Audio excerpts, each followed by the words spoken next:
The Paris Housekeeper. Chapter 23. Camille. 12 March 1942. Hotel Ritz, Paris, France. Camille answered the summons to Vivian's room with no small amount of trepidation. Life in the Ritz was fraught with danger. The most innocent of conversations could be interpreted 100 different ways. Every collection of words exchanged could have hidden meaning. Alliances were made and broken. Friendships were questioned, especially between a chambermaid and a wealthy American widow. Thus, they didn't speak in public, and kept eye contact brief. However, sometimes, Vivian called Camille to her room in the Rue Cambon building. She always prefaced their conversations by asking after Jacqueline. Camille never quite knew how to take the widow's interest in her sister. Did she truly care about the girl's progress? There was another possibility, a more sinister one. Vivian could be gathering information for her Nazi lover. Then again, Camille knew the widow continued her work with Frank, often conducted via tiny handwritten notes, with Camille acting as courier. Still, Vivian could be playing both sides, hence Camille's unease. Even on this side of the hotel, where the regular guests stayed, she felt eyes on her. She looked up and down the corridor, over her shoulder, and sighed at her own paranoia. When, she wondered, would the need for subterfuge come to an end? Another 6 months, a year, 5 times that long? The Americans were in the war now. Something many French citizens had feared would never happen, but matters seemed worse, not better. The Germans were so strong, so angry, so determined to make the entire world their own. Camille hesitated outside Vivian's door. Reluctance moved through her. The widow knew too much about her, and Camille knew too little about her in return. Her relationship with von Bauer was a favorite topic among the staff. Even Rachel, who never had a bad thing to say about anyone, not even the chambermaids who called her names, considered the widow the vilest of creatures. If only Camille could tell her friend the truth. But no. She'd made a promise, and in truth couldn't be sure Vivian wasn't every vile thing the gossips claimed. Had Camille put her trust in the wrong person? Unlikely. She knew some of Vivian's secrets. That bonded them. Head lifted, mind clear, she knocked, quick and brusque. Vivian opened the door, and Camille recognized something in the woman's gaze that resided in her own tortured soul. A need for redemption. 2 sides of the same coin. Come in, Camille. She crossed the threshold. Once inside the room, she noted a strange sort of stillness on the air, silent but for the click of Vivian's heels on the entryway floor. Camille thought she heard something else, a breath of sound. But as she strained to make it out, the noise seemed to be only in her head. Vivian stopped at the window overlooking Rue Cambon, but didn't turn to look out. Her face was calm, her hands folded at her waist. And when she spoke, it was to ask, "How is your sister?" An image of Jacqueline, when she'd last visited, flashed in Camille's mind. She'd been bent over a puzzle, a peaceful look on her face. Her entire bearing had been breathtakingly serene, and she repeated Dr. Garnier's assurance. "There is cause for hope." Vivian smiled. "She's better, then." How best to answer? Nightmares still plagued the girl, and while she had many good days, she also had bad ones. Too many of them. "She's no worse." Arms outstretched, Vivian came to her, took her hands in a gesture of solidarity. Not friend to friend, no. Something like mother to daughter, but not. Then we focus on that. Camille saw the sincerity in her eyes, heard it in her voice, felt it in her gentle grip, and she found herself admitting, "Her progress comes with a price." "Most things do." The response came with a hint of bitterness. Camille's sentiments exactly. She was tired, so very tired of her own helplessness, of never quite succeeding in bringing hope to others. Not only for Jacqueline, but for her mother and sisters. And then there was Rachel. Camille wasn't so consumed with her own worries that she didn't see the agony her friend suffered. The constant humiliations at work, the arrest of her father and brother. "I have a proposition for you." So lost in her own thoughts, it took Camille a moment to organize Vivian's words into meaning, and to realize the other woman had released her hands and was hovering over her like a benevolent being from a childhood fairy tale. "A proposition?" Vivian reached down and touched Camille's cheek. "It would mean leaving your position here at the hotel, and the bar, but it will pay 3 times the salary you make now." Camille blinked in astonishment. What exactly was Vivian suggesting? Was she offering her something illicit? Something to do with her Nazi, or another one like him? "What sort of position would pay so much to a woman like me?" Her voice cracked over the question, graceless and full of guilt, but also hope.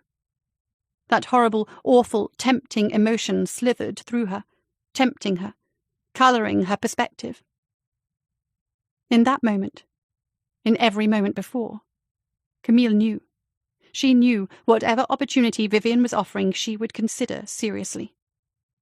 For Jacqueline and her family, even for Rachel and hers. Yes, she would do anything to save the people she loved. Anything. "Von Baer is setting up his own household outside the hotel. He needs a housekeeper. And I suggested you." The man needed a housekeeper. Camille sank onto the arm of a nearby chair. What would this job entail, exactly? The usual cooking, cleaning, laundry. Vivian shook her head, the insult easy to read on her face. "What did you think I was suggesting?" Camille cleared her throat.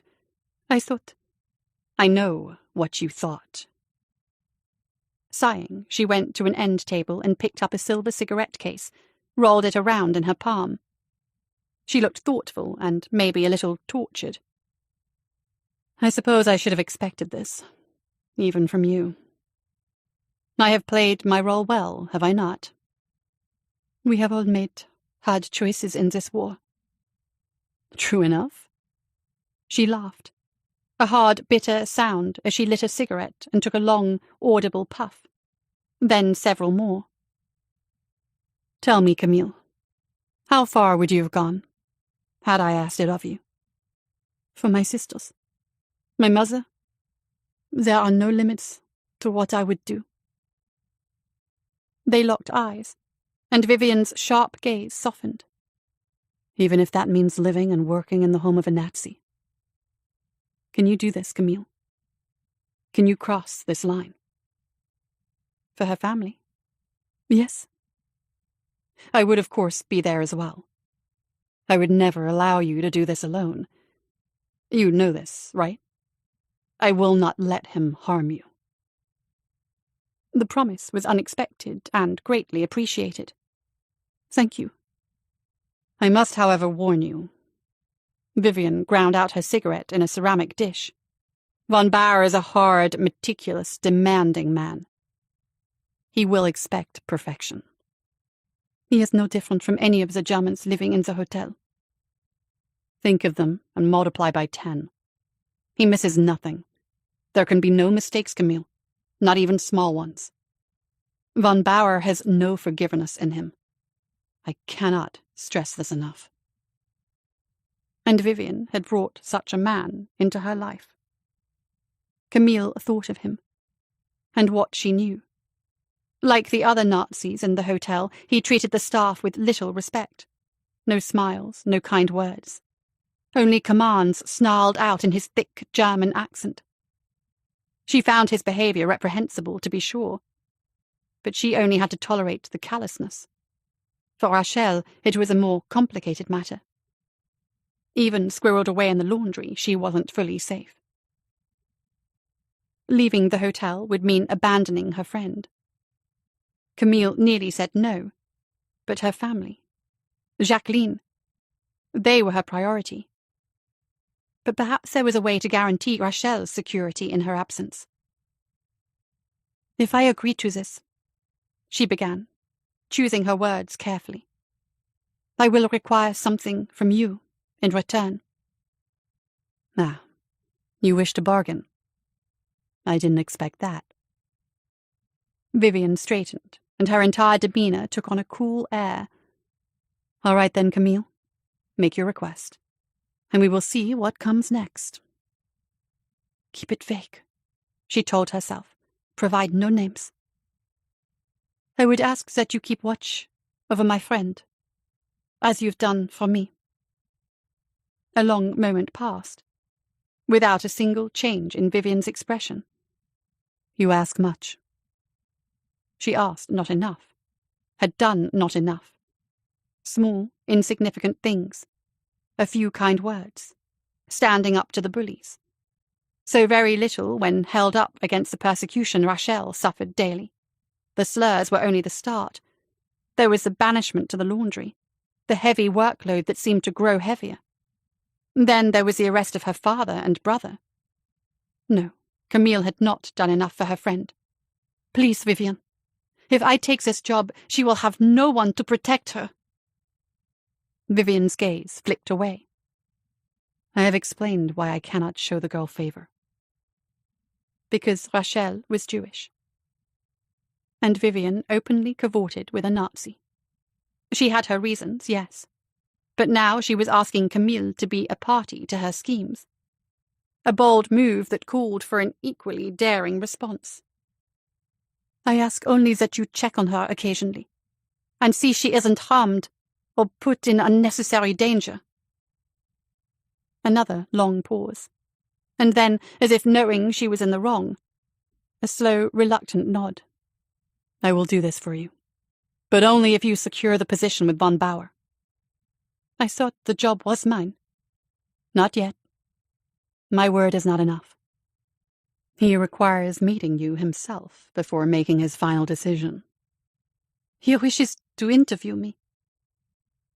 Her voice was flat as she posed the rhetorical question, appalled even, and she wondered why she was so surprised.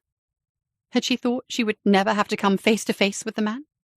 Had she assumed she would run his household without ever having to interact with him?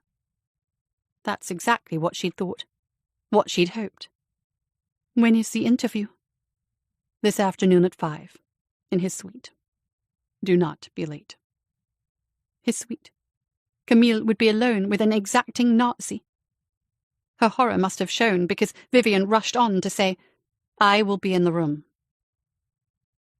Camille forced herself to speak, bringing the words out in a rush before she lost her nerve. "Thank you, Vivian. If there's nothing else—" She waited, then continued when Vivian said nothing more. "I'll get back to my duties now." 5 o'clock, Camille." She arrived at von Bauer's suite at the agreed-upon time. Vivian answered the door with a brief nod and led Camille deeper into the room. "Der Raub, the chambermaid has arrived for your inspection." Von Bauer looked up from his position in an overstuffed chair, a newspaper in his lap. He wore his SS uniform, nothing out of place. Even the Iron Cross was still pinned at the center of his collar, perfectly aligned with the middle of his chin. Meticulous indeed. Also rude. He did not stand. He did not address Camille directly, but rather ran his gaze over her face, her hair, along her body, down to her toes. His inspection slowed to a crawl on the way back up to her face, a look of satisfaction in those cold, fathomless eyes the color of winter ice. Camille felt violated, as if his hands had performed the task rather than his gaze. Vivian cleared her throat. His eyes remained locked on Camille as he began the interview. In German. Camille pretended ignorance as he asked his questions. 2 only. When she didn't respond and he grew angry, she replied that she didn't speak German. He switched to French and posed his questions again. This time she quickly, succinctly gave her name and place of birth. "You have the look of a good German girl." He said this with such approval that Camille thought she might be sick. The interrogation began in earnest then. "What is in coq au vin?" "Chicken and red wine."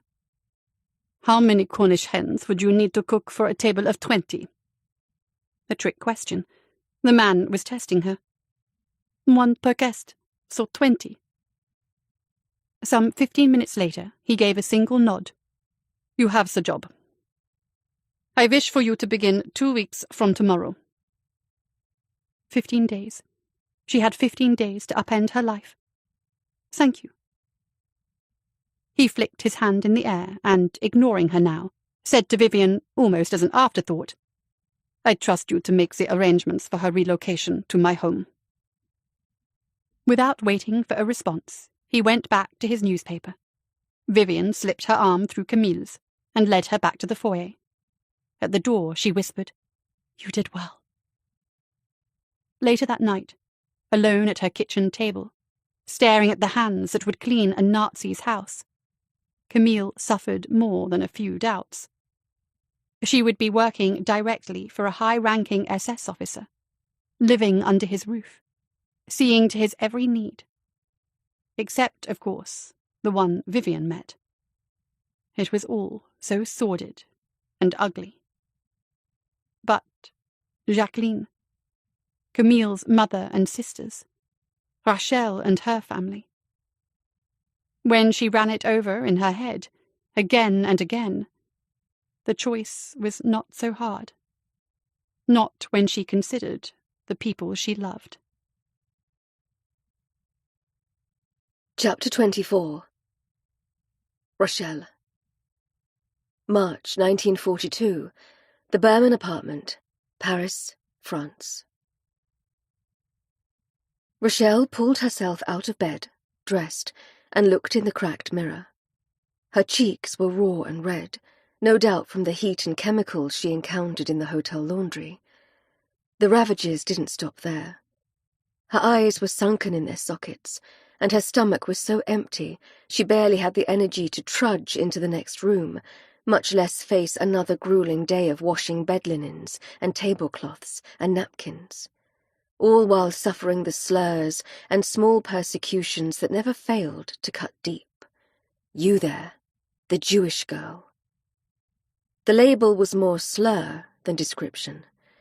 The term echoed through her head at work, and now at home. It beat in time with her footsteps as she half walked, half shuffled into the main living area. The Jewish girl. The words floated through the fog in her brain, made worse by the lack of air in the apartment. The windows had been shut because of the rain. 3 days of the watery assault. Hours upon hours of a bleak grey sky. Even inside the apartment, the light was dim and also grey.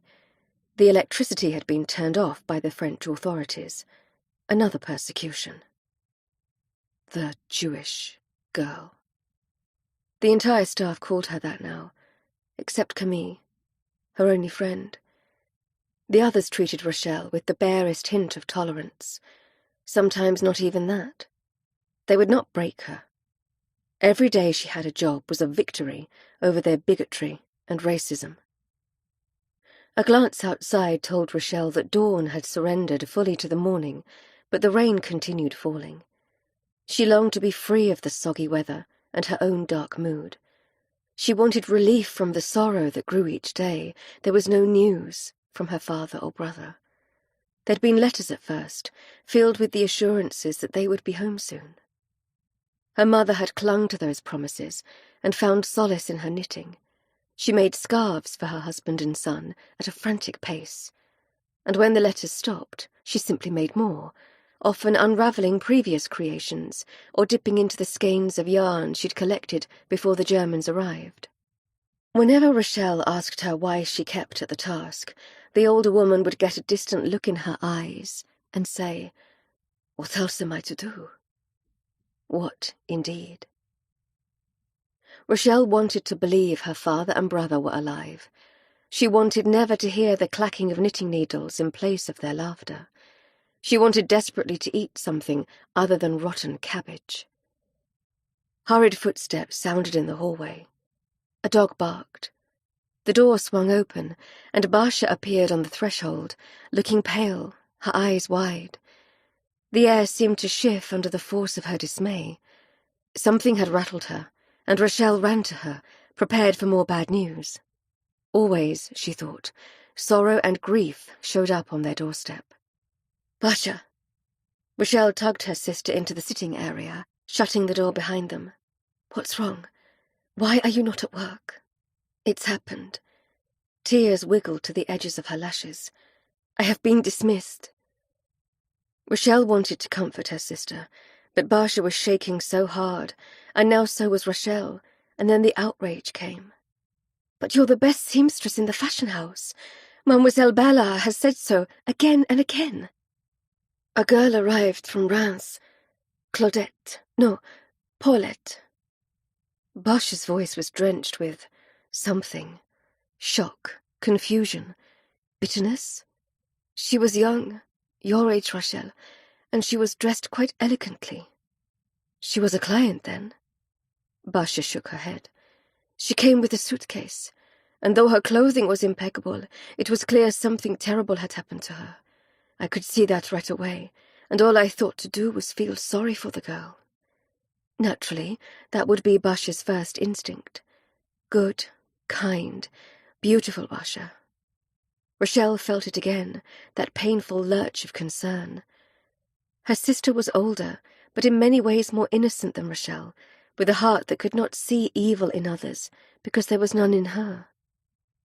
"Do you know what happened? Why she showed up on Mademoiselle Ballard's doorstep?" Barsha shook her head. The movement left a stray hair hanging low over her forehead, and she pushed the offending curl away with an impatient swipe. "I don't know. Something to do with an arrest. Mademoiselle Ballard had been expecting her, I think." There were so many thoughts in Rochelle's head, but then she heard a sound and glanced over her shoulder, hoping to see her mother. And there she stood, looking so very frail and beaten. Ilka Berman had changed since the arrests. The loss of her husband and son, the absence of information, the sudden lack of letters, all of it had carved deep lines in her face and neck. "This girl," Barsha continued, "this Paulette, she came for a job with Mademoiselle, though she's never sewn a single stitch with her hand or a machine. Her only recommendation was a sketch pad of her drawings. I saw a few, pretty dresses, the kind meant for parties, and absolutely, completely inappropriate for wartime, and yet—" Barsha swallowed hard. "Mademoiselle gave her my job." "It's an outrage," said Rochelle, with less force than she felt. "What are we going to do?" How were they to survive on her pitiful wages alone? Her mother drew her in close, and with what was a sterling effort, managed to sound nearly normal. "We will find a way." How? They were living under German occupation, where nothing was guaranteed. The roundups kept coming. Thus far, Jewish women and children had been spared, but Rochelle knew that would change one day. A knock at the door cut through her thoughts. She slipped out from under her mother's arm and opened the door to Barsha's boyfriend. He stood in the hallway, hat in hand, a nervous tick playing at the corner of his mouth. "Jacob, were we expecting you?" Had Barsha called him to tell him her news? How? When? The Nazis had taken their telephone, along with the family's radio. How could he know his devastated girlfriend needed him? Rochelle was about to ask when Barsha appeared beside her, and suddenly his nerves were gone, replaced by a smile that suggested a brand of happiness that hadn't lived in this apartment since German soldiers marched on Paris. "Mademoiselle Ballard told me you'd gone home. But what is this?" He took Barsha's shoulders and studied her face. "You're crying. I lost my job this morning. I am no longer in Mademoiselle Ballard's employ." "She didn't tell me this." His surprise at this news seemed genuine, but he didn't appear concerned. "I'm sorry. I know you enjoyed your job." "I did. Oh, Jacob, I really did love my work." She paused, as if something suddenly occurred to her. "But why did you come to the fashion house, and now here?" "I had to find you. He looked at the others in the room, seeming to be momentarily unsure whether to continue, but not for long. "I have the most wonderful news. My father has given us his blessing to marry." Basha's face transformed, but then she was frowning again and shaking her head. "Oh, Jacob, this is not the right time." "How can it not be right? I love you. I have loved you since you stood on the front stoop of my parents' home, come to fit the dress my mother had ordered from Mademoiselle Ballard." She laughed a little, the sound a rusty version of the real thing. "I remember thinking you were the most handsome man I had ever met." "Then marry me. Let us have something to celebrate in these dark times." He pulled her hands to his face and kissed each palm. "Say yes, and make me the happiest man in France." "I can't marry you without my father here." Ilka Berman entered the conversation, her voice surprisingly strong. "Your father would want you happy. More, he would want you settled. This is right." "It doesn't feel right, Mama. Saying wedding vows without Papa and Schulke there to witness." "We will tell them all about it when they are home once again." Basha seemed to consider this. She slowly smiled at her mother, then at Jacob. "Yes, I'll marry you as soon as possible." Jacob whooped. Basha laughed. Rochelle's mother cried. As for Rochelle, she swallowed down a surge of dread. This is a mistake. The thought skittered through her mind, instantly followed by another. This union will end in tragedy. The wedding was scheduled for the end of the week, mere hours after Rochelle's final shift at the hotel, though none of them knew that at the time. She'd predicted she'd be let go, though not for the offence of stealing a towel that had mysteriously shown up in her locker. For several endless seconds, Rochelle had stood mortified, staring at the small peach washcloth with the hotel logo. "There's been a mistake." "No mistake." Her supervisor grabbed her wrist, harder than necessary. "I found it in your locker. Explain yourself." "I can't." She tried to keep her voice steady, tried to pull away from the menacing grip, but Madame Bergeron held on, her fingers digging into Rochelle's flesh. Camille, being Camille, immediately came to her defense. "Rochelle didn't steal the towel. It's not in her nature." "She is a Jew.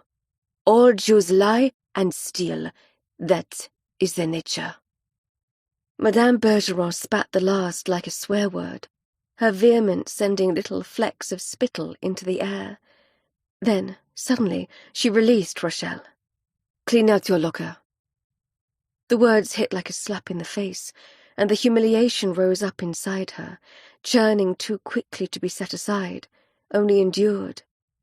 "I said, sortez de mon hôtel." Leave my hotel. It was over. Done. No chance to defend herself. No mention of the wages owed her. The one thing that beat inside Rochelle's head was run before she has you arrested. She abandoned any thought of retrieving her personal belongings for fear of being accused of stealing again. She stayed only long enough to change her clothes. She was soon outside, standing on Rue Cambon, wondering how she would tell her mother. She would not cry. She would go home and face her family. Her feet took her the first few steps, each one no easier than the last. "Rochelle, wait, please." Camille ran to her, touched her arm, dropped her hand just as quickly. "I'll speak with the manager. I'll say the towel was mine. Then you will be let go too. It doesn't matter. It's only a week before I—" "Stop, Camille. Please, stop. I know you mean well." And for that Rochelle was grateful. "But there is nothing you can do." "It's not right." "No, it isn't." She tried to keep her voice steady, but it came out colder and sharper than she meant. We both know this was inevitable. In truth, I'm relieved it's over and done. Camille drew back, and then she sighed slowly and bit her chapped lips. Is there anything I can do? Anything you need? So much. She needed so much. A job. A world not in chaos. Her father and brother home. She looked down and found her hands were shaking. Suddenly, she wanted her mother. I only wish to go home. Camille looked so sad, perhaps even grimly shattered, as if she understood Rochelle's desire all too well. Her calm slipped a moment, and something came into her eyes, a kind of sorrow that spoke of apology, perhaps even guilt. There's something I need to tell you. All right? She looked mildly uncertain. That is, I will be... No, never mind. Now is not the time. Her jaw firmed, and she reached out a hand. Will you be all right to walk home alone? I can ask... I'll be fine on my own. Rochelle, I said, I'll be fine. Undeterred by her sharp tone, Camille persisted, but Rochelle held firm, and she finally relented. Rochelle watched her retreat inside the hotel, feeling oddly bereft, as if their friendship had changed, though she couldn't think how. Her unhappy mood went unnoticed when she returned home, and she realized why. Basha was marrying the man of her dreams later that afternoon. Rochelle decided to keep the news of her dismissal to herself until after the nuptials. The exchange of vows lasted 10 minutes and was, on the surface, no different from any other civil ceremony. Rochelle didn't remember the words spoken, nor the promises the two made to one another. What she would remember was the way Basha looked at Jacob, and he at her. The love in their eyes, the unquestionable devotion, the way Jacob held her sister's hand reverently in his. Yes, these were the things she would remember, and would tell their children when they asked about their parents' wedding. I pronounce you man and wife. A cheer went up among the small assemblage of family members. Hugs and happy tears ensued, and then Jacob whisked his new bride away for a brief honeymoon at one of the hotels where his father knew the owners and had thus pulled a few strings. Rochelle tried not to be bitter that he could do so much for his new daughter-in-law and so little for her family. What Rochelle didn't know, what she didn't discover until she and her mother arrived home from the courthouse, was that Jacob and his father had more than a one-night honeymoon planned for his bride. Dearest sister, by the time you read this, Jacob and I will be bound for Spain, then on to America. My new father-in-law, lovely man that he is, has made the arrangements himself. He secured the documents in my married name and has promised to do the same for you and Mama. And again for Papa and Shulka once they return from wherever they have been staying. Oh, dear sister, I happily await our reunion. Tell Mama I am safe and well and anxious to see her again very soon. Love and kisses. Mrs. Basha Berman. Struck through. Linden. Rochelle held the letter in her hand, realizing she'd been right. Basha and Jacob's union had ended in tragedy, not for the married couple, but for the family her sister had left behind. Chapter 25. Camille. March 1942. Hotel Ritz, Paris, France. Camille left for home with shame weighing her down. She'd failed Rachel. And now the girl no longer worked at the hotel. Clearly, Madame Bergeron had been looking for a reason to dismiss her. The sour woman had probably planted the evidence herself. A gross injustice. Unfortunately, no amount of arguing could sway the woman to reconsider. Camille had tried. Upon returning to the locker room, she'd argued that a mistake had occurred. The supervisor had remained unmoved. Vivian had been her next step. She'd explained in rather blunt terms that it was one thing to look out for the girl, but quite another to intervene directly on her behalf. Then she'd switched topics and had gone on to explain Camille's duties in von Bauer's home and the logistics of moving her into the house itself. That had brought on more regret. Camille should have told Rachel about her job. She hadn't wanted to upset the girl further, but really she hadn't wanted her friend to think less of her. What a selfish, cowardly decision. Upset with herself, Camille opted to walk to her apartment. She would make this trip only a few more times before moving into von Bauer's home. So caught up in her own thoughts, she'd failed to pay attention to her surroundings, and found she'd wandered off course. She was in the 2nd arrondissement now. What had possessed her to take such a circuitous route home? She understood as soon as she rounded the corner, and the Palais Berlitz loomed.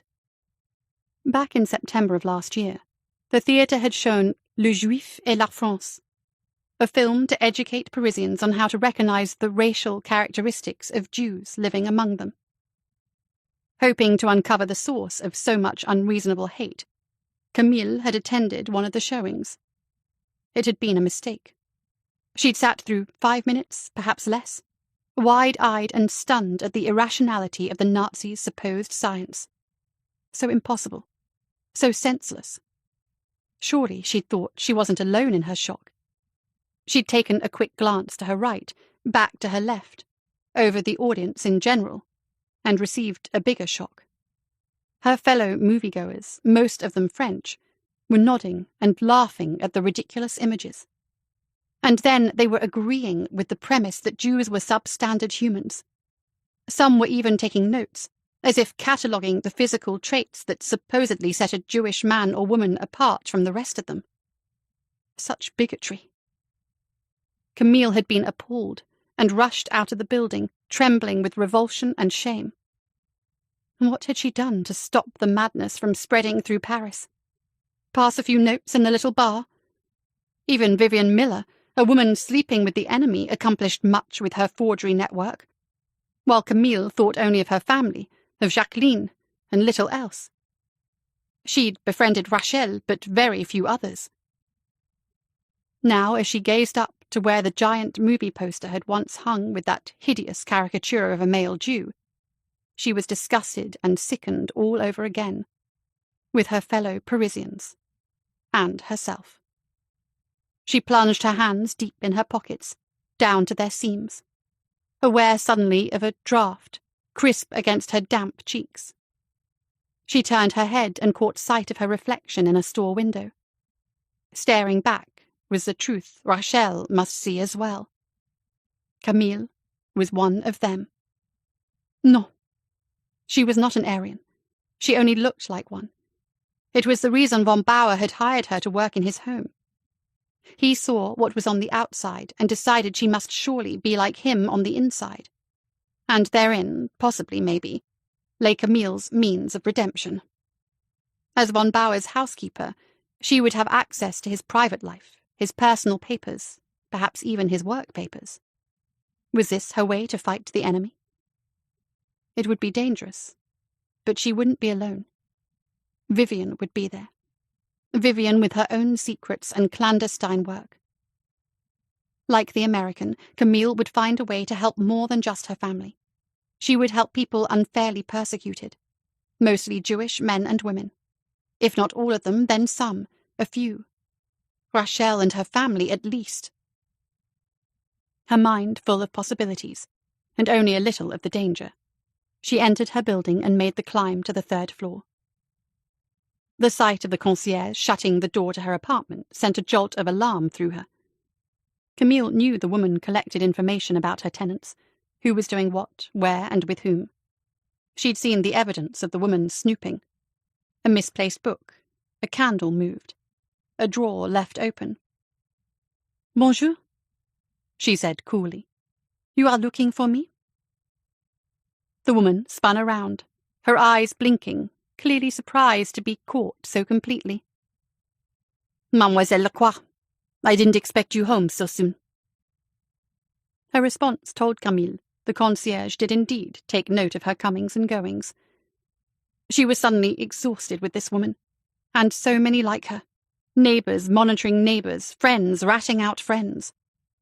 This was what came from a bully regime that ruled with fear and very little else. Was there something you needed? She stood tall. You received a letter from Rennes. The woman wanted to say more. Camille could read that much in her cagey expression. But to do so would reveal she knew the letter's contents. Though Camille wasn't surprised, she was annoyed. And prepared. She and Dr. Garnier had worked out a code to keep the censures and nosy neighbours unaware of Jacqueline's condition. Camille shot out her hand. The letter? I left it on your nightstand. Camille said nothing. It seemed important, and I didn't want you to miss it. Oh yes, the concierge had read the letter, every bit of it. But she'd gleaned little, and that brought some satisfaction. Suddenly Camille wanted to get to the letter. She longed to read every vague, carefully worded sentence, knowing Garnier's kindness would emanate off the page and connect Camille to Jacqueline and to him. Not wanting the concierge to see her eagerness, she engaged in a banal dissertation about the weather. The conversation lasted 5 minutes, an eternity. Then they said goodbye. Inside the apartment, Camille found the letter exactly where Madame Thibaudot claimed she would. She ran her fingertip over her name, penned in Garnier's signature loops and bold slashes. She could practically feel the warmth of his hand as it had crossed over the page. Would he have good news to share? Or bad? Taking a deep breath, she lifted the envelope's flap and pulled out the single slip of paper. The plain letterhead gave away nothing of the letter's origins. The message itself was short and to the point, also exactly as they'd agreed. Mademoiselle Lacroix. No salutation, nothing but her name, written in his bold, masculine handwriting, and yet she felt his kindness wash over her. I have only good news to report. The new fertilizer has proven most effective, and your favorite flower is blooming. A visit would be most welcome. I always appreciate your input when it comes to this particular variety. I still have much to learn. Camille smiled. It felt good to smile. The gardening references had been Garnier's idea and were easy enough to decipher. New fertilizer meant a new treatment. Her favourite flower meant Jacqueline. He didn't sign the letter. That too had been agreed upon to protect Jacqueline. Camille reread Garnier's words, hearing his voice as if she were listening to his rich baritone giving her the report in person. She let herself cry. Really cry. That felt good too, as she sat on her bed and buried her face in her hands and sobbed.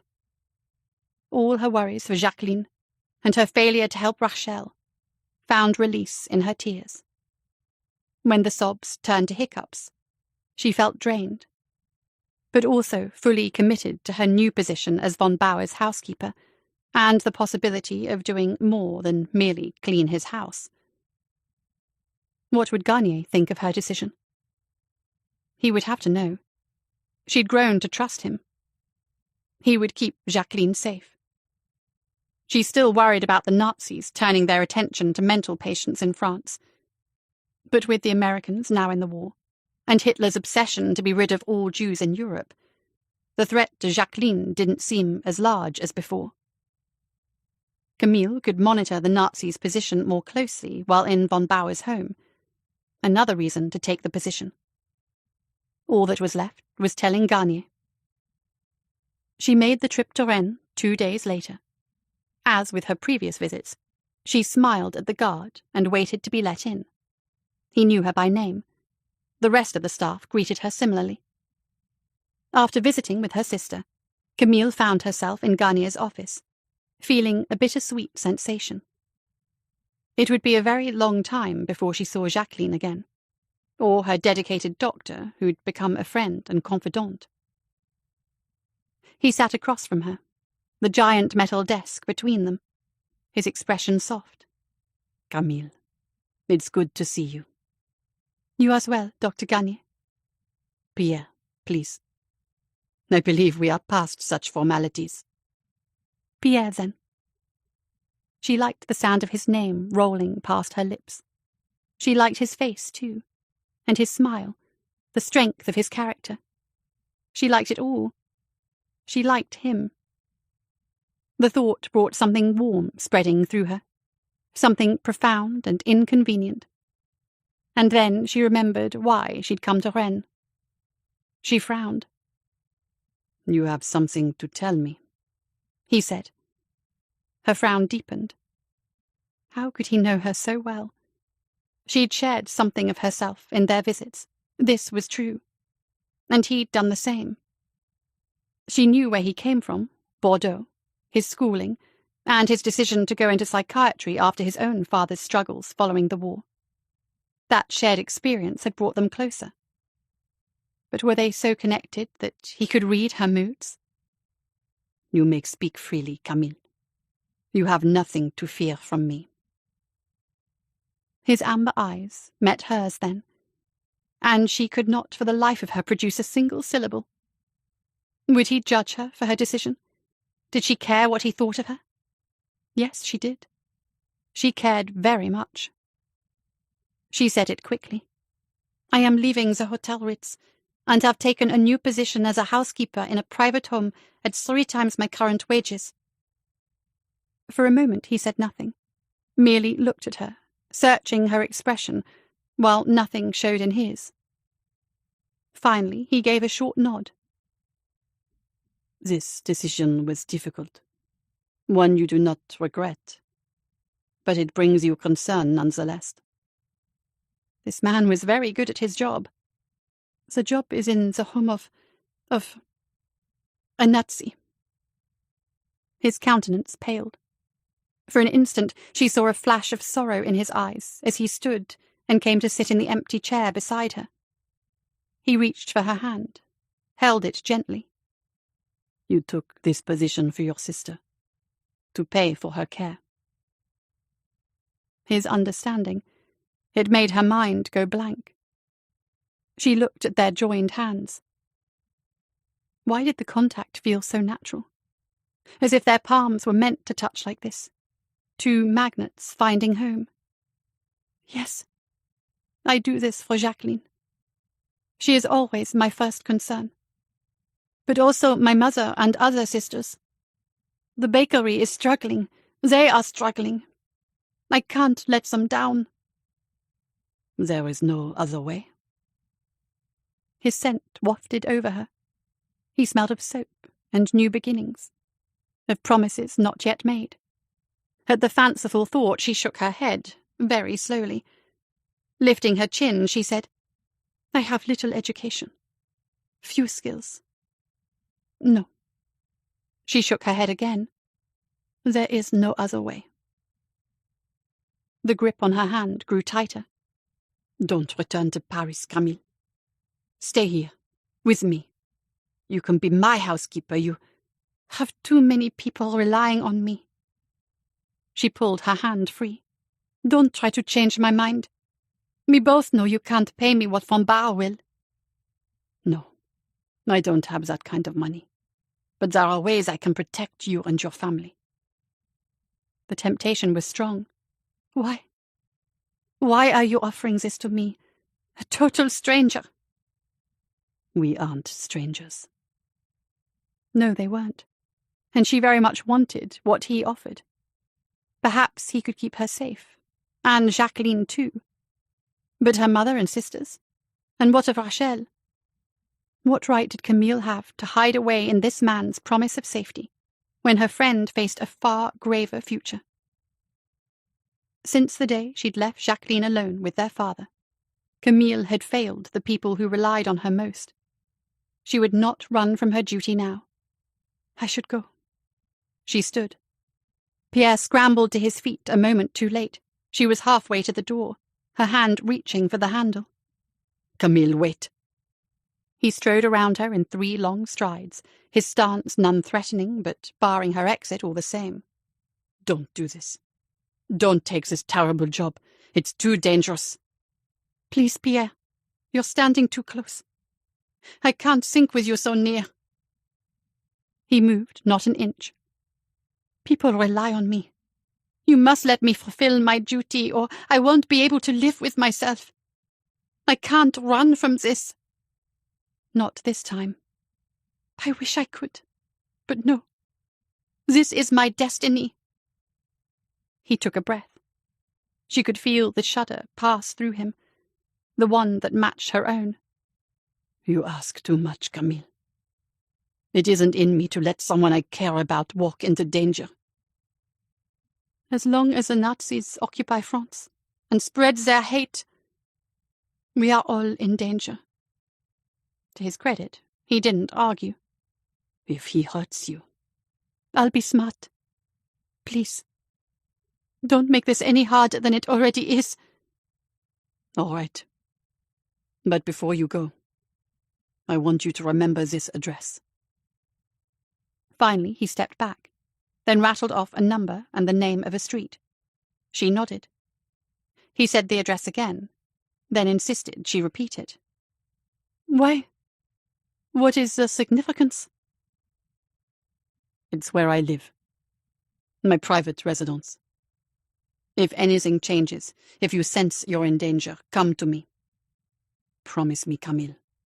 Promise you will come to me. Her answer was to repeat the address 2 more times, ending with, "Take care of my sister." Always. He placed a tender kiss to her forehead, so soft she thought she imagined it. Then it was his turn to make a quiet demand. Va avec Dieu, Camille. Go with God.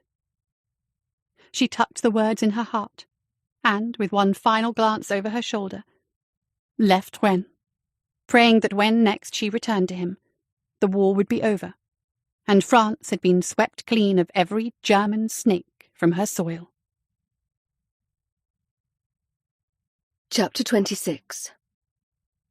Rochelle. 25th March, 1942. The Berman apartment, Paris, France. Every day, when dawn broke over the city, and Rochelle woke to the realities of her life, her father and brother gone, her lost job, Bush's abandonment, all she wanted to do was burrow beneath the covers and never come out. She didn't, no matter how powerful the pull. Her mother needed her. This morning, though, after 5 days of unemployment, when she heard the clack of knitting needles, the desire to indulge in her own self-pity grabbed her by the throat. But no. She tossed a shawl over her shoulders and let her nose guide her to where her mother sat near the stove, their pitiful breakfast simmering in a foul, sickly stench. How long, Rochelle wondered, would they have gas flowing through the burners? Their very survival hung in the balance. Why had Basha left without ensuring they were cared for and fed? Had she not thought, even a little, about them? She claimed she would send for them, yet they heard nothing. Bitterness took root, and Rochelle watched her mother set aside her knitting in favour of standing at the stove, staring vacantly into the pot. Ilka Berman seemed especially frail this morning. She'd always been a small woman. Now she appeared impossibly petite and fragile, as if she were shrinking inside herself. The thought had barely settled when her mother looked up. The grief on her face, naked and bare, sent a slice of pain straight through Rochelle's heart. The woman she'd always known was missing. In her place was this broken creature. Alive, yes, but broken. Rochelle wanted her mother back, but their roles had reversed. She was the adult now, Ilka Berman the child. A knock at the door startled them both, and Rochelle spun around to stare at the slab of wood, fearing what stood on the other side. Is this it? Have they come to arrest us? The knock came again, but there were no shouts to open up, or demands to let them in. Not the police, then. Someone else. Her mother must have come to the same conclusion, because she shuffled toward her bedroom without another word. Rochelle pulled the folds of her shawl tighter around her shoulders and answered the door. Camille stood in the hallway, an unreadable expression on her face. Rochelle blinked in surprise. She hadn't seen her friends since she'd been dismissed from the hotel. She'd missed their walks home together when their schedules had aligned. So why did she resent the girl's appearance on her doorstep this morning? Had it come too soon? Too late? What did it matter? Her friend was here now, and Rochelle was being rude. Camille had been nothing but kind to her. Then why did she wish her gone? Why this need for solitude when she'd always hated being alone? Camille, she said, in what she hoped was a pleasant tone. Come in. As she stepped into the apartment, the shadows from the hallway rolled away, and Rochelle got a good look at Camille's face. Her eyes held such utter bereavement that Rochelle's first thought was of death. Has something happened to your family? She thought a moment, remembered her friend's burdens. Is it your mother? Your sisters? Has one of them fallen ill? No, they are well. Or rather, she pressed her lips together, sighed, as well as can be expected, considering. But something is wrong. I can see it clearly on your face. Sighing again, she glanced away, glanced back. I have come to tell you something important, but I don't think you're going to like it. Her nervousness was contagious, and Rochelle set a tentative hand on her shoulder. Here, she said, pointing to the sofa. Sit down, and tell me what you've come to say. I can't stay long. I have to... She cut herself off abruptly, and her gaze fell to the bag looped around her forearm. Oh, I almost forgot. I brought you this. Rochelle took the bag, looked inside, and saw food. So much food. Pastries, and salted meats, and cheeses, and bread that smelled freshly baked. Her mouth watered. Her stomach growled. She didn't know what to say, except the first thing that came to her mind. How? I confiscated what I could from the hotel kitchens. Again. How? Yesterday, before I left, I saw that chef was about to toss these leftovers in the waste bin. I offered to do it on my way home. He seemed happy to be free of the task, she said, pulling the opening wider. Together, they peered inside the bag. Or maybe he knew I had other plans for the food and decided not to stop me. Rochelle stared dumbfounded at her friend. Basically, Camille had risked her job to steal food for her. She could have been arrested or stopped by a German soldier. Her friend had gone to great risk to supply Rochelle with much-needed food. Her generosity was too much. Darkness and silence filled the moment, and Rochelle's shame swelled, but also her hunger and the impossibility of refusing this gift. The words, "Thank you," were tangled up inside her pride. She couldn't seem to push those two simple words of gratitude past her lips. I must. She clutched the bag of delicacies to her chest, the scent of yeast and butter powerful in her nose. Thank you, Camille. I'm grateful. And she was, so very, very grateful. And yet, also resentful. So very, very resentful. I'm sorry it took me this long to come. I have been embroiled in my own... She trailed off, and silence fell between them again. Rochelle could tell this transaction was as uncomfortable for her friend as it was for her, but she didn't have it in her to ease the woman's distress. Camille, with her blonde hair and blue eyes and perfect Aryan features, could not know what it was like to be Rochelle. She could not know the prejudices and persecutions she endured. She could not know what it meant to be Jewish in German-occupied France. Everything Rochelle had been, had dreamed of being, everything she'd planned for herself and her future, it was all cast in a bruised, purplish shade of grey. She felt helpless. Her father and brother were missing, arrested for no reason. She didn't know what had become of them. All Rochelle and her mother could do was wait for news. They waited and waited and waited. For days, weeks, then months. It was as if Papa and Schulke had vanished into a spool of smoke rolling off the Seine. "It's dreadful, what Madame Bergeron did to you," Camille was saying. "She shouldn't have let you go over something she had to know you didn't do." Yes, dreadful. How easy it had been for the housekeeping supervisor to dismiss her. She hadn't even bothered to look remorseful. Rochelle had been furious at first, but reality had set in, and then lumps of horrid, charred fear had followed. No other hotel would hire her. She'd tried. She'd looked for work in all sorts of places. Restaurants, boarding houses, even a few seedy bars. Now Rochelle and her mother were reduced to accepting charity. She started to tremble with anger and humiliation, and Camille was still talking about the Ritz. "I have quit my job at the hotel." But why? Was it for me? She nearly asked. Had Camille quit out of solidarity for their friendship? That couldn't be right. She needed the job. Rochelle searched her friend's face for an answer and saw uncertainty. That couldn't be right either. Camille was French-born with the looks of a perfect German. Any number of establishments would hire her. "I have taken a job as a private housekeeper in Drancy." "Drancy? Is it closer to your home?" "It's about the same distance." "I still don't understand," Rochelle said.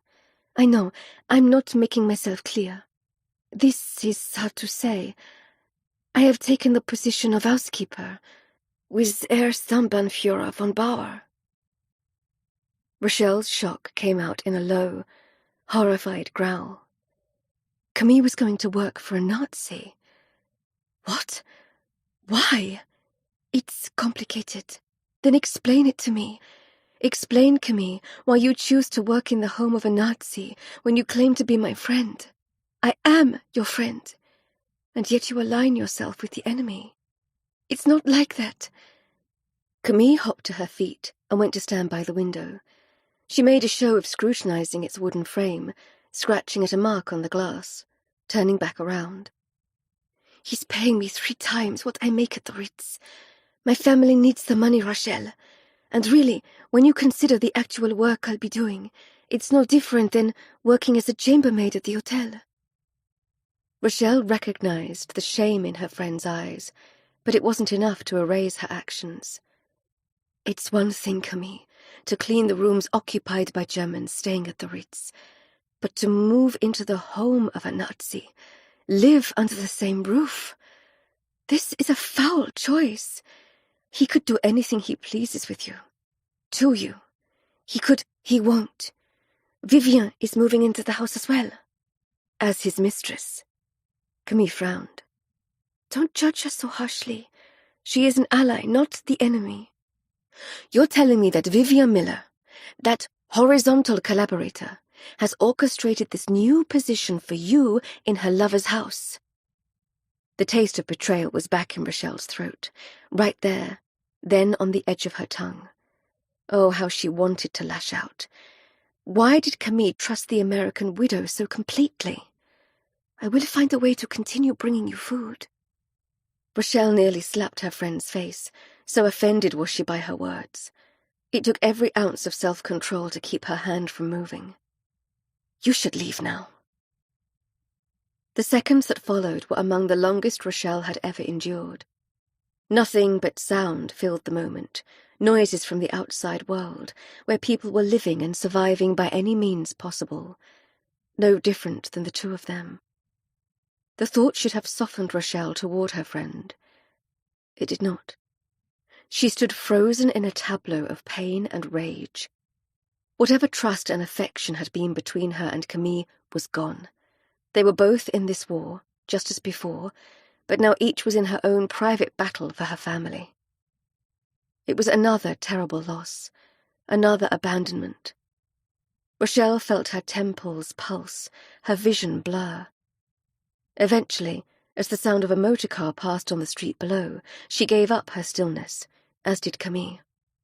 They moved in tandem toward the entryway, neither speaking. The motor grew faint in the distance.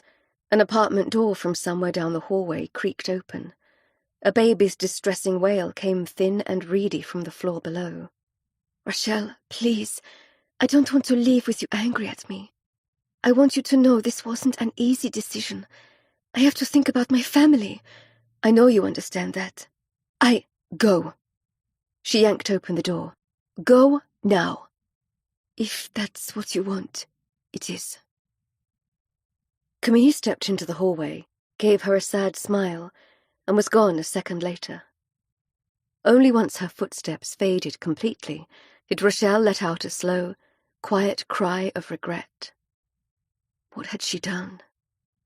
Exactly what she needed to retain what small shred of dignity she had left. Dignity will not fill your belly, but it did feed her soul. She chastised herself for thinking she'd done something wrong by sending Camille away. She gave one short, final sigh, then returned to her apartment and the sound of her mother's knitting. She'd never felt more alone. Chapter 27. Camille. 27 March 1942. Von Bauer's home. Seine-Saint-Denis Department. Paris, France. 2 days after her disastrous visit with Rachel, Camille prepared to move into von Bauer's home. She greeted the morning with mixed emotions. She'd forsaken the people she cared about for the very reason that she cared. The only ally she had left was Vivian, a woman who quite literally slept with the enemy for reasons she claimed were for the greater good. Camille wanted to believe her. She did believe her, mostly. The sky was utterly cloudless as she followed the directions Vivian gave her. The hard, bold light was an affront to the gravity of her new life. She thought of Pierre Garnier. Though she'd burned his letters, and had vowed no more visits to Rennes, she'd buried his entreaty in her heart. Va avec Dieu. Go with God. But did God go with her? She didn't feel his presence. Not that she'd turned to him for guidance. At least not in prayer. And not for a very long time. Her father's funeral had been the last time she'd stepped inside a church. So now, as she stood outside a different church composed of a slate roof and red brick, she prayed for God's protection. Maybe she should take Pierre up on his offer. How much easier it would be to rely on such a man, and together figure out how to keep Jacqueline safe and feed her family. But what about Rachel? And her mother? Rachel had sent Camille away, looking insulted and betrayed, and in hindsight Camille couldn't blame her. She'd entered her friend's home like some guardian angel from on high, offering food she hadn't even prepared herself, then admitting she would be working for a Nazi. She'd been thoughtless, and now Camille vowed, as she stood on holy ground, her face turned to heaven, that she would find a way to ease her friend's suffering. Turning onto a cobblestone street, she took in the ornate mansions with their manicured front lawns, well-tended gardens, massive windows, and rows upon rows of wrought iron balconies on the second and, in most cases, third stories. At the third house on her right, she checked the address, frowning. Of course, von Bauer would claim the largest house on the block. The gate was unlocked, so she pushed through and maneuvered up the long, curving drive toward the 3-story house. The white facade was eye-blinkingly bright. Gleaming windows dotted the structure at precise, regular intervals. The brass knocker on the front door was fashioned in the shape of a lion's head. It had vacant, staring eyes and a fat metal ring held between his teeth. Ignoring the pointy fangs, she slammed the knocker several times against the wood beneath those mean, snarling teeth. She heard the click of a lock, and then von Bauer stood in the doorway, outfitted in his uniform. He hit her with the full force of that intense gaze. Then, as he'd done during her interview, He gave her a slow, cold inspection. "You're late." "I apologize." She gave no defense or explanation. He had to know that only Germans were allowed to ride in cars, and thus she'd been forced to take the crowded metro. A dicey prospect at the best of times, worse now that an on-time arrival was rarely guaranteed. After yet another head-to-toe inspection that left her feeling exposed, he opened the door wider, and with a hitch of his chin indicated she should enter the house. She slipped inside, giving him a wide berth, and looked around. There was a lot of marble, black lacquered furniture, and shiny gold fixtures. Von Bauer manoeuvred around her. The strike of his heels echoed in the cavernous foyer. "This is the total of your luggage?" Yes." "Follow me." Before she could respond, he was leading her down a dark corridor to an impossibly tiny room. She peered inside and counted a bed, a chest of drawers, a rug, a wash basin, and nothing else. "This is where you will live? Leave your suitcase and come with me." She did as commanded, wondering where Vivian was. She nearly asked, but he was handing her a ring of keys connected to a long chain. "You will wear these, always." Understood. She clipped the antique chatelaine at her waist. There were other ways she could carry the keys, but this requirement told Camille much about von Bauer. Madame Bergeron had worn a similar keyring at her waist. When he presented her uniform, a perfect replica of the one she'd worn as a chambermaid, she knew her suspicions were correct. This was a man who cared about appearances. He explained her duties in short, rapid sentences that made his French sound as guttural as his German. He gave her no restrictions on roaming the house, only that she must keep every room spotless, even the ones he never used. He finished his pompous speech by handing her a slip of paper. "This is the menu for tonight. You will change nothing." Giving her no time to ask questions, he exited the back door with a promise that he would return at 7 o'clock sharp and expected dinner precisely 30 minutes later. Once he was gone, Camille studied the menu and gasped. She was to create a 5-course, elegant dinner for 2. She was to serve champagne with the appetizer, a dry red with the main course, and a rare cognac after the dessert course. She was doomed to failure. In agony, she read to the bottom of the page and gave a sigh of relief. Von Bauer had included a name and telephone number to contact for the ingredients and another for the wine. She made the phone calls, and after explaining the situation, was guaranteed delivery by noon. That done, Camille went about investigating the house. She started in the kitchen, taking note of the stove, the oven, the industrial-size sink. At the pantry, she discovered someone had completed most of the shopping for the next 2 weeks. No rationing, it would seem, for SS officers and their mistresses. And certainly no quotas adhered to, as evidenced by the massive sacks of flour, butter, sugar, and coffee. Also cheese, pasta, bread, fresh vegetables. Camille fumed over the extravagance. If nothing else, she would find a use for the leftovers. For now, she set her mind on exploring the rest of the house. The ticking of a grandfather clock guided her back to the foyer. Its long shadow spread across the marble floor, the tip pointing directly to a winding staircase that led to the top 2 floors. Deep breath. She placed her hand on the banister, took another deep breath, and made the climb to the top. A dusty attic with nothing but an empty crate. She moved down to the 2nd level. There she found the master bedroom. Signs of von Bauer's demand for order were in the straight edges and precise positioning of the furniture. Expected, of course. But also there were pieces of Vivian here, too. A fashion magazine on an end table, stray red hairs on the decorative pillows, a bottle of red nail varnish in the bathroom, the dent in the pillow where she'd slept beside von Bauer. It gave Camille a jolt to see the physical proof of how far the American was willing to go to save innocent lives. Taking a final spin, she catalogued the art on the wall, most done by the masters, The exquisite furnishings, the bulk of them antiques.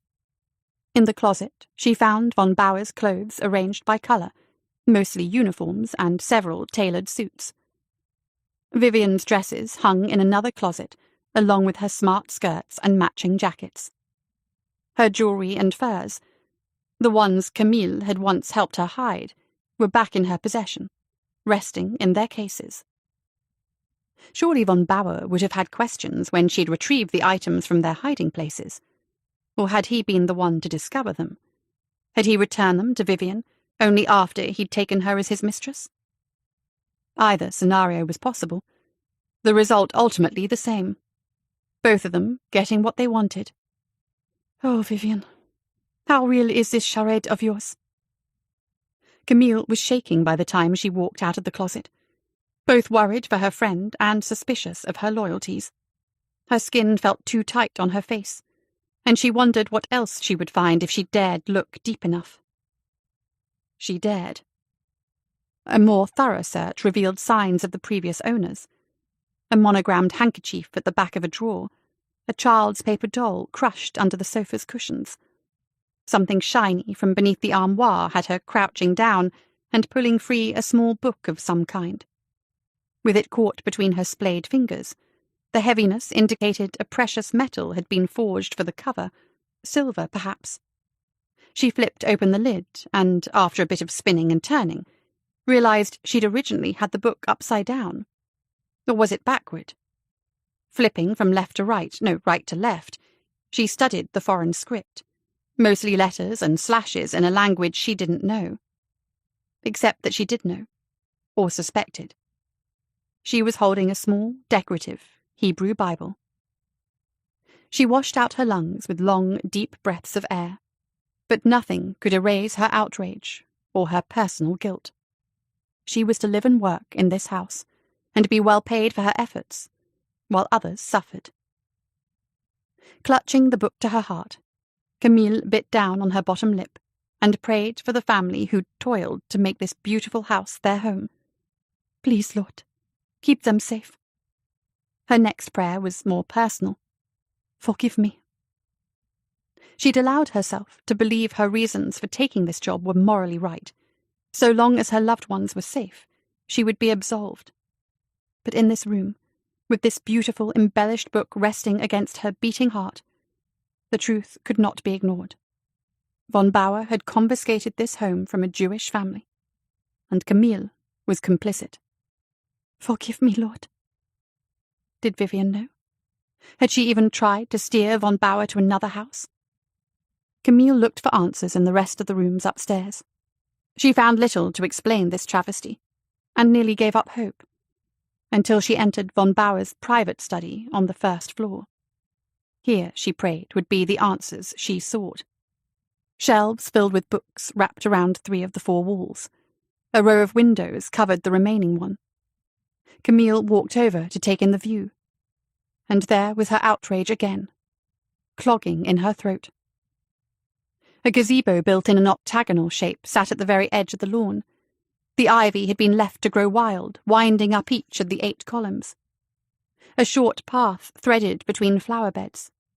There was a look of neglect, telling Camille that the previous occupants had been gone for some time. She returned her attention to the study itself. Von Bauer adhered to his ruthless order in his private domain, and that, she decided, was to her advantage. She went straight to his desk and got down to work, sorting through the various files, all in German. Camille was glad she'd kept her knowledge of the language to herself. Von Bauer hadn't bothered to put his important work under lock and key. Did he think her inability to speak his language rendered her impotent? The more she read, the more Camille learned about the Drancy facility. She discovered the number of buildings completed to date, the ones still under construction, the direct connection to the railway. She even found a list of the SS soldiers directly under von Bauer's command, and their specific job duties. With every piece of information gleaned, Camille thanked her mother for insisting she learn the language her father mumbled in his sleep. Her eyes landed on the word Durchgangslager. It took her a moment to piece together the root word with the rest, and when she finally put it all together, her palm slammed against her mouth. The Germans had no plans to keep prisoners of war at the Drancy facility. They'd turned the failed housing project into a Durchgangslager, a transit camp for the Jews rounded up in Paris, as well as the rest of France. They were held at the facility only temporarily before being sent to concentration camps in Germany, but mostly Poland. Camille blinked, shocked, stunned. Her mind went immediately to Rachel. Was this the fate of her friend's father and brother? She had to know. If what she suspected was true, it would not give Rachel peace, but it would give her friend answers. Flipping through the file in her hand, then another and another, Camille eventually found a list of names, their accompanying ages, the dates of their arrests, and their assigned destination. Nazis were quite the meticulous record keepers. Camille ran her fingertip down the list of names, checking dates, moving quickly, her eyes following the same path on each page. Then she paused, gasped, felt the burn of tears. Everything in her went waxy and hard. There, beneath her finger, Ezra Berman, age 56, arrested on 14 May 1941, sent to Pithiviers in Loire, transferred to Drancy 9 months later, then sent on to a concentration camp in Poland, Auschwitz. A sob slipped past her rigid lips as she read the next line. Schulke Berman, age 18, arrested on 14 May 1941, sent to Pithiviers in Loire, then to Drancy, then also to Auschwitz. Another sob rose in Camille's throat. This time she buried her grief and anger. She had to tell Rachel. Would her friend even open the door? After her last visit, Camille wasn't sure. But she had to try. Tomorrow. She would go tomorrow. Another thought came, one that brought such urgency that Camille collapsed into the chair, the hinges barely creaking under her slight weight. More arrests were happening every day. Most of the detainees to date had been Jewish men, immigrants first, then French-born. Would women and children be next? Camille continued her search through the files and ledgers, biting her tongue to keep her howls of outrage silent. She found nothing concrete, nothing but an uneasy feeling in the pit of her stomach. Von Bauer had documentation of what had already occurred. Nothing of what was to come. That didn't mean Rachel and her mother were safe. Resolve pushed Camille to her feet. Panic for her friend sent her flipping through every file again. Such a cold, hard collection of data. Men who would keep these sorts of records would think nothing of killing every Jew in France, including women and children. Camille must find a way to get Rachel and her mother out of Paris. The women would need new identity cards, travel visas, transportation, a route of escape. Camille knew of only one person who could gain all four. The person who kept putting her off. But now matters were worse, dire even. Oh yes, she would approach Vivian, and this time she would not be ignored. Chapter 28. Vivian. March 1942. Von Bauer's home, Seine-Saint-Denis Department, Paris, France. Vivian entered von Bauer's house, mentally choosing her wardrobe for dinner while also reviewing her meeting with Frank Meyer. Her forger had been arrested, or so she assumed now that he'd missed 2 of their scheduled meetings. This had left her with a significant time constraint for her current project. She'd turned to the Ritz's bartender to find her another. He'd introduced her to a Turkish fellow with a long resume of successfully forged documents and a quick hand. She'd hired him on the spot for a set of identity papers she owed a couple looking to escape Europe with their daughter, who'd been born with a club foot. She'd met the girl today, a sweet child of 13. Her curly red hair and green eyes were a reminder of Vivian's younger self, and, in that moment, she'd vowed to the child's parents that she would get them out of France. It was a promise she meant to keep. They'd been appreciative, impossibly so, and their gratitude had been a balm to her soul. The sensation had faded almost instantly. How many lives would Vivian need to save to erase the night she spent in von Bauer's bed? Frowning, she stepped into the foyer and paused. The air felt different. She'd barely taken 3 steps when she heard someone call out, "Hello? Is someone there?" Vivian recognized the voice at once and remembered Camille had been slated to move in today. The sound of footsteps heralded the girl's appearance, her eyes wild and unfocused, and Vivian knew the cause. "He's given you the menu for tonight's meal." It was to be Camille's first test. Vivian had recognized Arab's intentions and had stocked the pantry herself in an effort to assist the girl. The cooking, the presentation, the serving, the acquiring of special ingredients, that would all be up to her. She was still thinking about the impossible task von Bauer had set before Camille when she realized the girl hadn't said a word. She stood in the foyer, her face covered in shadows, and Vivian was instantly on the move, hurrying toward her, desperate to understand the source of her agitation. She took her painfully thin shoulders, felt the trembling in her own bones, and one thought filled her mind. Von Bauer had assaulted her. She should not have brought the girl into this house. Wrong, so wrong of her. She'd been selfish, attempting to provide herself with an ally. Instead, she'd brought devastation into Camille's young life. "What's happened?" she asked. "Did he hurt you?" She shook her head. Her relief was short-lived. "Your sister, has she taken a turn for the worse?"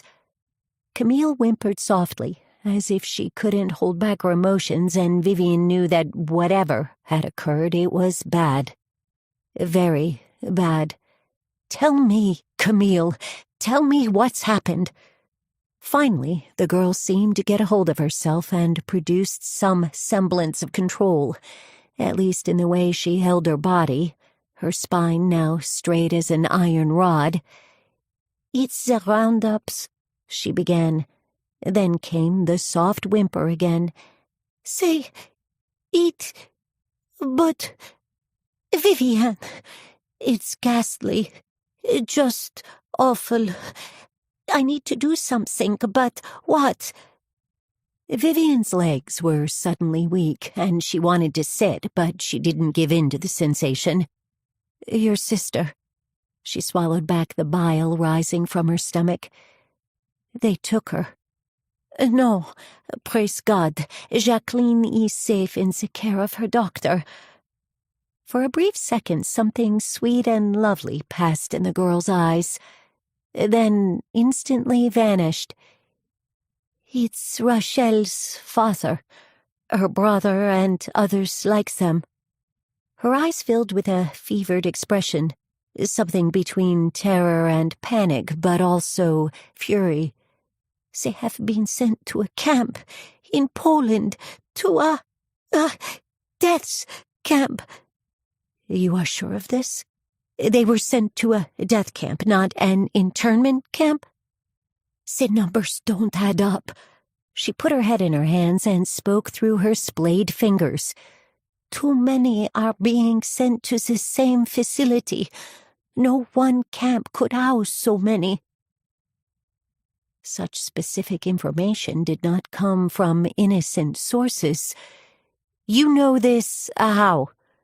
Vivian took the girl by the arm, practically dragging her to a chair before forcing her to sit. "Tell me, Camille, how did you come by this information?" The girl shook her head, her eyes not quite meeting Vivian's. "It doesn't matter." Oh, but it did. Vivian couldn't bear to think what Der Rab would do if he caught the girl rummaging through his personal correspondence. Even Vivian didn't dare it. "Camille!" Fear coated her voice, and the girl winced in response. "Good. She should be as afraid. You cannot take such risks.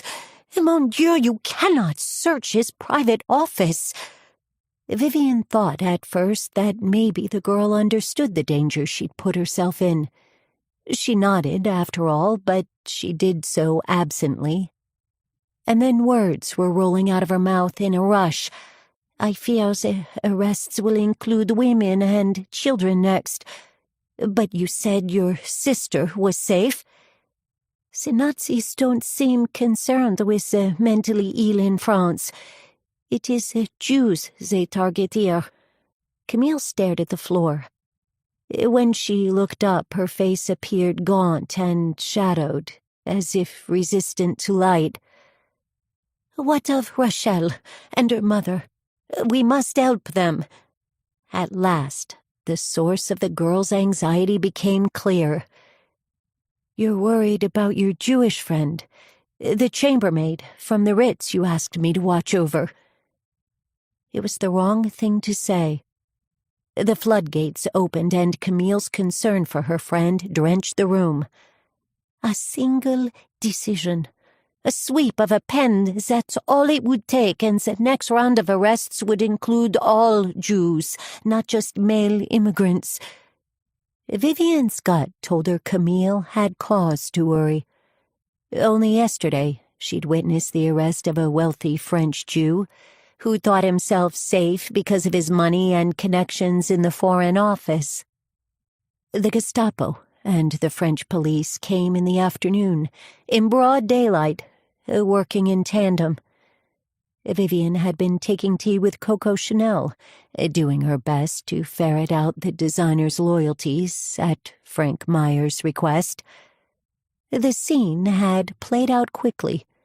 A man seized, his female companion as well, the latter screaming, the former earning a fist to his face for resisting. Vivian shuddered at the memory.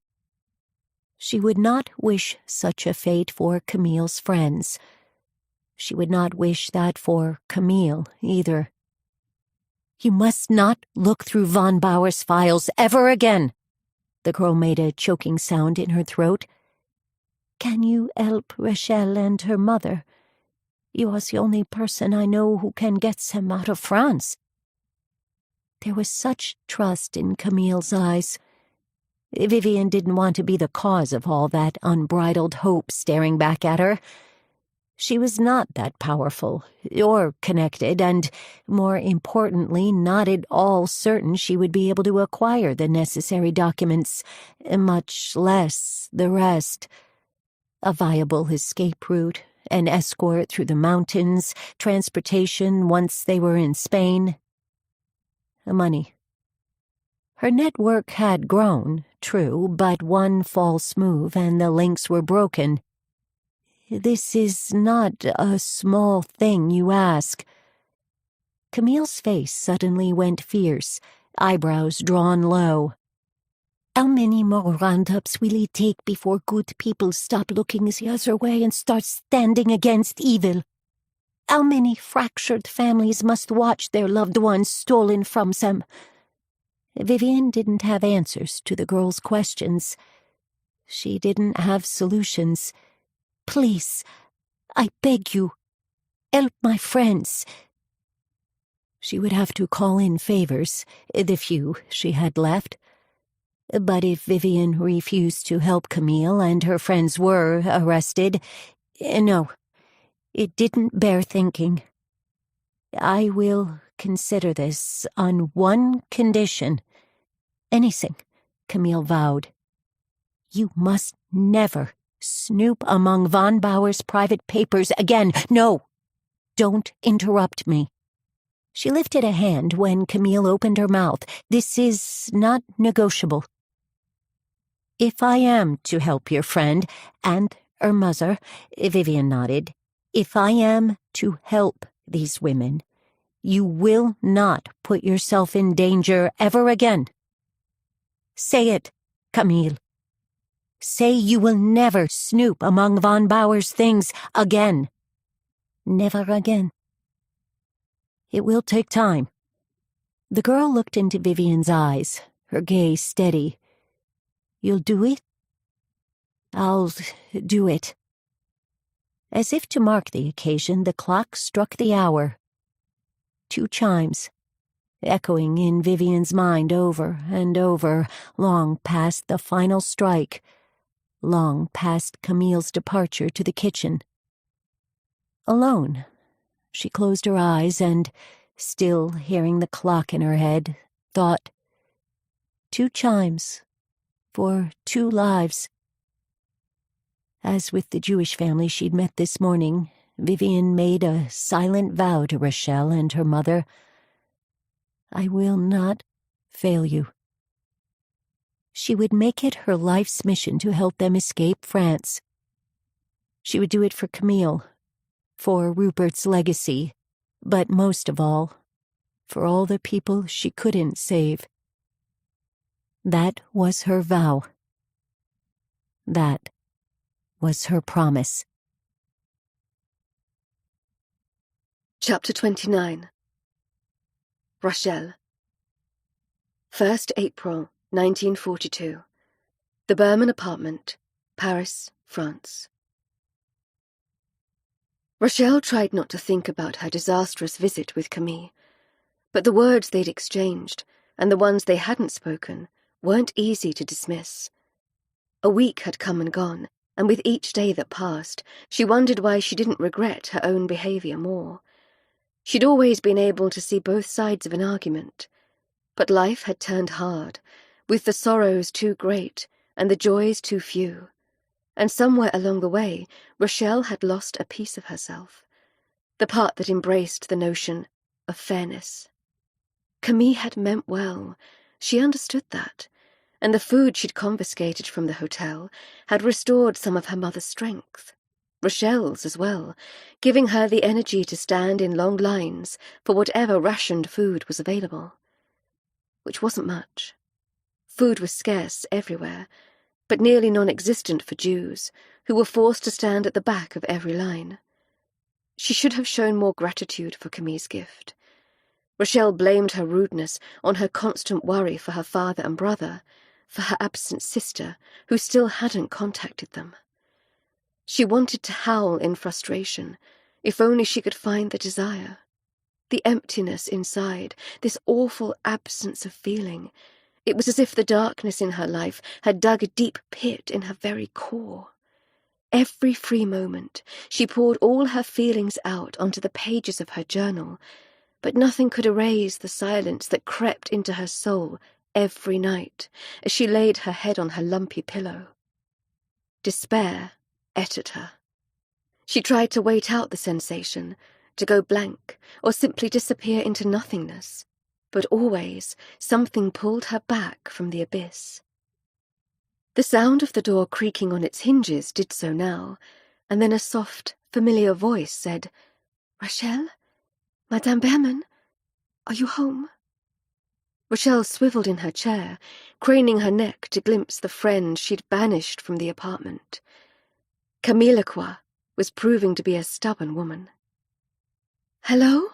came the tentative greeting again, the hinges creaking louder, a stark reminder that the locks had been taken, along with the telephone and wireless. They'd even shut off the water. "Rochelle? Camille?" Her heart thrummed at the sight of her friend, now standing inside the apartment, another bag slung over her shoulder. More charity, so very needed, yet so very unwelcome. In that moment, Rochelle forgot her remorse over their last meeting, and the childhood lessons on politeness her parents had instilled in her, and asked, bluntly, irritably, "Why are you here? Please, don't turn me away." Camille moved deeper into the room, a contrite look on her face, but all Rochelle could see was the satchel she carried. Her very survival, her mother's as well, was collected inside that nondescript canvas bag. I come with news. Not good news, Rochelle sensed. It's about your father and brother. No, not good news, but information she desperately wanted. To her shame, her mind wasn't on her father or her brother, but on her empty stomach. She couldn't take her eyes off the bag slung over Camille's shoulder, and what it meant. Survival. A sick feeling filled Rochelle, guilt that her desire for food outweighed her need for answers. She didn't want to be this selfish, but there was no room for noble pursuits on an empty belly. Rochelle had to think about her mother, and the promise she'd given her father in the police station on the day of his arrest. She sighed, knowing she would accept Camille's charity, and this time she would show more gratitude. Come in. She stepped forward, and was suddenly aware of the stench coming off her own unwashed body, and how the wavy locks of her hair, that had once been her shining glory, hung in greasy clumps.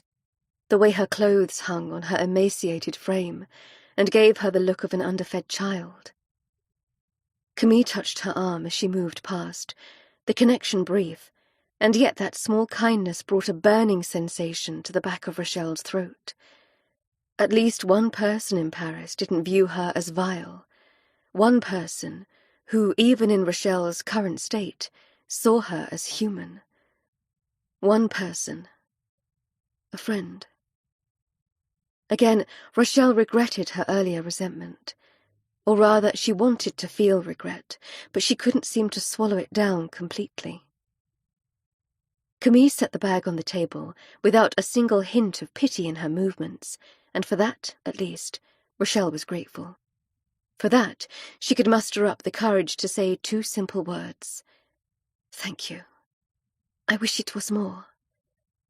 The tears clogging in her throat moved into her eyes, and Rochelle had to swallow several times to hold them back. When she was finally able to speak again, the words came out in a rush. You said you have news? Can we sit? No, she wanted to shout. No, no, no, she didn't want to sit. She didn't want to hear what Camille had learned. She wanted to continue believing her father and brother would come home. Any day they would walk through the door. But the sadness in Camille's eyes, the hunch of her shoulders, told a different story, and Rochelle knew they were gone for good.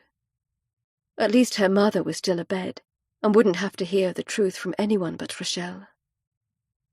All right, let's sit. She pulled out a chair at the kitchen table. Camille did the same, then reached across the divide and took Rochelle's hand. Her touch was nearly as gentle as before, and Rochelle's resentment ignited all over again. Camille looked so strong, so healthy, so safe in the knowledge she was not a target of Nazi hate.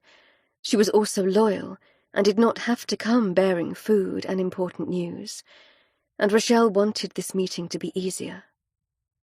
Tell me what you know. My employer works at the facility in Drancy, the one the German army originally slotted as a camp for prisoners of war. Originally? Rochelle's mind hooked on that one word, dreading what it meant, but needing to know the truth. But not anymore? No. Her friend gave a sad shake of her head.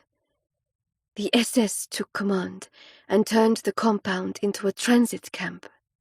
A transit camp?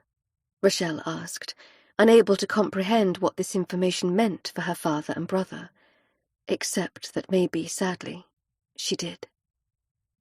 It's a facility where the Nazis hold detainees before transporting them to other, she swallowed, detainee centers in Germany, and, as I recently discovered, Poland. Rochelle lost her breath a moment. Detainee centers. She squeezed out the words past her suddenly parched lips. You mean concentration camps? Oui, yes, concentration camps. Camille looked stricken, the colour leaking from her face, as surely as Rochelle felt the heat leaving her own. There it was again, that tingle of recognition that her father and brother were lost. She felt the fatigue of the past year pull on her heart, and her next words were full of grief. Tell me the rest, Camille. All of it. My employer is a scrupulous record-keeper. He has ledgers that list the names of Jewish males arrested in the French and German roundups, where the detainees were initially sent, and for how long they were there. There are other lists that have the date of their transfer to Drancy, and then... She swallowed again, then looked up to the ceiling, as if searching for her next words in the cracked plaster. The date they were transported out of France to a concentration camp in Poland. It's called Auschwitz. Rochelle felt her fingers tightening into fists. Her teeth gnashed together, and the taste in her mouth grew foul and bitter. You found my father and brother in these ledgers. Grief filled her friend's gaze. They were sent to Auschwitz. Rochelle heard the words and knew them to be terrible, but she also had hope. Her father and brother were alive. They were in Poland, at a concentration camp. Not dead. Alive, and... The moment of relief was squashed instantly by the sight of tears in her friend's eyes. What aren't you telling me? They were sent to Auschwitz with thousands of other men. The trains leave daily. Daily, Rochelle. And always to the same destination. To a single concentration camp. Camille was openly crying now. So was Rochelle. Big, fat tears she didn't bother wiping away, because the numbers told a harrowing tale that could not be dismissed. Auschwitz was a death camp. Rochelle's father and brother had been sent to a death camp. She couldn't breathe. When will this nightmare be over? Never. It would never be over until the Germans were defeated. Not even then. Too many innocent souls had already been lost. Her father, her brother, both surely gone. No. No. Her mind would not accept this awful news. Camille was talking again, but Rochelle didn't want to hear any more. She wanted to hit something, someone. Camille. How satisfying it would be to take out her anger on her friend. It's your only chance, Rochelle. You and your mother must leave Paris. She'd said nearly the same words to her father 2 years ago, and now it was Rochelle denying the idea. How? Our identity cards mark us as Jews. I have a plan to secure new documents for you and your mother, including travel visas. It was exactly what Basha had promised.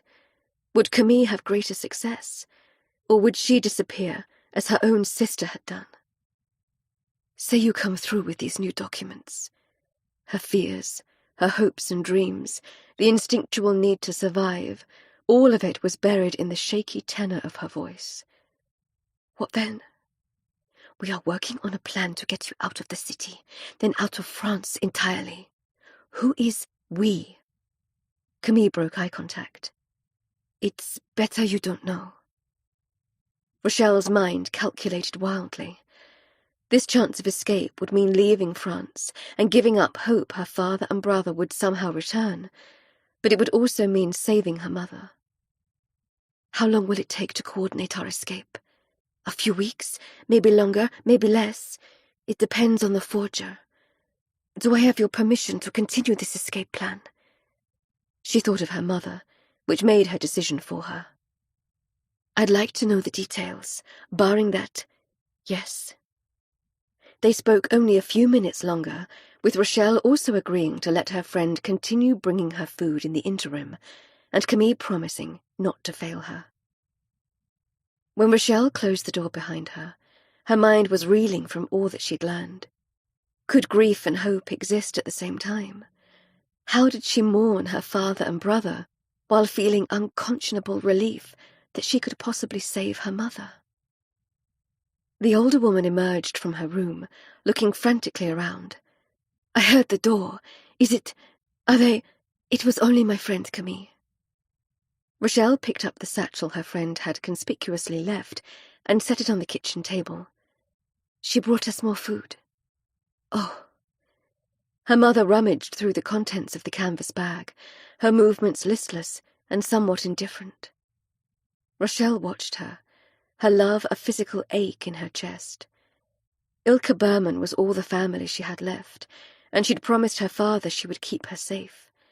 Escaping France was the only way she could do that.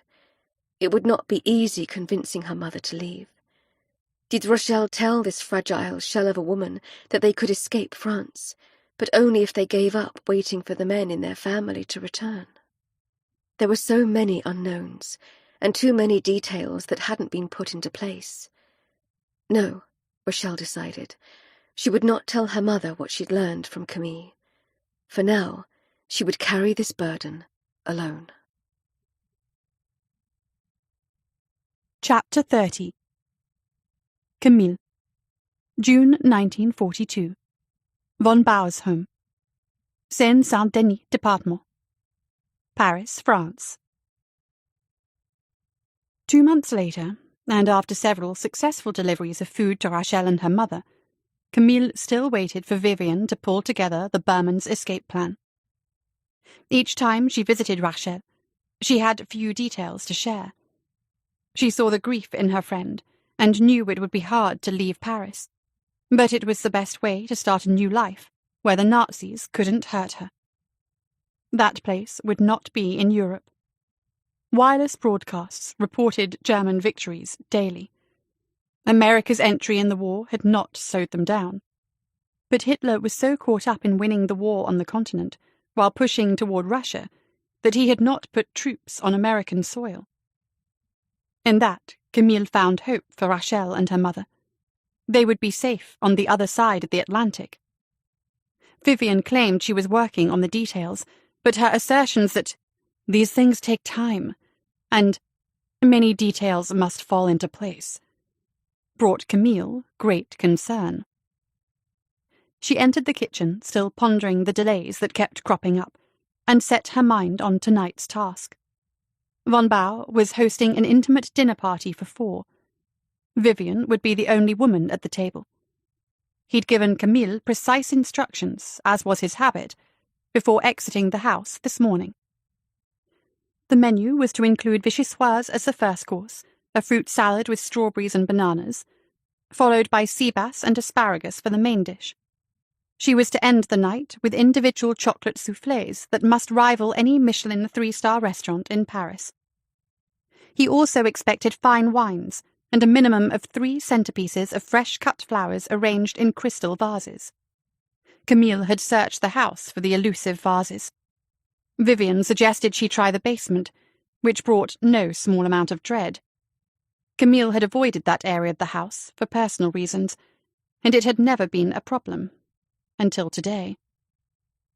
Having put off the task long enough, she opened the door and stood perfectly still, as memories from another time in another basement assaulted her. Even now, 7 years after that horrible day, she could hear Jacqueline's screams in her head. The smells were in her nose as well. The scent of gunpowder, her father's blood, mixed with death. No, she couldn't go down into the basement. She had to do it. Von Bauer would know she'd avoided this trip into the dark recesses of the house. There was no choice. She took her first tentative step, bracing for the images she kept hidden in her mind. They came quickly and followed her to the bottom of the stairs. The smell was nearly unbearable, a nausea-inducing mix of mold and wet wool, and something that came from a dead animal. Some sort of rodent, she guessed. A rat. Would she never be free of the monstrous little creatures? Camille found a lone light bulb hanging by a single wire and pulled on the string. The scurrying of claws over concrete, the flash of black fur, a pink tail, and then she was blissfully alone with only the terrible stench. Dust bunnies scattered under her foot, warning she was the first in a long time to venture this deep into the bowels of the house. That should have comforted her. But spiders stared at her from their sticky webs suspended in the corners. She looked away and focused on the racks full of forgotten canned goods. Sacks of flour and sugar, butter and coffee filled another. Nearly every item was neatly aligned side by side and in bulk. Had that been von Bauer's doing? Vivian's? Or perhaps the previous occupants had anticipated shortages and prepared accordingly. That would explain the layers of dust. Camille thought back, and remembered that Vivian's suggestion to look for the vases in the basement had been a passing remark, not a definitive solution. She found several vases on one of the shelves, and breathed a sigh of relief as she clutched 3 of them to her. Deed done, she worked her way back to the stairwell, her pace fast and nimble. Then something cold snaking around her ankles made her scream. She nearly shot up the steps, but took an instant to look down, and saw it was only a draught. Coming from where? A quick scan revealed the windows were shuttered from the inside. Something nagged at her, a memory she couldn't quite catch. There, then gone.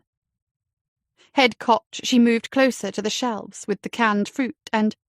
aha! She felt the draught again, coming from beneath the rack itself. Perhaps there was a hole in the wall. That would explain the rodents. Setting the vases on the floor, she peeked beneath the rack. There was a thin gap running parallel to the floor. That vague memory nagged at her again, and she stood, the keyring slapping against her hip bone as she wiped her hands on the apron. The memory tugged harder, bringing images slowly, eventually, into focus. Another room. A large piece of furniture. Vivian's furs hidden away. Of course. Of course. Camille moved the rack aside, which required a lot of pulling and pushing and moving from one side to the other. And yes, there it was. The outline of a small door. There was no handle, only a padlock. After several misfires, Camille found the key. The door swung inward, and a whoosh of stale air swept over her. Well, well. She'd found a secret tunnel. Where did it go? She checked her watch. There were hours before von Bauer's return. She needed only a few minutes. Hurrying now, she retrieved a flashlight from the kitchen, and steeling herself against her awful, awful memories, she made the descent back into the basement. A sound had her stopping midway down. She held her breath, waited, listened. Nothing. Just an old house with old bones settling into itself. Blowing out a breath, she continued. At the edge of the tunnel, sweat broke out on her forehead, and her stomach tried to jump to her throat as she stared at the nothingness in front of her. She flicked on the light, and yes, it was indeed a tunnel, cut into soil and rocks. Again she tried to work out where it led, knowing there was only one way to find out. She took a tentative step, swept the light left to right, up and down. Another step. Another sweep. She continued in this manner.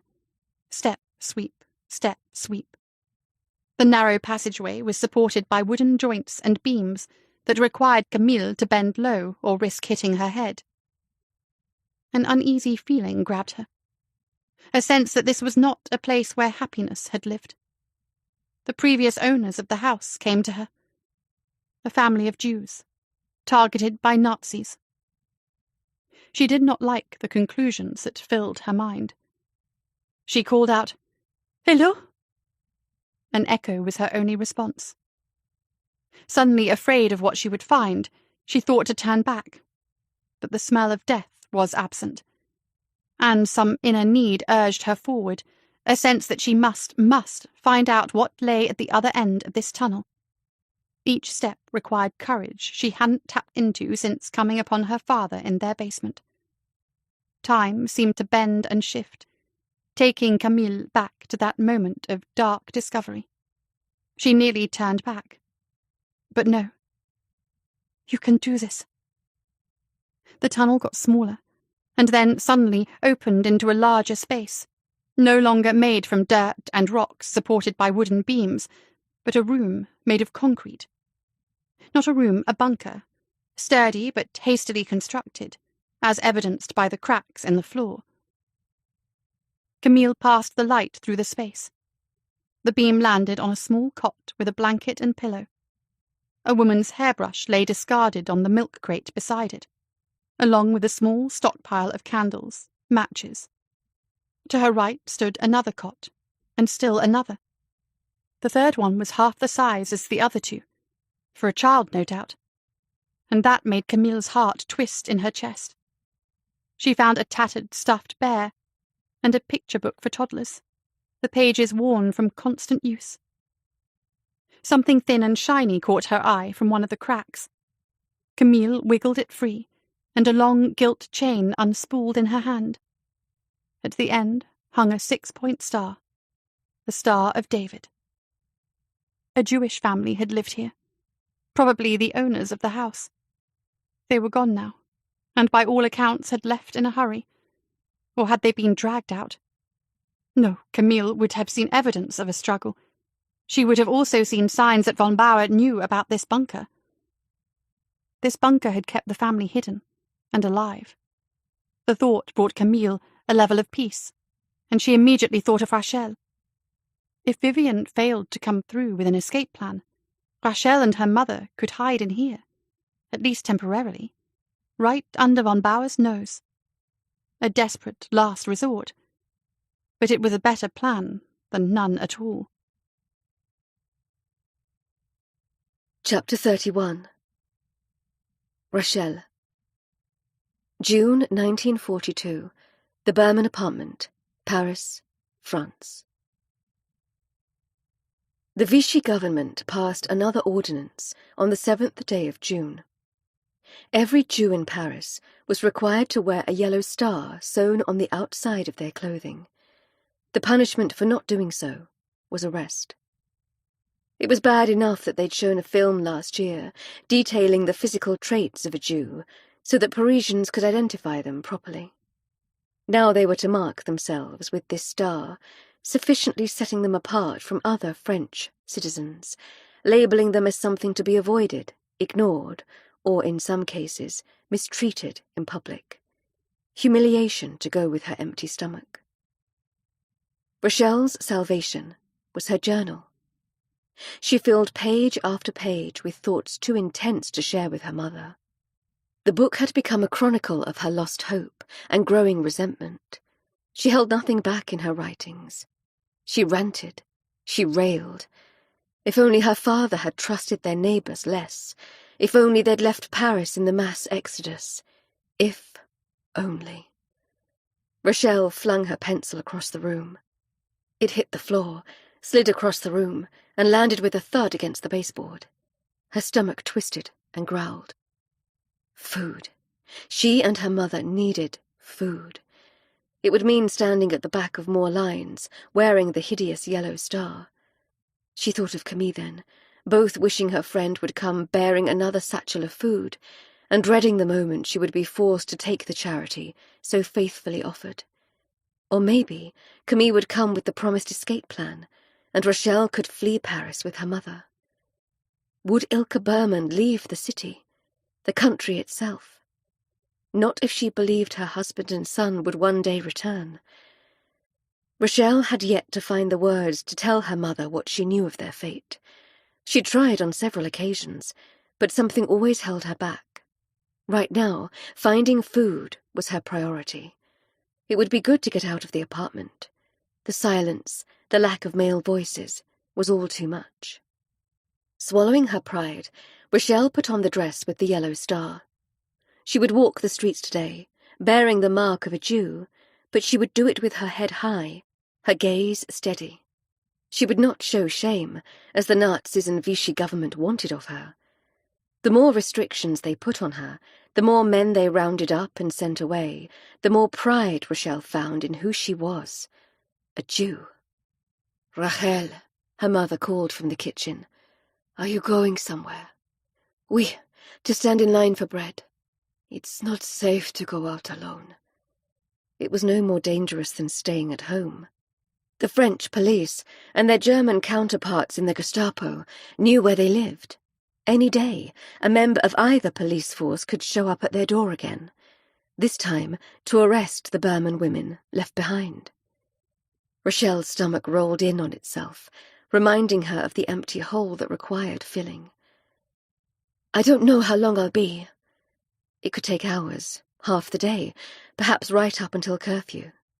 Sighing, she grabbed her handbag, the ration coupons tucked inside, and, rather optimistically, looped her arm through an empty basket in case she was lucky enough to find a shop willing to serve a Jewish woman wearing a yellow star. Her mother met her at the door. "I'm coming with you." Rochelle hesitated only a moment. The stubborn set of her mouth and jaw was reminiscent of the woman from her childhood. She wanted to spend time with that woman, her mother. "I'd like that. We must stand together." Emotion rolled up Rochelle's throat. Her mother had been strong like this, once upon a time, vibrantly alive, and even if this was only a brief glimpse into the woman she remembered, it was enough. "I love you, Mama." Her mother gave her a fierce hug in response. "You can carry this." Rochelle passed over the basket, and they took to the streets, hand in hand. The noise was shocking, made louder after weeks of silence in the apartment. Paris was the same, and yet different. What had once been Rochelle's city, her home, was now foreign territory. French children ran past them and shouted at each other. Horns honked, bicycles whooshed by. Along the thoroughfare, shops and restaurants were open for business, but with signs barring Jews' entry. Her mother averted her gaze, and she now wore the look of quiet despair. "How are we to buy bread if we are not allowed in any of the usual shops?" "I don't know. We must try, though." Bold words, but as they continued up one street and down another, apprehension crawled up Rochelle's throat. Wandering gazes locked onto the yellow star on her dress. Few of the eyes that met hers seemed shocked. Some people smiled at Rochelle and her mother. Others gave a silent nod. A few offered covert winks. But most looked away or whispered behind their hands. Centuries of assimilation in French society, and this was what it meant to be a Jew in Paris. Rochelle would not be intimidated. She would show pride in who she was, embrace her identity. She'd been born a Jew, a whole and deserving woman, with thoughts and dreams and feelings that could be hurt, with flesh that could be destroyed. Her fingers tightened around her mother's hand, for she swallowed the bitter remarks on her tongue. For Ilka Berman's sake, Rochelle would keep from antagonizing the people who so clearly thought to antagonize her. "I have never felt more conspicuous," her mother whispered, out of the side of her mouth. Conspicuous, yes, but not alone. Other Jewish women had taken to the streets. She nodded to one, an older woman, her yellow star prominent on her perfectly pressed dress. Their eyes held for only a moment, but an entire world of meaning passed between them that could not be put into words. Sufficiently bolstered, Rochelle adjusted the bag she'd slung over her shoulder.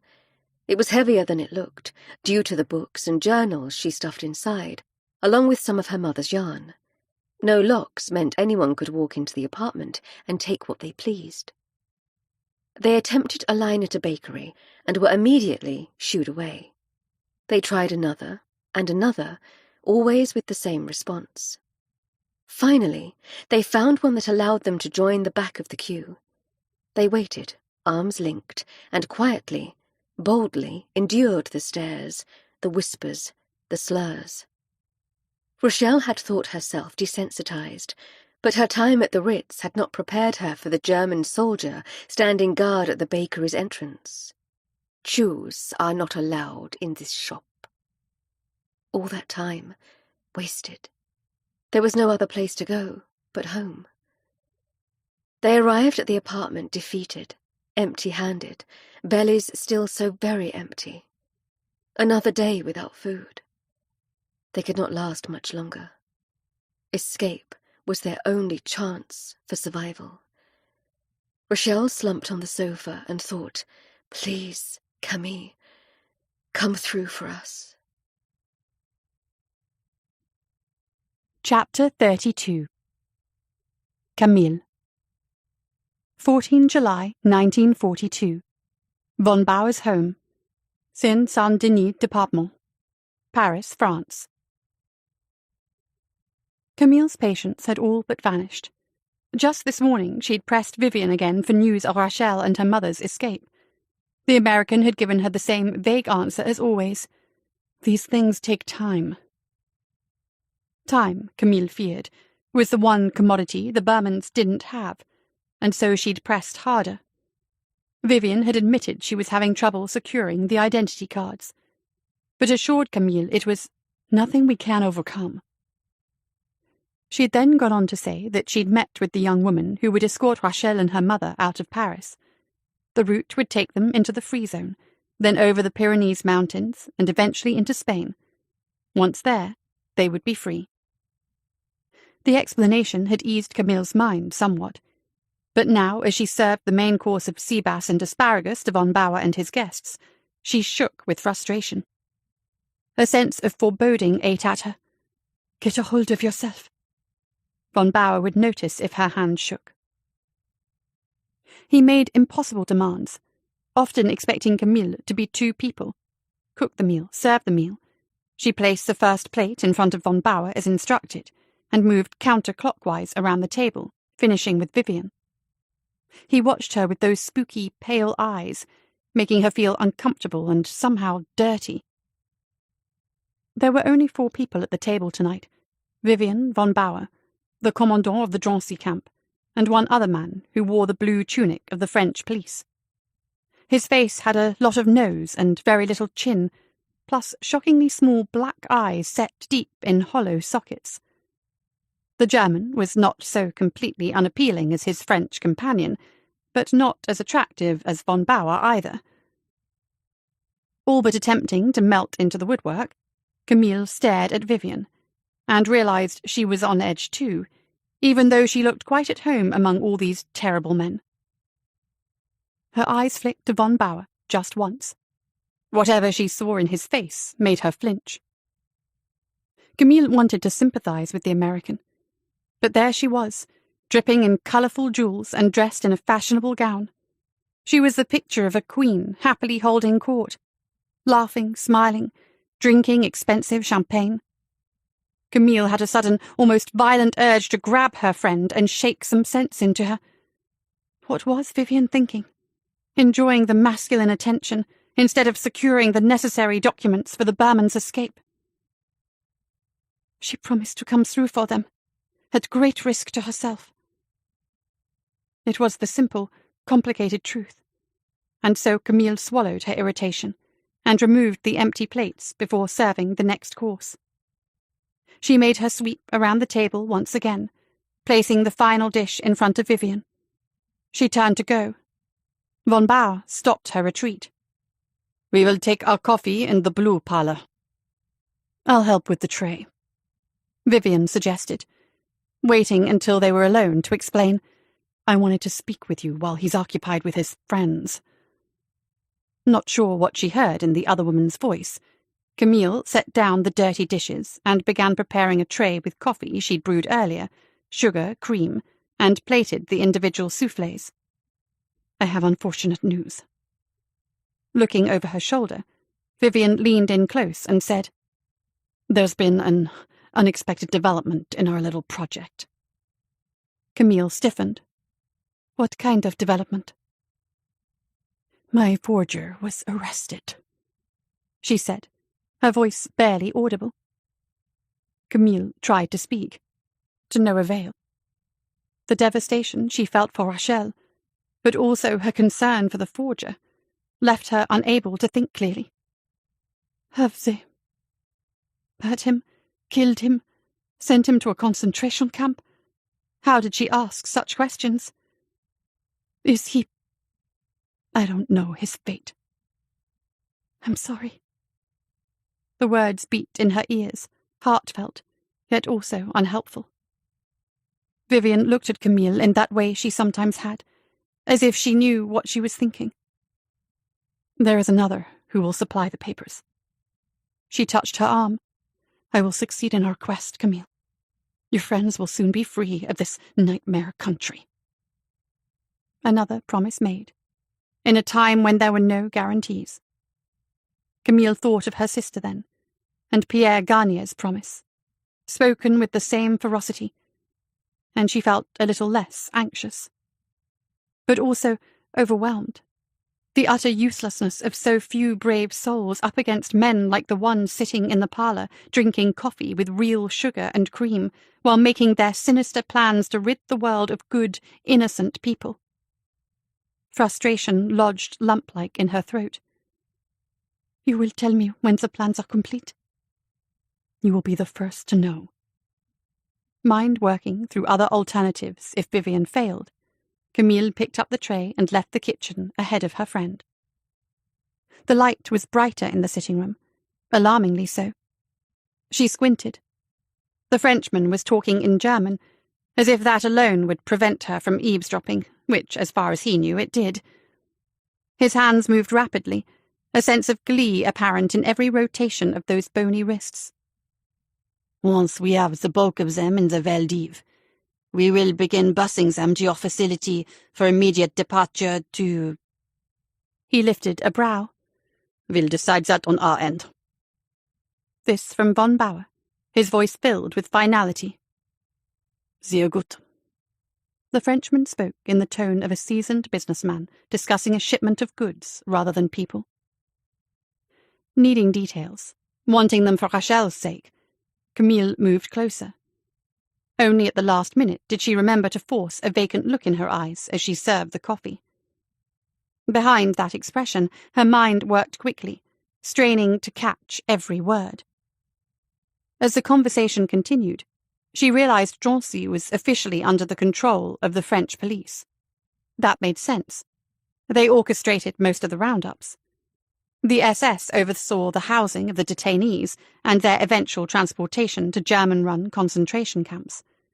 A team effort that proved France's official collaboration with their occupiers. Camille found herself engulfed in a rage so strong that she had to look away for fear of revealing her thoughts. "How many do you anticipate in this mass arrest?" asked von Bauer. "Somewhere between 20 and 30,000 Parisian Jews." This outrageous number seemed to confuse the two Nazis, Camille as well.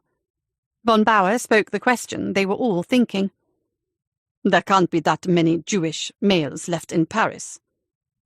"There aren't." The Frenchman puffed out his chest, a peacock showing off his plume. "This roundup will include women and children." Von Bauer was not impressed, as evidenced by his look of disbelief. "I wasn't aware the French police had that sort of manpower." "We have enough. After all, we are talking about Jewish women and children. They are like cows, stupid and weak. They will go willingly." Camille bit the inside of her bottom lip to keep from shouting at the ugly little man. The tinny taste of blood rolled across her tongue. The French police could not be so cruel, so vicious. They wouldn't arrest women and children. But of course they could, and they would. She saw the truth in the beady black eyes flashing with sick satisfaction. Fragments of feeling wanted to bleed through her horror. Rachel, her mother. She had to warn them. No, she had to get them out of Paris tonight. She looked at Vivian and saw no help there. Her vague, bored expression seemed far too real. Besides, only minutes ago she'd told Camille the forged documents weren't ready. There had to be another way. Another option, The bunker. Of course. The bunker. Von Bauer would never think to look for Jews hiding beneath his house. It would be dangerous. But with the proper amount of subterfuge, Camille could hide Rachel and her mother for a few days, maybe longer. Her hands clasped together at her waist. The feel of the ridiculous chatelaine imprinted against her wrist gave her an idea. There was only this one set of keys. She could lock the doors after von Bauer left for work, and unlock them before he arrived home, he none the wiser. If he made to return unexpectedly, he would have to knock to get inside. It could work. Camille would make it work. Time was her greatest enemy. She carefully, slowly moved toward the exit. then realized she was still required to wait on these foul, awful men with their foul, awful plans.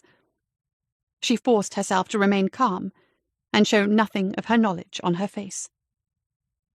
Von Bauer called for a refill. Camille poured more coffee into his cup, moving as if her body belonged to someone else, a woman who didn't comprehend the German language. She scanned the occupants of the room from beneath her lashes, understanding as she hadn't before why this small group of men had come here tonight. Players in another roundup that would be the worst one yet. Finally, she served the last of the coffee, took a deep breath, and slipped out of the room, her pace slow and steady so she didn't call attention to herself. Hovering in the hallway, empty tray in hand, she strained to hear the rest of their evil plans. She knew the roundups were to take place. She knew where the women and children would be taken, at least initially. But she didn't know the ultimate destination for all those innocent souls. Or the dates. She heard the rustle of papers being handed off from one man to another. Every detail would be written on those pages.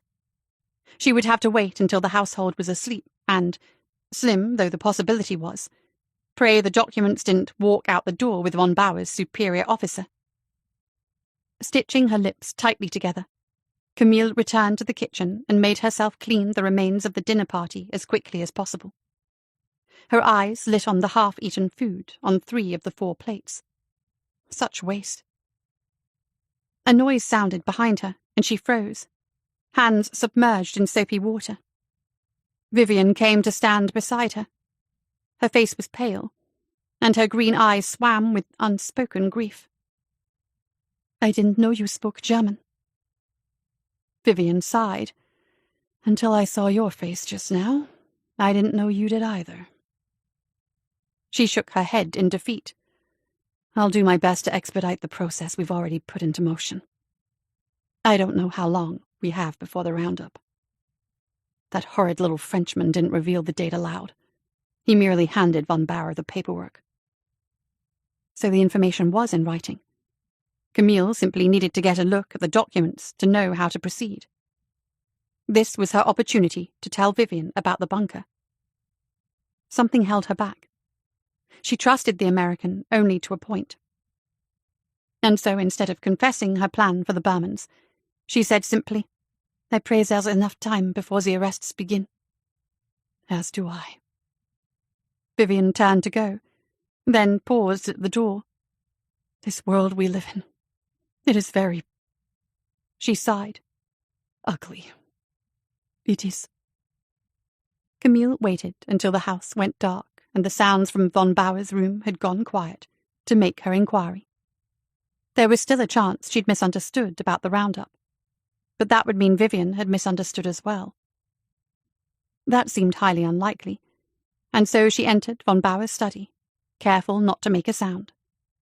The room was coated in darkness, made darker by the cloud cover outside. A steady rain had begun falling from the sky. Camille tiptoed to von Bauer's desk. "Please, please, let him be in possession of the documents." He was. "Please, please let me be wrong about the roundups." She was not. The plan was for tens of thousands of Jews to be rounded up in a single day and contained in the Veldiv, a stadium used mostly for indoor bicycle races. Camille searched for the date of the roundup, gasped at what she found. Vivian's efforts would not be enough to save Rachel and her mother. The arrests were to begin 2 days from now, at sunrise. Camille had failed so many people in her life. Her father, her sister, even on some level her mother. She would not fail the Burmans. Mouth set, she replaced the documents exactly where she'd found them. At the door, she gave the room a quick scan to ensure she'd left no signs of herself behind. Satisfied, she left the way she'd come. A great crash of thunder sounded in the distance outside the kitchen. She flinched so hard her teeth rattled. The rain began to fall in earnest, scratching at the glass, like someone trying to get in or to warn her to get out. Hurry, hurry! So little time! She should wait until tomorrow night, when the weather was better. But Wouldn't it be easier to avoid notice in the rain? The sentries would be less diligent performing their duties. Decision made, Camille pounded over the distance from the kitchen to the back door. Her whole body was trembling by the time she exited the house. She had to get to Rachel, tonight. She had to convince her friend to hide in the home of a German SS officer, a Nazi. No small task. She made the trip on foot, thankful for the rain that kept the soldiers on patrol huddled deep within their coats, their attention on staying dry rather than catching young Frenchwomen on a mission to save her friends. When Camille finally stood outside the Bermans' apartment, the irony was not lost on her. Much like the day the Germans invaded Paris, this time it was Camille standing in the hallway of a run-down building, urgently standing before a closed door, hoping, praying, she wasn't too late. Chapter 33. Rachel. 15th July, 1942. Paris, France. Rachel didn't know what woke her. Some time before midnight, she'd fallen into a fitful sleep, her dreams plagued with Nazi flags in the hands of French policemen. She sat up, blinking hard, the stale air filling her lungs. After a long pause, she heard it again. Two sounds. The rumble of thunder in the distance, and the sound of the front door squeaking open. Her first thought was, Gestapo. They'd come for her and her mother. But then she heard her name whispered. She knew the owner of that voice. Camille. With a sense of urgency, Rachel threw off the covers and hurried out of the room, her footsteps silent in the gloom. She knew which of the floorboards creaked, which ones held her weight without making a sound. Rain clouds covered the moon outside, turning the dark room darker still. She stumbled, righted herself on the edge of a ladder-back chair. The lack of light told her it was still the middle of the night, or perhaps early morning. Hard to know with the rain coming down in hard sheets. The sound of footsteps came from the entryway, and for a minute Rachel thought of the French police again. Rachel? Hearing something akin to panic, Rachel froze. The clouds shifted, and a thin trickle of moonlight illuminated her friend, standing inside the apartment. Her clothes were wet, her hair all but plastered to her head. Camille, why are you— Hurry! Her eyes were wide and glistened like hard glass. You must come with me, now, you and your mother. There isn't much time, they're coming for you. The Gestapo. She shook her head, her eyes heavy with insistence and something else. Panic. The French police. They've scheduled another roundup.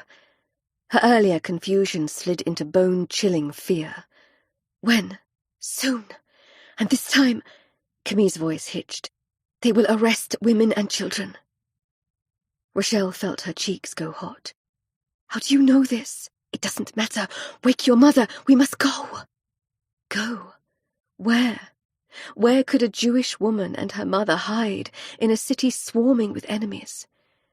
Before she could ask the question, her mother appeared, her eyes full of weary acceptance. We will go with you now, Camille. It's time. It wasn't until she and her mother were dressed, each carrying a small bag of their most important possessions, that Rachel realized, like her mother, she trusted Camille. A snap of lightning brightened the night, a pitchfork in the sky, and she found herself asking, Where are you taking us? To Drancy. Her blood turned to ice, and her earlier confidence vanished. Panic became a living, breathing thing, writhing in her empty belly. She tried to ignore the sensation, to hold it back, squeeze it down, but she couldn't stifle a squeak of alarm. Camille was quick to reach to her. I do not take you to the detainment center. I am taking you home with me. Rachel felt relief rush through her, hot and unexpected. Then came the fear, cold and furious. You mean to the Nazis' home? She hissed. Yes and no. The rain streamed over her, turning the long golden locks into thick, unruly clumps. There is a hidden bunker beneath the house. The entrance is in the basement. And before you protest, von Bauer doesn't know about the secret room. Does his mistress? The fewer people who know of its existence, the safer it is for you. That wasn't an answer. We should get moving. Camille touched her arm. It's a long walk, and we must keep to the shadows to avoid detection. Even in the rain, there are patrols. Rochelle knew her friend was right, but for her mother's sake, she couldn't let her question go unanswered. Is Vivian Miller aware of the bunker? I am the only one who knows. It's not ideal, I know. But Rochelle, they're coming for you and your mother. What choice do you have but to trust me? She saw the dark honesty in her friend's gaze, the desire to protect her, friend to friend, sister to sister. It was there on the tip of her tongue, every feeling, every nuanced emotion. She imagined it all spilling out, the gratitude she felt, but also the anger, white-hot fury that she had to rely on someone outside her family for her survival. At least you have someone watching out for you. Others didn't. Be grateful. Rochelle gave the briefest of nods, and after taking her mother's arm, followed Camille through the shadows, over the wet streets, back into the shadows. After what felt like hours, with her mother leaning heavily against her now, she finally chanced a whispered, "Are we close? Nearly there, just over the next rise." The rain slowed to a spitting drizzle. Rochelle glanced down at her mother, as she'd done throughout the journey, and saw her fatigue. For a moment there was a roaring in her ears, as if she were forging through gallons of water rather than raindrops. Camille stopped at a wrought iron gate that led into a courtyard. Rochelle took in the massive 3-story house looming above them. The walls were made of white stone, something grand, possibly marble. The windows were dark, like hollow eyes cut into a pale, unforgiving face. Vines crawled up the columns of a gazebo off to her left, reminding Rochelle of snakes, lizards, and vipers. The stuff of nightmares. Reaching for a ring of keys at her waist, Camille unlocked the gate and stepped through. Rochelle and her mother followed her. "We'll enter through the back. Hurry now. The sun will be rising soon." She was right. The night sky had taken on a purplish tint. Soon the world would go pink and orange, and the French police would begin coordinating last-minute details for their roundups. Rochelle and her mother could not be caught outside. They could not be caught inside, either. Again, she glanced at her mother before taking the next step. Ilka Berman looked exhausted, which was expected after their trek across half of Paris on empty stomachs, but she also appeared resolved. That evident will to live gave Rochelle permission to continue trusting her friend. Camille led them around the house and let them in through an unassuming door. They were in some sort of mudroom now, which spilled into a kitchen on the left and housed yet another door on their right. Gaze locked with Rochelle's, Camille pushed open that second door and stepped aside. A row of stairs descended into a tomb-like darkness that reeked of mould and something equally pungent. There was a railing. Just as Rochelle put her hand on the wood, she heard a soft click, and then a faint light came on. She took a step, but Camille stopped her. "Me first." Happy to let her friend lead, she watched as Camille disappeared down the steps. Another soft click, barely a hint of sound, and then more dim light shone at the foot of the stairs. That, Rochelle knew, was her cue to guide her mother into the basement. At the bottom of the stairs, she discovered the space was mostly a storage area. Brooms and mops in one corner, racks of metal shelves filled with canned goods in another. So much food. Enough to feed a small regiment of German soldiers, and that brought back her anger. She stubbed her toe on something hard and had to slap her hand over her mouth to keep silent. Camille set her hand on one of the racks. "Help me move this." Rochelle went to the other side, placed her hands on the cold metal, and pushed. Camille pulled. And then there was yet another door, this one cut right into the wall. "Follow me." Camille reached for a flashlight sitting on a small shelf above the door, and using its narrow beam, entered what seemed to be a long, narrow tunnel. Even knowing Camille was showing her trustworthiness, always taking the first step into the unknown, Rochelle couldn't seem to make her feet move. "We have trusted her this far," her mother reminded her. "What are a few more steps? Go, Quetzal. My Sorka, I am right behind you." The first step into the cool, velvety cave proved the hardest, but she took it. As she continued along the narrow passageway, some unnamed fear stabbed in her throat. The dark seemed to close in around her, like a hard, ruthless fist. She stood still in the deep, black nothingness, her breath shallow, cold prickling over her skin. "Keep going," her mother whispered.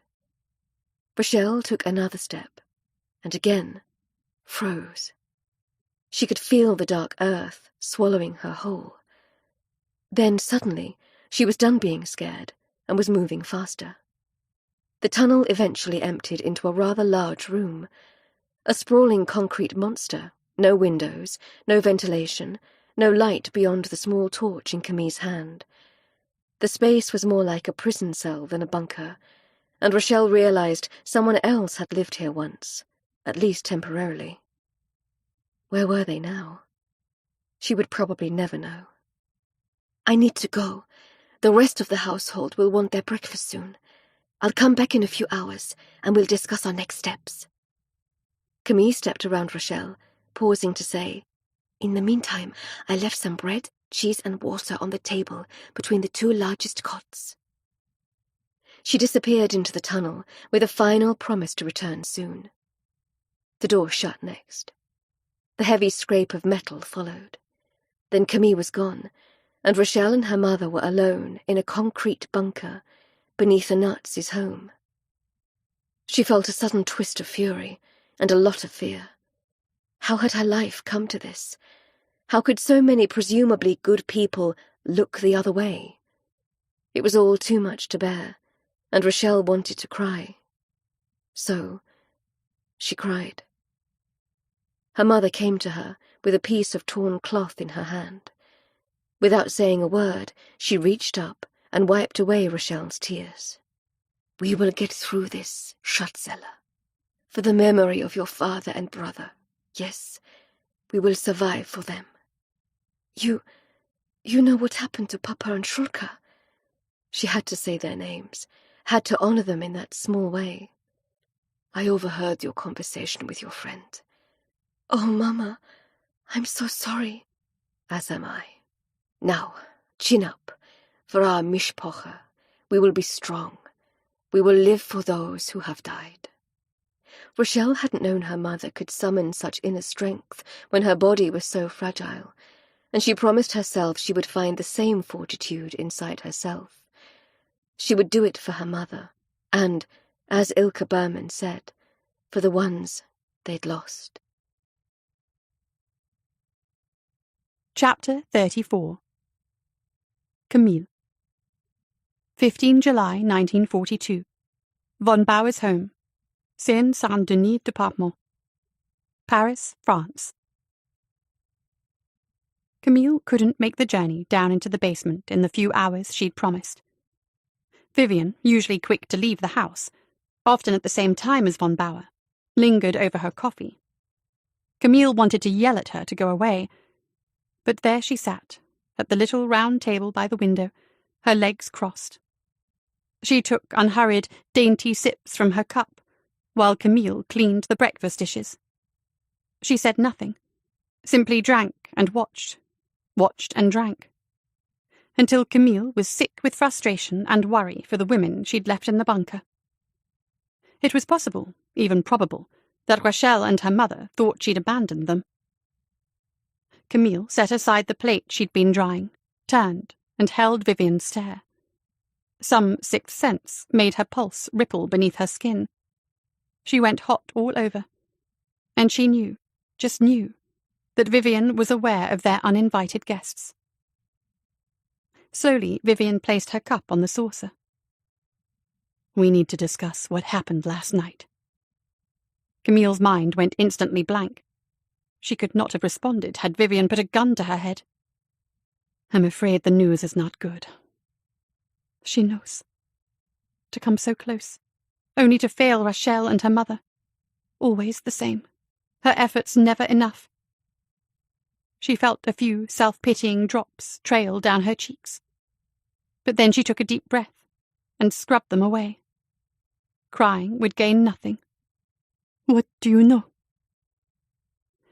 "I was able to wheedle the actual dates for the roundups out of von Bauer." She didn't say how she'd come by the information, and quite frankly, Camille had no desire to ask.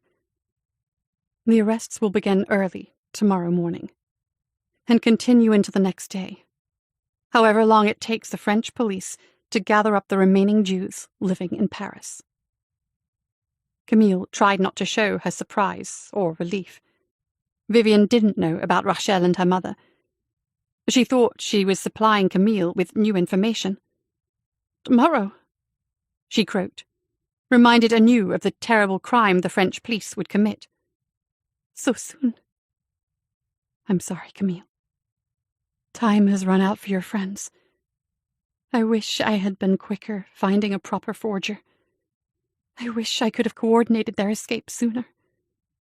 I wish—" She lifted her gaze, and in her eyes Camille saw the look of a stricken woman. "Many, many thanks." Camille could ease Vivian's mind. She could tell her about the bunker. But the stakes were high, and 2 lives were solely in her hands. The possibility of Vivian betraying them was slim, but it was possible. "What if I told you that they have a place to hide temporarily? Would you continue arranging their escape?" "What do you mean, hide?" Vivian's gaze sharpened. Where would they hide? Who would hide them? 2 questions, with but one answer too dangerous to utter. "Perhaps there is at least one brave soul left in Paris." Brave? No, not brave. Reckless, foolhardy. An open invitation for the Gestapo to come knocking on their door. Camille's heart ached with something like regret. She'd thought Vivian courageous, but her words spoke of self-preservation. "If I am able to guarantee they will not be arrested in the roundup, will you continue setting up their escape?" "What have you done, Camille?" Vivian's voice was sharp as the edge of a blade. "It's better you don't know. Tell me, where are they hiding?" Camille ignored the question. "Will you continue working on their behalf?" Not quite meeting her eyes, Vivian swiveled her head and stared out the window overlooking the backyard where the gazebo stood. Her agitation was palpable. "Were they just words, Vivian? Or did you mean what you said? Do you wish to help my friend and her mother?" Slowly, Vivian settled back in her seat. Slowly, she looked at Camille. Slowly, she said, "I will continue, as if there are to be no roundups. Thank you." There was no need for further discussion. That didn't keep Vivian from having the last word. "Be careful who you trust, Camille. Enemies come in the most unlikely of packages." Hearing more than the obvious warning, a premonition even, Camille found herself unable to take a decent pull of air. The sensation was like a noose around her neck, not yet tight, but already making it hard to breathe. "Did you hear me, Camille?" "I heard you." "Good." Saying nothing more, Vivian exited the kitchen, and then, moments later, the house itself. Camille locked the door behind her and waited an additional half-hour before making the journey down the basement stairs. The sound of her heels on the wooden steps dragged her back to that other time, to that other basement. She bit her lip, looked back over her shoulder, forced herself to continue. At the bottom, she scanned the immediate area, saw that nothing was out of place, and only then allowed herself to breathe easy. Flexing her cold fingers, she gripped the metal rack and pushed it aside. The lock gave way with only a small battle, and Camille stepped into the dark tunnel. A minuscule pinprick of light escaped from the bunker on the other end of the corridor. Camille groped her way forward, the tiny beacon her guide. There was the sound of breathing, hers, and then she heard the soft murmurs. She cleared her throat. "Rachel, Madame Berman, it's me, Camille." She finally entered the bunker itself, and found Rachel and her mother exactly as she'd left them, sitting side by side on a single cot, their arms tightly linked. Rachel's gaze met Camille's. Her lips were somehow a little twisted, as if there were thoughts in her head she struggled to keep from blurting out all at once. In stark contrast, her mother was completely closed off, her gaze empty and unfocused. She hummed something beneath her breath, a song Camille had never heard. "I'm sorry I was gone so long, but I'm—" "Oh." She glanced at the untouched plate of food. "You didn't eat." "We had other things on our mind," Rachel said, her face tightly disapproving, though her voice was a whisper of its usual self. "Food was low on the list." "Again, I'm sorry." The words rang insincere and hollow in this mouldy, dank bunker. They never intended to be gone so long. More excuse-making. Why couldn't Camille get this right? Rachel readjusted herself on the cot, her gaze moving to the chatelaine hooked at Camille's waist. "Did you have to bolt the door behind you?" The question told Camille much. Rachel had explored the bunker and the tunnel beyond, where she'd then checked the door leading into the basement. "I didn't secure the lock to keep you in," she said, simply and from the heart. "I did it to keep him out." The expression on Rachel's face could not be described as transformed, but her frown wasn't so deep, and her lips weren't so tight. "I see. Yes, of course." The courage it took to come to that moment of acceptance humbled Camille, shamed her even. She'd been so blindly focused on getting Rachel and her mother safely hidden that she hadn't thought what it must be like for them to face an uncertain future, indefinitely holed up in this soulless bunker with no talk of escape. Surely they had questions. How could they not? The solution came to Camille suddenly, like a swift nudge to her shoulder. Knowing it was the right course of action, she reached out one hand to Rachel, the other to her mother. "Come upstairs with me now. We'll get you some breakfast, and after you're feeling stronger, we'll discuss plans for your escape and—" "Upstairs? You want us to come upstairs with you? Now?" "Yes, now, so I can explain." "We can't go upstairs." Rachel jumped to her feet and shoved herself back. Back, back, back, until she was flush against the concrete wall. "It's not safe, en bas." "Won't be home for hours. Nor will Vivian." "Rachel." Camille inched toward her friend, slowly, her hand still outstretched. "I promise you it's safe. I've locked all the doors from the inside, and I am in sole possession of the keys. No one can get in without me letting them in." Rachel's eyes went wide and a little wild, and Camille could tell by the way she scrubbed at them with her sleeve that she was trying not to cry. "I don't know what to do. I want to trust you, but I'm scared. I don't want to be, but I am. All the time. I hate feeling like this." She closed her eyes, and Camille realized she'd rescued her friend from one life in a cage, only to throw her into another. "This bunker is only temporary. One day soon you will be free of this awful house, and safely on your way to Spain. It will happen. I ask only that you trust me a little while longer." Rachel drew a long breath. "Très bien. She glanced briefly at her mother, who gave a very small nod. That is, we'll trust you. A little longer. Chapter 35. Rochelle. August 1942. Von Bauer's home. Saint-Saint-Denis Department. Paris, France. 2 weeks later, Rochelle lay flat on her back, her forearm flung over her eyes. She couldn't sleep. Too many thoughts floating in her head. Her father and brother, her sister. Too much silence from her mother on the next cot. And too little variation in their daily routine. The web of monotony was a strange sort of torture. Every morning started the same, with the sound of metal scraping across concrete. Next, a key rattling in a lock. Hushed footsteps. Then Camille's soft voice telling Rochelle and her mother, "You can come upstairs now." Sighing, Rochelle turned from her back onto her front, blinked into the vast nothingness of the darkened room, and remembered that first morning upstairs. The sunshine had been a shock, blinding her, and then the smells had rolled in.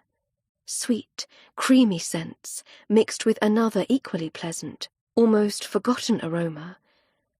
Camille had poured the coffee into 2 mugs and had presented a basket of croissants with butter and jam, real butter and sugary jam, and Rochelle had been too overwhelmed with guilt to partake in any of it, not when she thought of other French Jews, mostly women and children, who were at the mercy of the French police.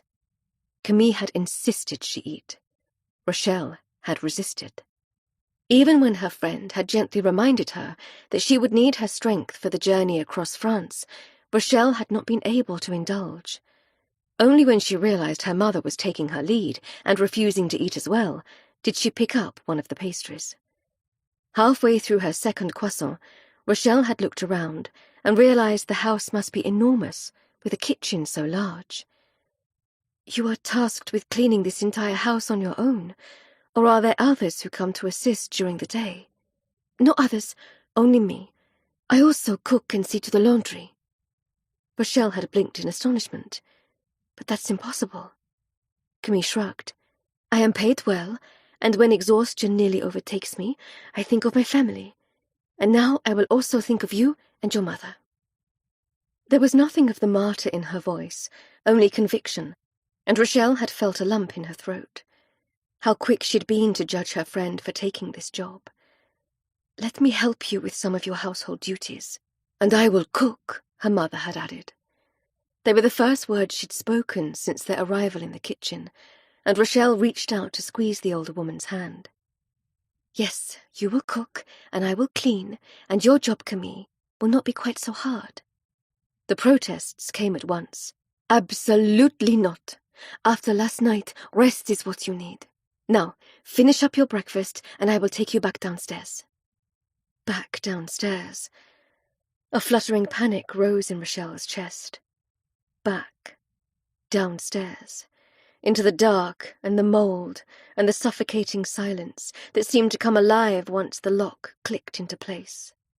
"Please, Camille, work is just what we need. Give us something to do. We'll polish the silver, sweep the floors, scrub the laundry." Anything to forestall going back into that wretched room. It will help us feel a little bit normal. Camille's protests had eventually subsided, and after that first morning, they'd quickly found a rhythm. There was a risk, always a risk, that the Nazi would come home unexpectedly, and because of that, it was agreed that Rochelle and her mother would spend only a few hours out of the bunker. A few blessed hours, when honest work held their fears and paranoia at bay. Now Rochelle lay awake, and when she shivered, it was not entirely at the thought of the man who lived upstairs. It was from knowing the stillness in the bunker would dissolve without warning, and her mother would dip into the dream that plagued her every night, without fail. Suddenly, Rochelle could not bear the weight. She lit a candle, then reached out, thinking to shake the older woman awake. But she'd moved too late. Her mother was already beginning to thrash about in the dim light. Her legs kicked out in protest of the images in her head, She muttered in a confused mix of Yiddish and French and Polish, none of it making any sense, all of it breaking Rochelle's heart. She rolled off her cot and knelt on the floor beside her mother. "Mama, shh, it's a dream, only a dream. Wake up." She smoothed a hand over the sweating brow. "You need to wake up now. It's a dream, only a dream." More thrashing of arms and legs, and now her head joined the riotous dance. "Mama, wake up!" Suddenly, Ilka went still, deathly still. Then her eyes popped open, and she was instantly, fully awake. It was not reassuring, staring into her mother's tortured expression, swollen with tears and heartbreak. "We should not have left our home, Ketzel. They will come back." "They aren't coming back." It was never easy, saying those terrible words. "My Ezra, mein Herz, he will find a way home. We will be gone, and then he will think we gave up hope." She was wrong. They could not give up something that was already lost. Papa and Schulke are gone. Rochelle saw the denial in her mother's eyes, and then the awful moment of acceptance for what could not be changed. Sleep would not come for either of them now. She stood, bent over her mother's small form. "Here, let me help you sit up, and then I will read out loud while you knit." The smallest spark of life came into her mother's eyes, and for that alone, Rochelle would have endured the clacking of needles. But as they sat together under the candlelight, and her mother began to knit in earnest, Rochelle realized something rather shocking. The sound that had once brought such loathsome dread now supplied an endless source of comfort, such that she found herself asking, "Will you teach me?" "I'd like nothing more." For the next several hours, Ilka Berman patiently guided Rochelle through the process of knitting scarves for men who would never wear them. Chapter 36. Vivian. September 1942. Von Bauer's home, Saint-Saint-Denis Department, Paris, France. Now that he was tasked with transporting French Jews to Poland, von Bauer left for the transit camp early in the mornings and arrived home later and later in the evenings. This schedule suited Vivian. She spent the bulk of her days at the Hotel Ritz, continuing her charade as a wealthy American.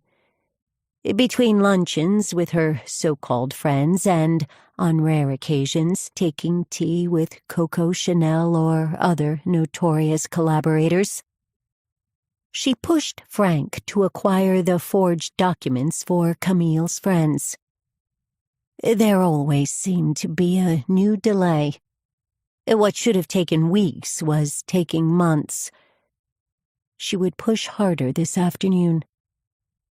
This morning, however, she hesitated outside the breakfast room, gathering her strength before confronting the man she'd grown to loathe even more than her own wicked choices. Von Bauer had left her alone last night, which had been a great comfort, but also a great concern. His passion was waning. He would soon discard her.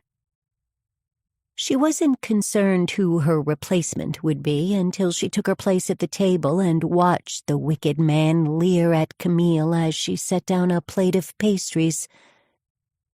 In her blackest dreams, Vivian had not thought he would turn his eye toward the girl.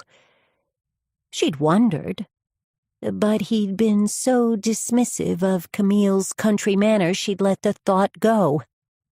However, now she realized her mistake. The girl was beautiful, and von Bauer's animal instincts were strong, barbaric even. All those envious female eyes that followed Vivian whenever she was on his arm, they had no idea how fortunate they were he'd chosen her over them. Looking at him now, taking him in as she would a casual stranger.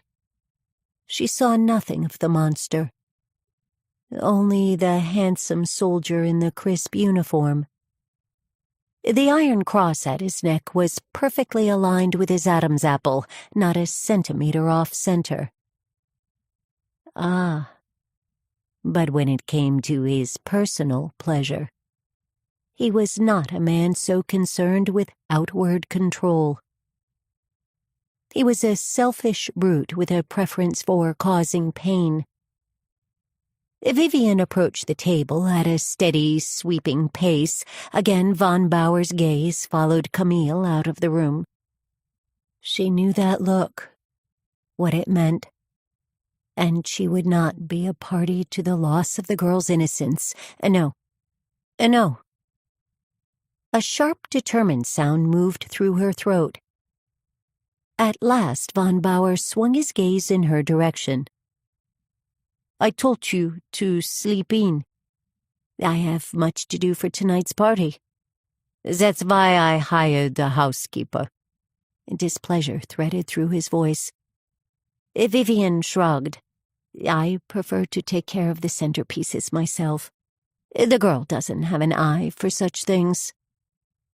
Nevertheless, I require for you to attend parties as my hostess, smile, entertain, and make me look good. The rest you will leave to the French girl." As if on cue, Camille reappeared and began gathering the dirty dishes off the table. The swine watched her every move.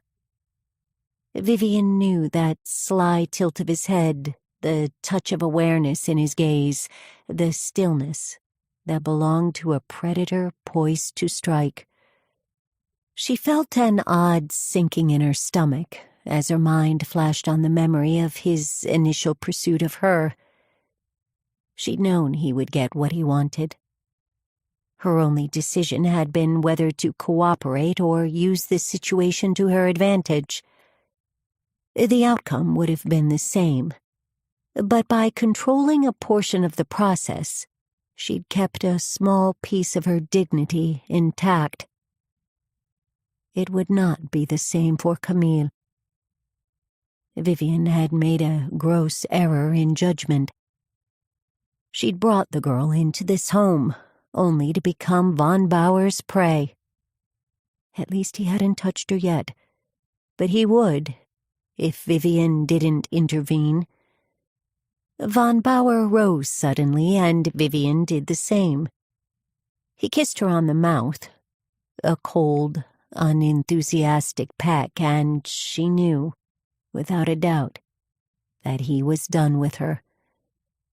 "I will be home in time for the party," he said, taking her by the shoulders with a grip that told her he expected complete obedience. "Wear the blue dress and the matching sapphire necklace." There was a distance in his eyes as he issued the command, but he kissed her again. And in the space of that second kiss, she let herself be the woman he thought her to be. Needy, a little desperate, reliant solely on him. She even managed a shaky sigh, added a bit of unease to the sound, going for uncertain, fragile. Her performance did the trick. He drew back, looking pleased. Good. Let him think he'd subdued her rebellious nature. Putting a hint of nerves in her demeanor, she walked with him to the back door, a direct route through the kitchen. She didn't trust him alone with Camille. He moved around the girl, but only just barely. His sleeve brushed her arm. She did not react. Not a shudder, not a flinch, not a smile. Clever girl. Camille locked the door behind him and went to the sink where she began washing the breakfast dishes. Vivian took in the young woman's appearance, and not a crease out of place or wrinkle to mar the cut of the fabric on her thin frame. A beautiful girl, who followed her employer's instructions to the letter. But when Vivian looked closer, she also saw the exhaustion in her blue eyes. And the worry. Did she understand what von Bauer wanted? Take care, Camille. Do not find yourself alone with him. He is not to be trusted. No, he is not. Vivian had underestimated the girl. Still, lock your bedroom door at night. Always. Good. Excellent. You understand. A faint noise from somewhere in the house caused the girl to jump. Nothing more than the house settling, but Camille gazed frantically over her shoulder toward the mudroom. The worry had returned in her gaze, and something else, a sort of paranoid watchfulness. Thinking she was the cause, Vivian touched Camille's arm, squeezed gently. "Have you received news about your sister?" She shook her head. "This is a good thing, yes?" She nodded. "I will only hear if the news is—" She stopped abruptly and cleared her throat, looked to the door, the window, the walls themselves. "Dire." This time a sigh leaked from her lips, pulled from somewhere deep inside her. "Oui." "If not your sister, what keeps you from sleeping?" A scared expression replaced the worry. "You heard me moving around last night?" Something there. In her gaze, guilt, secrets. They hung in the air, the implications of a lie swirling. "You're exhausted. I assume you lose sleep over your sister." Camille visibly relaxed. "Sorts of air keep me up, but also I worry about all those people in the roundup and the terrible days they spent in that arena without food and water. Mothers, daughters, sisters, aunts. What did they do but leave their lives and work hard to provide for their families?" "You are thinking about your friend," Vivian said. "You're worried she will be taken." Camille dipped her head, but not before she glanced to a spot just over Vivian's shoulder. "She won't be taken." Vivian's eyebrows lifted. "You seem certain of this." Camille's eyes shifted again, and she bunched her lips, considering. "I am. Very." The pointed look, the tapping of her foot, the inability to gaze directly at Vivian meant the young woman was hiding something. "But what?" "Do you want me to continue with our plans?" "Yes, please. Rachel and her mother cannot stay in France indefinitely. The details of their journey are nearly complete. I will pick up the documents in a few days. In the meantime, come, let's review their escape route one more time." They studied the map together, with Vivian pointing out the first rendezvous point and the second if there was trouble early on. Camille listened without comment, repeating everything only after Vivian was through. "Okay," Vivian said, pushing away from the table. "I meet with the forger later today." "Be careful, Vivian." She took each of Camille's hands in hers.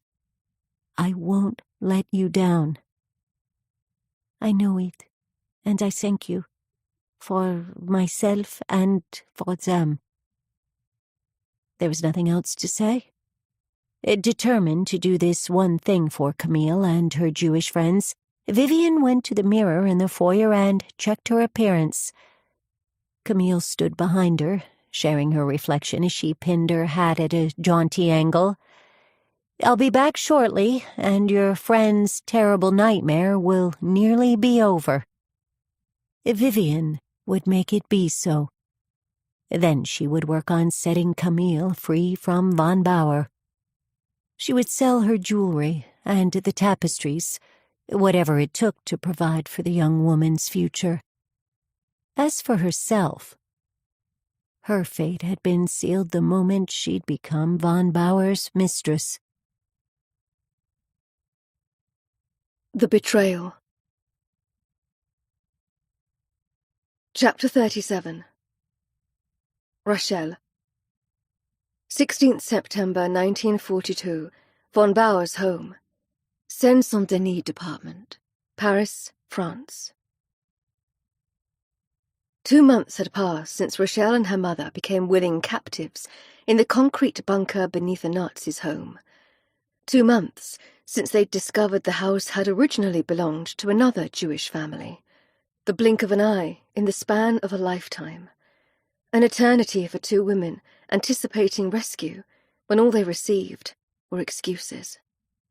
Waiting, always waiting, for the sound of metal scraping against concrete, for the whoosh of air to swirl through the tunnel, for Camille to call out so Rachel and her mother could spend a few precious hours above ground.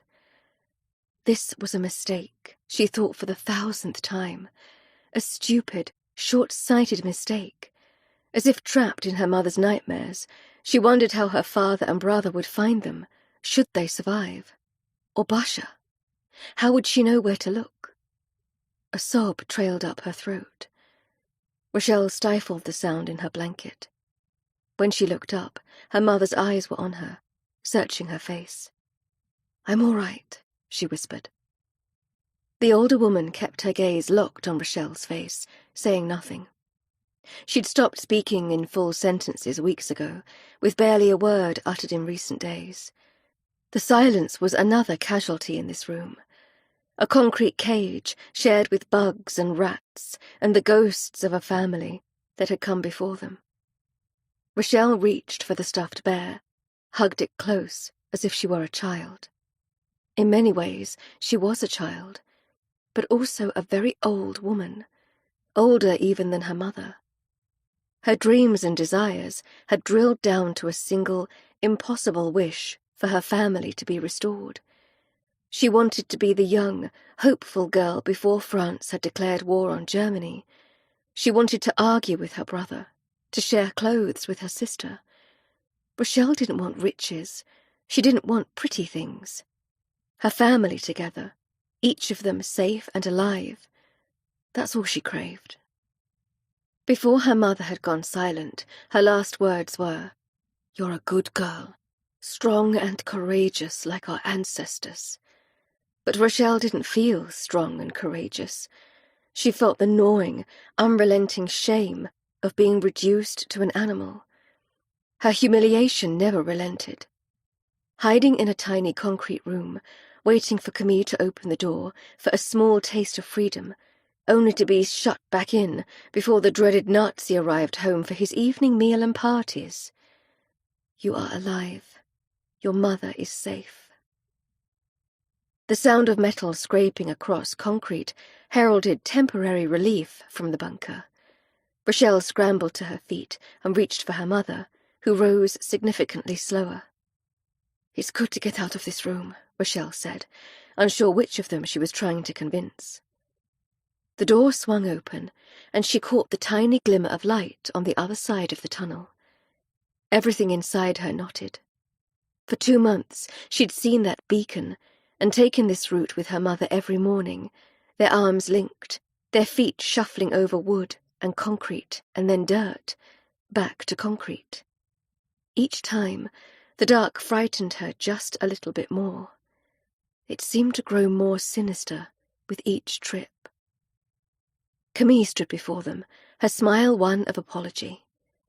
But there was something else in her, too, a nervousness that told Rachel she was on edge about something. "What's happened?" "He was late leaving the house. She looked at the ground. "He's gone now. And Vivian? Gone too." Camille was hiding something from Rachel. It was in the way she kept dropping her chin. But Rachel didn't ask. There were some things that occurred upstairs she simply didn't want to know. "I've made breakfast. Come and eat." Rachel took the stairs after Camille and entered the mudroom a step behind her. In the kitchen, her eyes locked on the food. The smells were amazing, and her stomach rumbled. She ignored it. She must work first, then rest. What needs doing first? Nothing, until after you and your mother have eaten. Camille set a basket of croissants and honey on the table, and all but pushed Rochelle in a chair. She poured 2 mugs of hot coffee, added cream and sugar, and then placed several more viennoiseries on the table, each with a thick slab of butter. Real butter. In the past 2 months, Rochelle and her mother had eaten better than they had in the past 2 years. She'd watched the older woman gain weight, even as she grew more and more silent. She was glad her mother was growing stronger, but her silence made Rochelle feel so alone. She put it out of her mind as much as she could, and dug into the delicacies Camille provided. They discussed their route to freedom, as they did every morning. They would need to be physically strong to make the journey. With that in mind, she took a hefty bite of a croissant and thought about the next few hours. There was always plenty of work to do in a house this size. She remembered that first day, when her friend had refused help. No more, now that her employer hosted his Nazi friends in his Nazi house nearly every night. Their days had taken on something of a routine, and Rochelle was glad for the work. She cleaned, polished the silver, set the table, changed bed linens. Her mother helped mostly with the cooking. Rochelle took her final bite and asked, "How many at the party tonight?" Camille made a face. 20. It's to be some sort of celebration. He wants fresh flowers placed throughout the house. She made another face, this one full of frustration. Would you dust the rooms on the first floor while I gather the blooms? Whatever you need. Camille reached to her, but didn't make contact. Her hand dropped slowly. I know. Rochelle cut her friend off before she could voice her sorrow over the situation. I wish it too. But really, I don't mind the work. It was better than sitting on her cot in the bunker, trapped inside with only a sliver of candlelight, not knowing whether it was day or night, or when she would be able to venture out. If you're sure, she nodded. I am. Très bien. Camille picked up an empty basket and pulled out a tool that looked like scissors with thicker blades that curved into 2 deadly points. Garden shears, Rochelle surmised, though she'd never actually cut a fresh flower before. A burning desire to follow her friend outside had Rochelle standing. She navigated the short distance without thinking about what she was doing. She wanted to walk in the sunshine. Just for a minute. She reached for the door handle, and just as quickly dropped her hand. It was so hard to stay inside the house. She wanted to smell the fresh air, to have the sticky sweet scent of flowers in her nose, and to feel real dirt beneath her fingers. Too dangerous. Rebellion moved through her. Bitterness. She swallowed it all down, as she'd done for months, hating the surge of ingratitude spiraling through her. She should not resent her confinement, and so she wouldn't. Rag in hand, she left her mother mixing dough and moved into the main portion of the house. She removed dust from every piece of antique furniture that had once belonged to a wealthy Jewish family. And just like that, the resentment was back in her heart. This time, Rochelle let the feeling come. She let it fuel her movements through the first room, into the next, and the one after that. She'd nearly worn herself out by the time unfamiliar scents drew her back into the kitchen. Her mother stood at the stove, stirring some sort of soup in an enormous pot. Rochelle had seen this picture of her mother 100 times, 1,000. Time seemed to shift and bend. Her vision narrowed, blurred, and Rochelle was transported back to her childhood. Love so profound rocked her into motion. She closed the distance in 2 strides. "Mama," she whispered, wrapping her arms around the soft waist. "I cannot lose you." In many ways, she already had. She'd lost her mother to the silence, but in the most important way, Ilka Berman was still her mother, her anchor in this terrible storm. "What is the meaning of this?" The furious voice had Rochelle spinning around and locking gazes with a pair of stunned green eyes. "Madame Miller," she sputtered. "I thought Camille locked the front door. I have a key. I have always had a key. What I want to know is how you got into this house. More to the point, where is Camille? Camille?" She shouted the girl's name, her gaze shooting swiftly around the kitchen. "Camille, where are you?" During the woman's torrent, Rochelle moved in front of her mother, effectively shielding her from the outraged American. She stood her ground, heart pounding, knees threatening to give out, and chose to answer the least complicated of the questions. "Camille is outside, cutting flowers for tonight's party." Silence met her words. Long, endless silence. "Get out." The words echoed in her mind. "Take your mother by the arm and get out of this house." As if sensing her desire to flee, Vivian stepped directly in her path, her face devoid of emotion. "Do not think to escape until I have my answers." Air tightened in her lungs. It's over. The trek in the middle of the night, the months of confinement, none of it had been enough to keep her mother safe. Get out. The command permeated every thought swirling in her head. Get out. She couldn't. She mustn't. She must. If Vivian Miller held them here until her lover returned. The back door swung open, and Camille appeared, her gaze running over the scene as frantically as Rochelle's blood rushed in her veins. "Vivian," she managed to say, her voice hitching over each syllable. "You're—" She cut a quick glance to Rochelle. "You weren't supposed to be back until later." The American jabbed a finger in the air in Camille's general direction. "You are keeping them here?" Her voice hit yet another octave. "In this house?" It made sense. It made sense.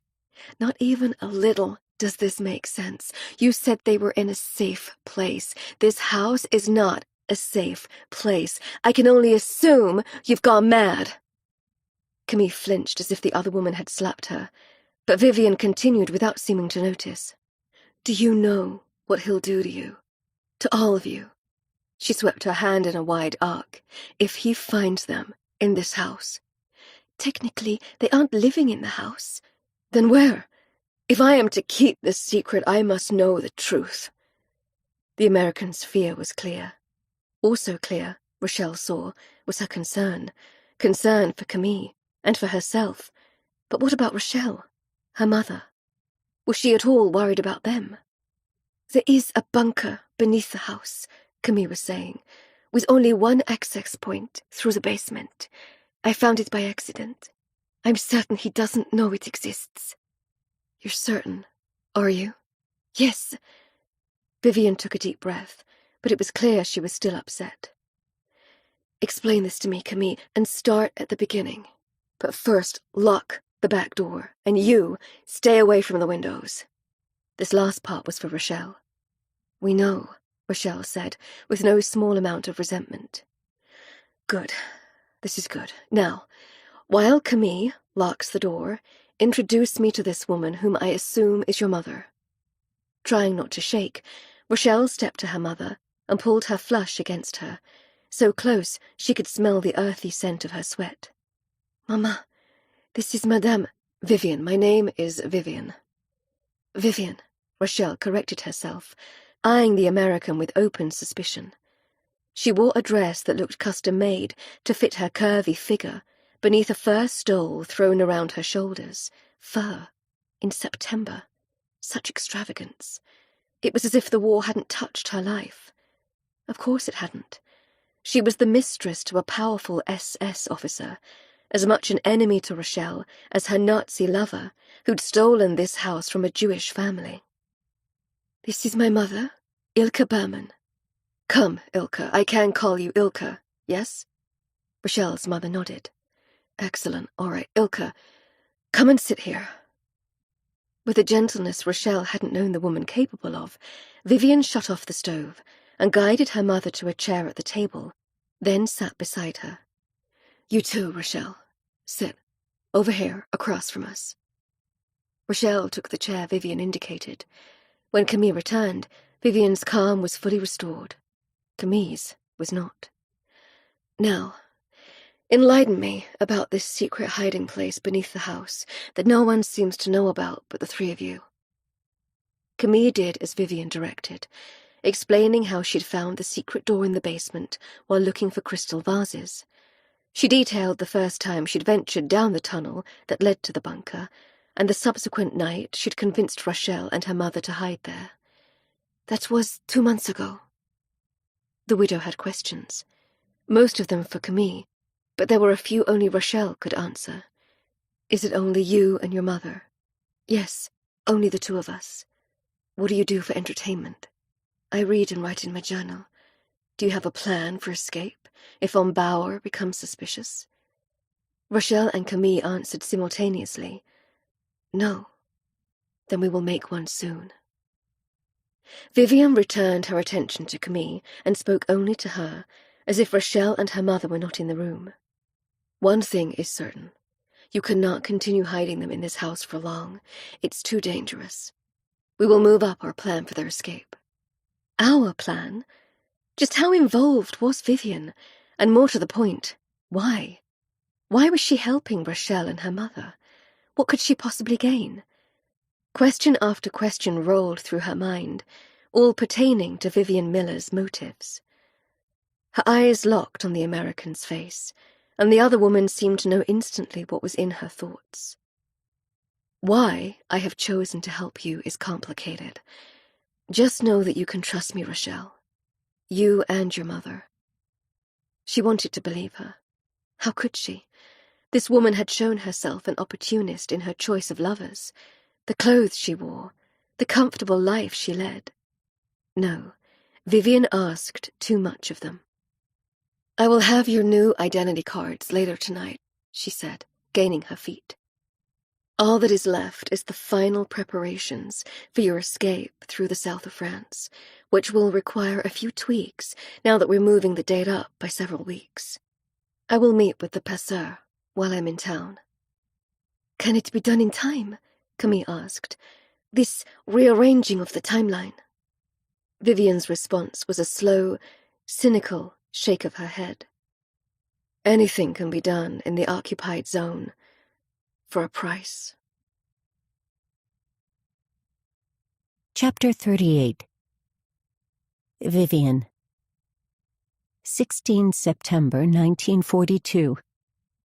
Von Bauer's home. Saint-Denis Department. Paris, France. Vivian sat at her dressing table and confronted her weary reflection.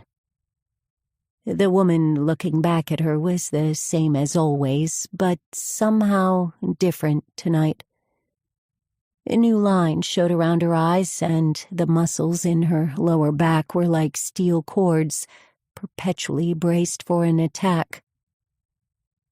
Her vibrancy was gone, as was the flirtatious twinkle in her eyes.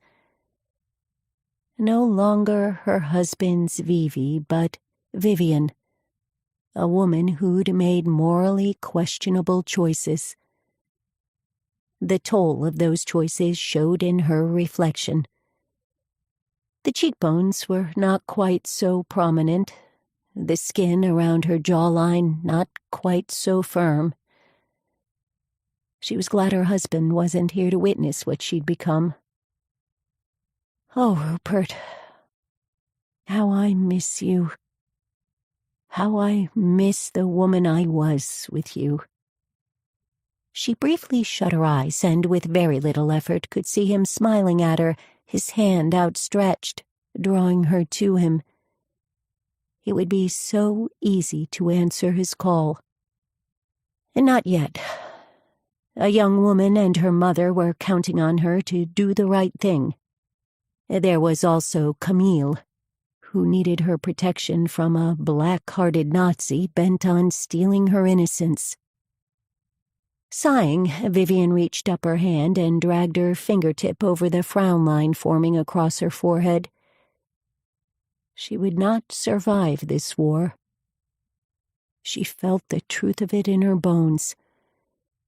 She would not escape her fate, but Rochelle and her mother could. The pieces were in place. Vivian had seen to the details herself and then passed them on to Camille only an hour ago. 2 nights from now, the Burmans would be met by an escort in the woods a mile down the road. They would journey through central France, then over the Pyrenees and into Spain. Their specific route was known only to their guide. 2 more nights before they were away. 2 more parties to endure, and then Vivian would deal with von Bauer. She had plans for him, but those would have to wait. For now, she paid attention to the finishing touches of her makeup, rouging her cheeks, powdering her face, and then the final step. The application of the contraband lipstick. Elizabeth Arden's Victory Red. Satisfied, she nodded at her reflection and returned the tube to its hiding place next to the identity cards. A dark foreboding slid down her spine as she moved to the open window. Just as quickly, she stepped back in alarm. A raven, perched on the ledge, devouring the remains of his dinner, what looked to be a dead rodent of some kind. He paused, glanced in her direction, and gave an irritated squawk before settling back in. Shivering, she turned away and stepped into her dress. Did she have the courage to go through with this act of rebellion? She'd chosen not the blue as ordered, but a figure-hugging gown made of deep red silk. She draped a strand of rubies around her neck, their blood-red fire as much a statement as the dress. A last-minute change of plans left her hair hanging loose. She wore no gloves, no rings on her fingers, no jewels on her wrists. Von Bauer would demand payment for her defiance once they were alone. Her heart took an extra hard beat, the only reaction she allowed herself, and left the room. Most of the guests had already arrived. The bulk were SS officers, but there were also members of the French police. All of them wore their mistresses on their arms. Too much laughter rang from those women, coupled with too many clever smiles, a cruel mockery to the innocent Jews in the basement and the French housekeeper in her room down the hall. One of the policemen approached her, an oily smile on his lips. "Madame Miller, Monsieur Colbert." She smiled at one of Paris's highest-ranking policemen. "How lovely to see you again." She sounded almost nearly sincere. He bent over the hand she offered at the end of her limp wrist. "Enchantée."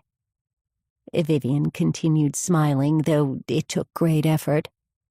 Colbert was a big man who'd lost considerable weight recently, a ploy to fit in with his fellow Frenchmen who suffered from the perils of rationing. Is skinny now, but waiting to become big again once the war was over. And he was still talking, simpering, actually. "It would be my honor to escort you into dinner." "I would welcome your company." A grown man blushing. It was not a pretty sight, especially on the jowly face that hadn't quite caught up with the rest of the slim frame. He continued making banal conversation. It didn't take long to ferret out that he required only a few nods and a serene smile. Vivian caught von Bauer watching them. His gaze narrowed. his disapproval wrapped around her even as Colbert's nasally voice filled her ears. So much condemnation in one man, so much adoration in the other. Eventually, von Bauer's patience wore out, and with a hitch of his chin, he made his intentions known. She excused herself as gracefully as she could. As she answered the summons, their eyes locked and held. "Good evening, der Rab." The use of his nickname was intentional, meant to show deference. He was not fooled. He seized her arm at the elbow and squeezed harder than was necessary, a silent warning to speak nothing but happy words in front of his guests. His gaze roamed her face, then lowered over her gown. There was an air of censure in his appraisal, but also ownership, as if she were his possession. And why wouldn't he look at her that way? She was his possession. "You're wearing red." Barely concealed rage filled his voice, but the smile on his face was for the others in the room, as were his next words. "I requested blue." She swallowed back the catch in her throat and forged ahead with their unpleasant charade. "I thought you said red." "Perhaps I did." Oh, yes. There would be retribution on his part, and the endurance of pain on hers. The party dragged on and on. Vivian was exhausted long before the last guest departed. Unfortunately, her evening wasn't over. As predicted, von Bauer proved true to his nature. She endured his cruelty. When he was finished with her, she looked at his sleeping form. How could such a pleasing face mask the evilest of hearts? Der Rab, harbinger of death. The Ice Queen was no match, after all. Vivian was finished pretending she had a chance of survival in their contest of wills. She would get Rochelle and her mother away tonight. Then she would end this farce between them.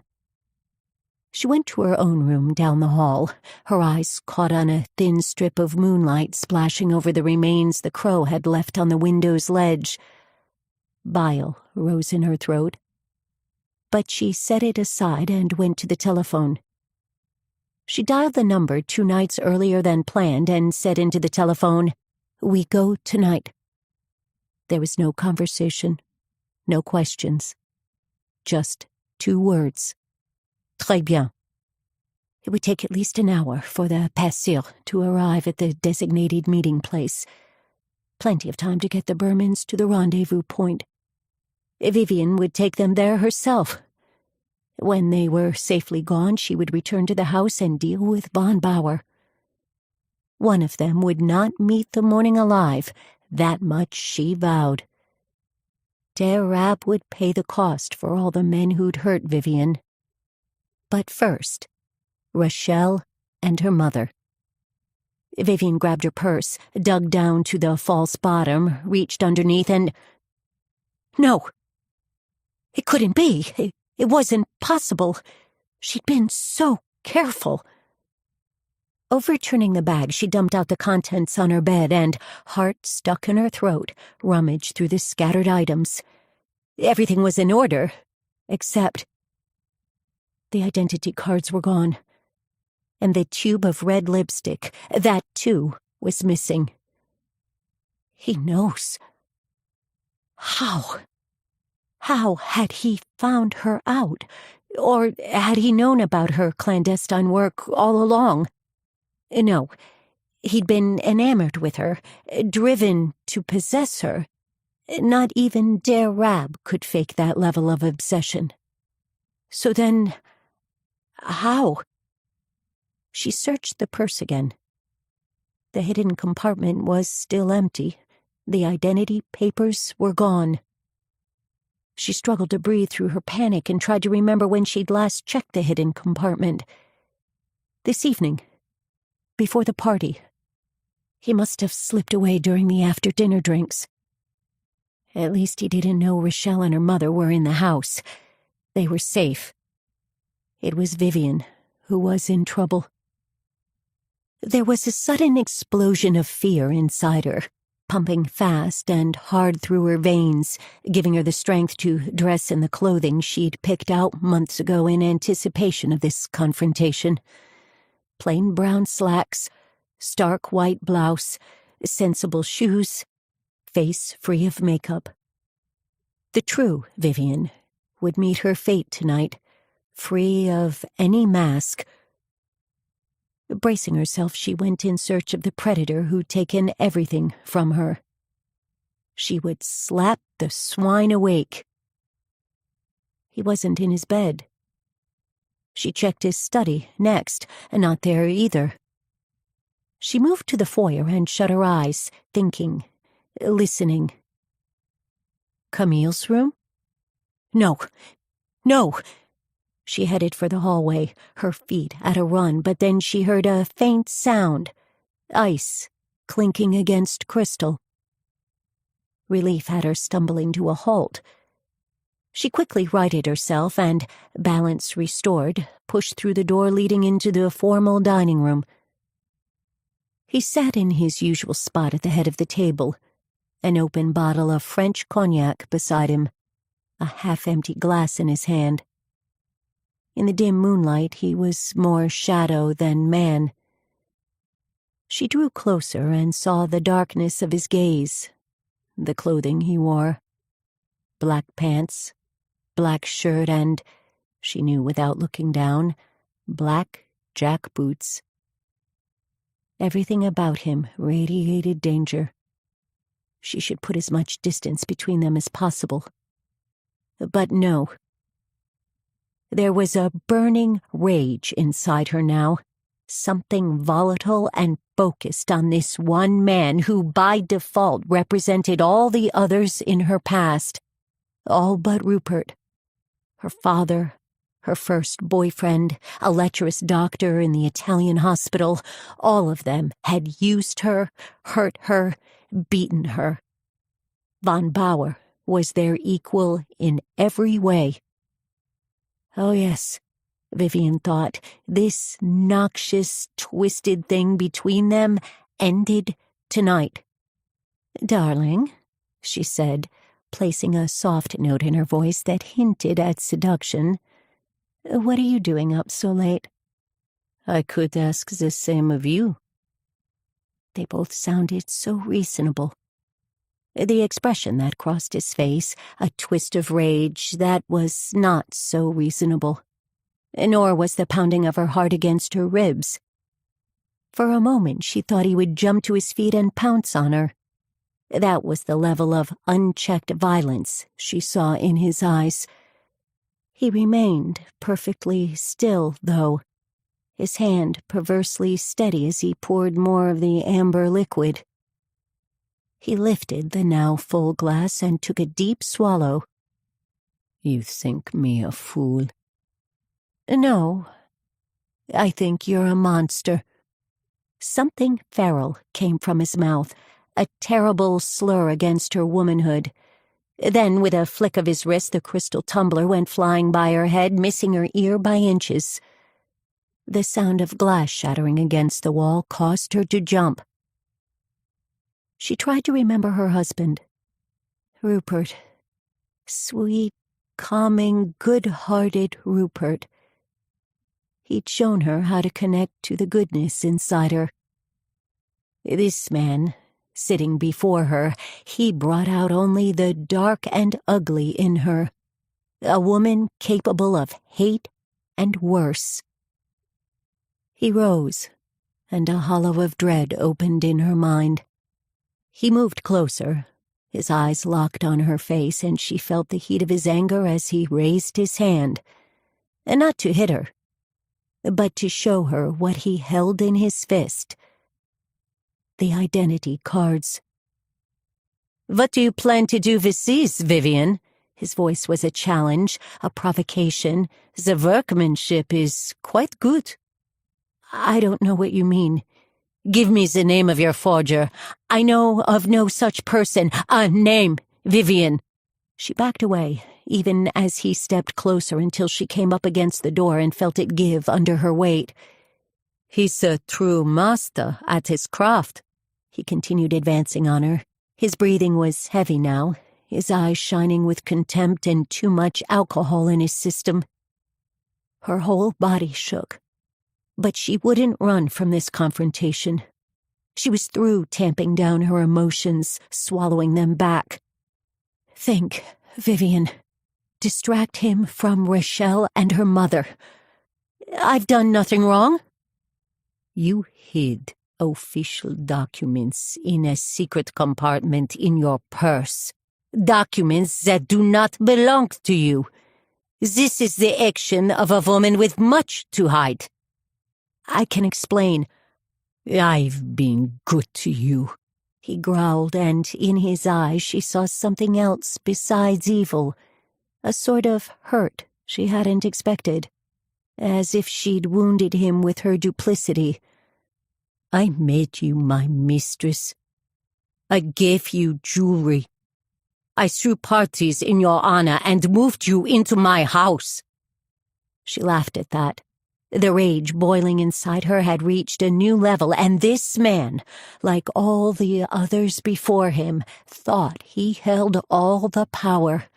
You are nothing, she said, her voice low and feral. I despise the very sight of you. The words felt like fire in her throat, but von Bauer didn't appear to hear her, or maybe he simply didn't care what she thought of him.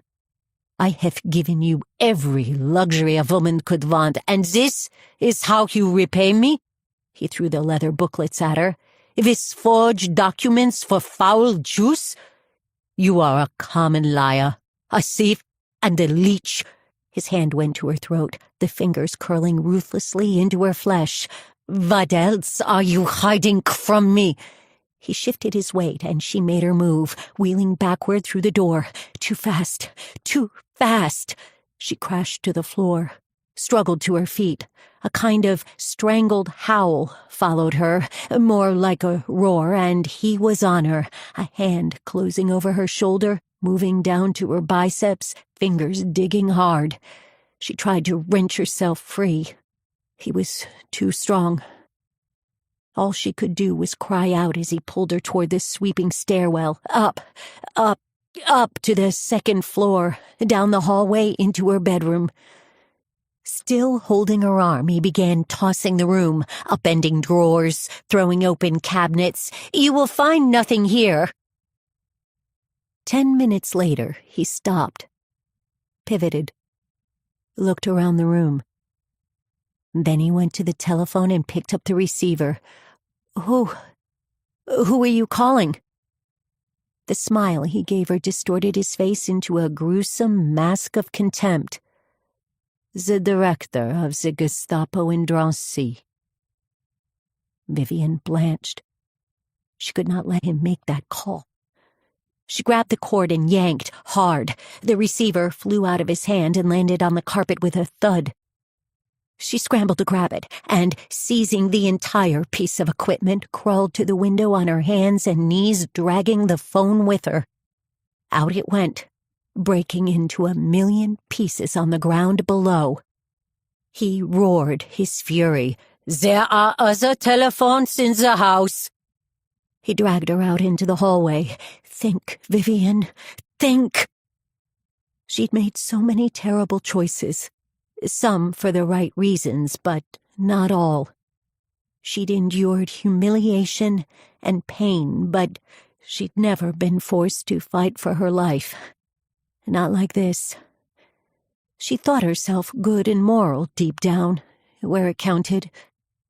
She thought herself ready for death. She'd been wrong about all of it.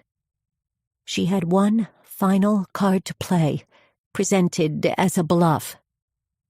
Could it work? Could she fool him into thinking she was simply tossing out words and making things up to save her own neck? The risk to the others in the house was great, but so was her will to survive. Her mind grappled with right and wrong, good and evil, even as he dragged her down the stairs to the first floor. They entered his study, and when he reached for the telephone there on his desk, she knew she had one chance, one final chance to save herself. Vivian was not strong, after all. She was weak and selfish. "Forgive me." The words were in her head, whispered like a prayer, but spoken to whom? Rochelle? Camille? Herself? "Forgive me. Forgive me, forgive me, forgive me." She knew what she was going to do, even as she knew it was completely, utterly wrong. One chance. Throw out a bluff that wasn't really a bluff. Von Bauer had the phone in his hand now, and she made her threat. "You turn me over to the Gestapo," she warned, "and so help me, I'll... Say it, Vivian. Say it. I'll tell them about the Jews living in your house. You will attempt to deny knowledge of this, but I will be very good with my arguments. I will manufacture proof. You will be tried for treason, dear Rab, and I will happily watch you hang by your neck until you are dead." He froze, the phone dangling between his fingers. "What is this lie you tell? It is no lie." She nearly laughed at his shocked expression. Apparently she wasn't the only one in this house concerned with their own survival. "They are right under your nose and have been for months." She immediately realized what she'd done. She'd betrayed 3 innocent people to save herself. Her father had been right. She was a worthless human being. But maybe she could fix this mess. You think yourself superior, clever. You are nothing but a man who has been living with Jews in his house. The Gestapo will come see for themselves, and when they find evidence that I will plant, they will never believe you didn't know. You will not tell this lie. His panic was real, but so was hers. What have I done? Yes, I will tell this lie, this great, bold lie, and I will tell it to the Gestapo over and over until they are forced to believe me. They will question you, der Rab. They will wonder. You will carry this stain. Then your career will be over. He searched her face. Why do you tell this lie? Who are you protecting? I protect only myself. That is your greatest lie yet. Releasing her, he changed direction, a new determination in his strides. Let's ask the housekeeper about the lies you tell. Or perhaps, he gave Vivian a thoughtful look, she is the Jew you protect. Leave Camille alone. She's done nothing wrong. We shall see, won't we? He marched toward the back of the house, with Vivian hard on his heels, clawing at his arm, begging him to stop and listen. The time for listening is over. Chapter 39. Camille. 16 September 1942. Von Bauer's home, Seine-Saint-Denis Department, Paris, France. Caught in that uncertain moment between sleep and wakefulness, Camille felt the air shift. Something was coming toward her. Not a nightmare. It felt too real. She ripped herself awake and sat up abruptly, blinking into the inky darkness. She heard it then. The shouting. The angry tones. She caught only a few words, a mix of German and French. Lie. Housekeeper. Jews. Her breath wheezed out, jamming in her throat on the way back in. She shoved out another hiss of air. With the same brute force, she came to her feet, just as she heard wood cracking, hinges releasing. She'd barely understood what was happening when her door flew open, giving her no time to find her robe and slippers. Von Bauer appeared on the threshold, cloaked in shadows. His hand reached out, switching on the light, blinding her momentarily. Her arm was suddenly gripped in one of his hands, a large clump of her hair in the other. Are there Jews in this house? Tell me, Camille, are there? She glanced over at Vivian, and knew in that instant that her friend had revealed their secret. The sting of betrayal burned in her throat as she kept her eyes locked on her friend's watery eyes. Vivian looked sickly and shaken, and guilty, so guilty. Camille didn't want to see that dull, stricken expression. She didn't want to know why the river of tears tracked down her cheeks, because that would mean she'd trusted the wrong person. Vivian lifted her hands in a helpless gesture, pressed them to her face, while von Bauer kept shouting at Camille, demanding to know, "Are you harboring Jews in my house?" Camille dragged in another breath. "There are no Jews in this house." "You lie!" It wasn't a lie. The bunker was technically under the gazebo. "There are no Jews in this house." He yanked her hair harder. Her scalp was on fire now, the air trapped in her lungs. She would have screamed out in pain had she the breath. Von Bauer's hand came up and connected with her face. Pain exploded in her cheek, even as her eyes connected with Vivian's again. She willed her friend to explain herself, to step into the fray, to do something, anything. There was only emptiness in the eyes staring back. Camille felt her fury rising. "How could you?" she wanted to shout. But to do so would be to confirm whatever tale Vivian had told von Bauer. She set her fury aside. Her mind needed to be clear to fight the beast yanking her across the room, out the door, and into the hallway. She couldn't think, couldn't breathe. The pain. It stole all reason. Any minute her hair would rip right off her head. Then she would be free. Free to protect Rachel and her mother. How? How could she keep them safe? By remaining silent, by refusing to confirm von Bauer's suspicions. Vivian was saying something that Camille couldn't make out over the roaring in her head. Outside the dining room, von Bauer released her. The sudden move sent her stumbling into the wall, falling awkwardly to the ground. Vivian moved in close and pushed her hair off her forehead.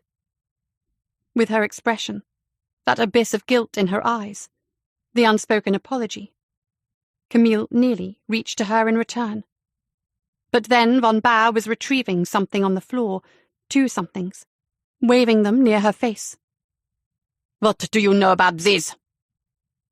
Clarity of mind eluded her, along with her vision. She couldn't focus, not on his words or the small leather books he held in his hands. The identity cards. She closed her eyes, just for a minute. A mistake. Von Bauer was grabbing her again, the identity cards falling to the ground.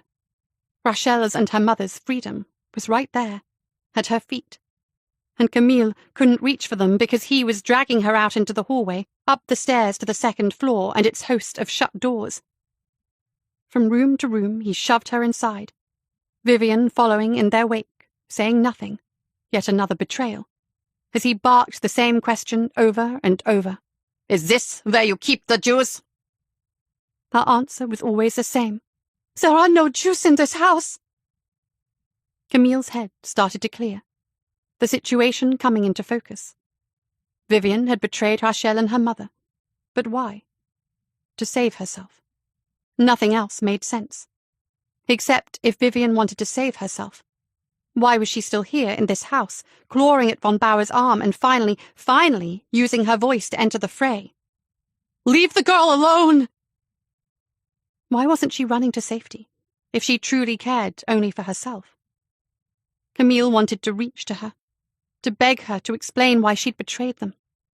But her answer would not solve the problem of von Bauer's wrath. He was bearing down on her again. "Where are the Jews?" Another glance in Vivian's direction told Camille her friend had revealed some things, but not everything. "There are no Jews in this house." "Did you help them escape?" Truth. She would give him the truth. "No." Not yet. The words echoed in her mind, The plan to get Rachel and her mother away had taken too long to execute. And now they would be discovered. Von Bauer's hands came up again. This time he went for her throat. She writhed under his hold, kicked at his shins. I give you a position of trust, he ground through his bared teeth. And you defile my goodwill by bringing Jews into my home. This man, his eyes black with fury. He was going to kill her. Camille didn't want to die. She tore at his hands, swiped at his face, felt her limbs go limp from the effort to keep awake, to stay alive. A kaleidoscope of images played in her head. Her sister, sweet, tortured Jacqueline. How would she survive without the money Camille sent? She'd failed again. But maybe not. The doctor, Pierre Garnier, he would care for Jacqueline in her stead. Images of Camille's mother came next. Her sisters. They were there in her mind, so clear, but then blurry, slipping away from her, along with her will to fight. She kept her eyes closed, tight, and secure in the darkness swelling over her. "Let her go!" Camille opened her eyes. Vivian was in her line of vision, something large in her hands. A porcelain vase. Camille heard a crack, then she was falling to the floor, and von Bauer was falling with her. He spoke in slurred, unintelligible German. She couldn't make out what he was sputtering, only the fury behind the words. Her gaze scanned the room, looking for a way out, an escape. There, the door, still open. She didn't remember climbing to her feet, or looking at the prone man, fighting to keep his eyes open. He failed. Vivian joined Camille on the floor. Breathing hard, she pressed her fingertips to a spot on his neck. "Is he dead?" Camille whispered, crab walking away. Vivian placed her ear close to his nose. "He's alive." Camille didn't know what to do with the information. Around her, the room started to go grey, her vision greyer, as if she was looking through a wall of smoke. Vivian scrambled to her feet. A moment of staring down at von Bauer, and then she was reaching for Camille. Instinct had her shrinking back. Vivian's hand fell to her side. Camille tried to remember the woman she'd trusted so completely, who'd listened to her story about her father, and sympathized with her sister's plight, who'd set her up in this job at 3 times the wages she'd been making at the hotel. That woman was a deception. The Vivian Miller standing before her was a stranger, an opportunist only out for herself. No different from the man lying unconscious on the floor. "We must get them out tonight," the stranger said. "Now, Camille, before he wakes up." She was right, but it was impossible. "Nothing is in place." "It will be. I made the call an hour ago." Camille felt a flash of anger. The possibility of an early escape had always been there. It had taken Vivian's betrayal to expedite the process. Camille glanced down at von Bauer, so still and silent on the floor, pieces of the shattered vase in his hair. Maybe he was dead. The edges of the room felt fuzzy and grey again, closing in around her. Vivian reached to her, an apology in her eyes, and Camille wanted to believe this was a woman she could trust. It hurt to admit that there was still a connection between them, flawed and based on lies as much as truth, but so very real. She couldn't find it in her to hate this woman. She couldn't find it in her to forgive Vivian either. "How could you? We have much to do to see them safely away." "Yes." The word came out reedy and weak. "Yes, we must hurry." There were 2 precious lives, depending on Camille setting aside her own sense of disillusionment and calling on every bit of her internal strength. "Retrieve the identity cards, then change your clothes and meet me in the basement." "What about him?" They both looked at von Bauer's prone form. "Leave him to me." There was something terrible in Vivian's voice, a finality that Camille didn't want to understand, for fear of learning one more ugly thing about a woman she'd considered a friend and mentor. Rachel and her mother were her only concern now. Vivian had failed them. Camille would not. Chapter 40. Rachel. 17th September 1942. Von Bauer's home. Seine-Saint-Denis Department. Paris, France. Rachel had gotten her days and nights confused. With no windows, it was always dark in her world. Darkness layered on top of darkness, cut only by the pitiful candlelight in the bunker. Nothing to do but write in her journal. She looked down at the words she'd written only moments before, their meaning lost to her now. Compelled, she drew her fingernail over the loops and swirls. Her resentment seemed to be fading, perhaps because she knew what lay ahead 2 days from now. Or was it only 1 now? What time was it? Her watch said 12 o'clock.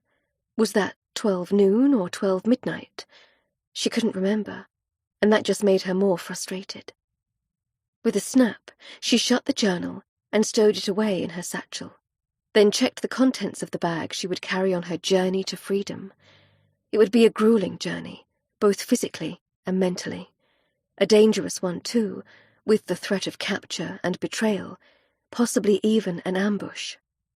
Frowning at the direction of her thoughts, she rustled through the clothing, counted the 3 shirts, touched the extra sweater, the 2 pairs of thick socks, her journal, her favourite 2 novels by Dumas. Finally, her hand found the garden shears she'd pilfered the day Vivian Miller had found them out. All was in order. All was ready, except for the identity cards Vivian promised she would secure today. Yesterday? Rachel really disliked losing her sense of time. She disliked everything about her enforced captivity. Better than a concentration camp. Her mother lay asleep on the cot farthest from the tunnel, snoring softly. She was fully dressed, like Rachel, ready to leave in an instant. Her face looked peaceful, the colour of pale pink roses back in her cheeks. Ilka's health was almost fully restored because of the food Camille fed them and the work that pulled them out of the bunker for a few hours every day. Despite her obvious recovery, would the older woman be able to make the demanding journey to freedom? Camille had been very clear that escape would require fortitude, resolve, and physical strength. If her mother faltered, Rachel would shore her up. If she fell behind, Rachel would pull her along. On her own back, if that's what it took to guide the beloved woman to safety. A sound from the other side of the tunnel had her surging quickly to her feet. She checked her watch again, read the time, again, but couldn't make her mind accept that it was probably 1:15 midnight. Even if it was 1:15 noon, it was too soon for their escape. Something must have gone wrong. Rachel hurried to the edge of the bunker. From her vantage point, the tunnel was a molten abyss of nothingness, the gaping mouth of a monster, open and ready to swallow her whole. The familiar scrape of metal on cement sounded from the other end. The noise moved through her like a jolting stream of electricity.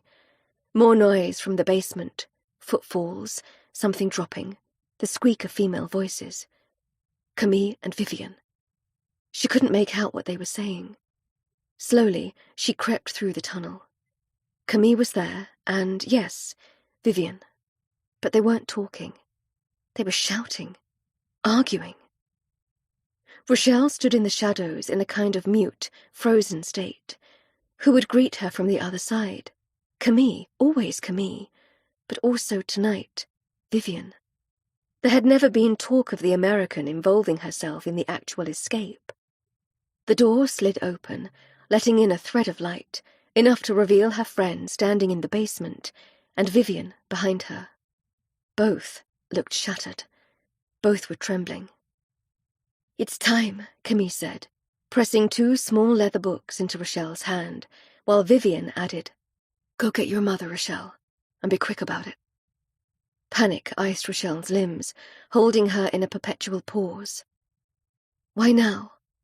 "No time to explain," the two said simultaneously. She felt as much as heard their impatience. Something had gone wrong. She made a split-second decision and rushed back into the shadows. She would trust Camille. She must. Vivian, too, though instinct told her the American was the cause for moving up their departure. "Mama!" she shouted in the darkness, her eyes flicking over the corridor. Her feet took her the final steps, and she was back in the concrete tomb. Despite the months of preparation, Rochelle was caught in a moment of desperate confusion. What was she supposed to do next? She'd forgotten. Her gaze circled the bunker, then landed on her mother, already awake, fully dressed, her travel bag slung crossways over her shoulder. "Come, we go now, Sorka." Rochelle blinked at the longest string of words out of her mother's mouth in weeks, the exact motivation she needed to gather her own bag. She took her mother's hand, but halfway between the bunker and the basement, more noises sounded from upstairs, heavy footfalls, the kind that belonged to a man. There was the sound of something dropping, a hard thud. Another voice, female, shouting in accented French, then German. Something clanging.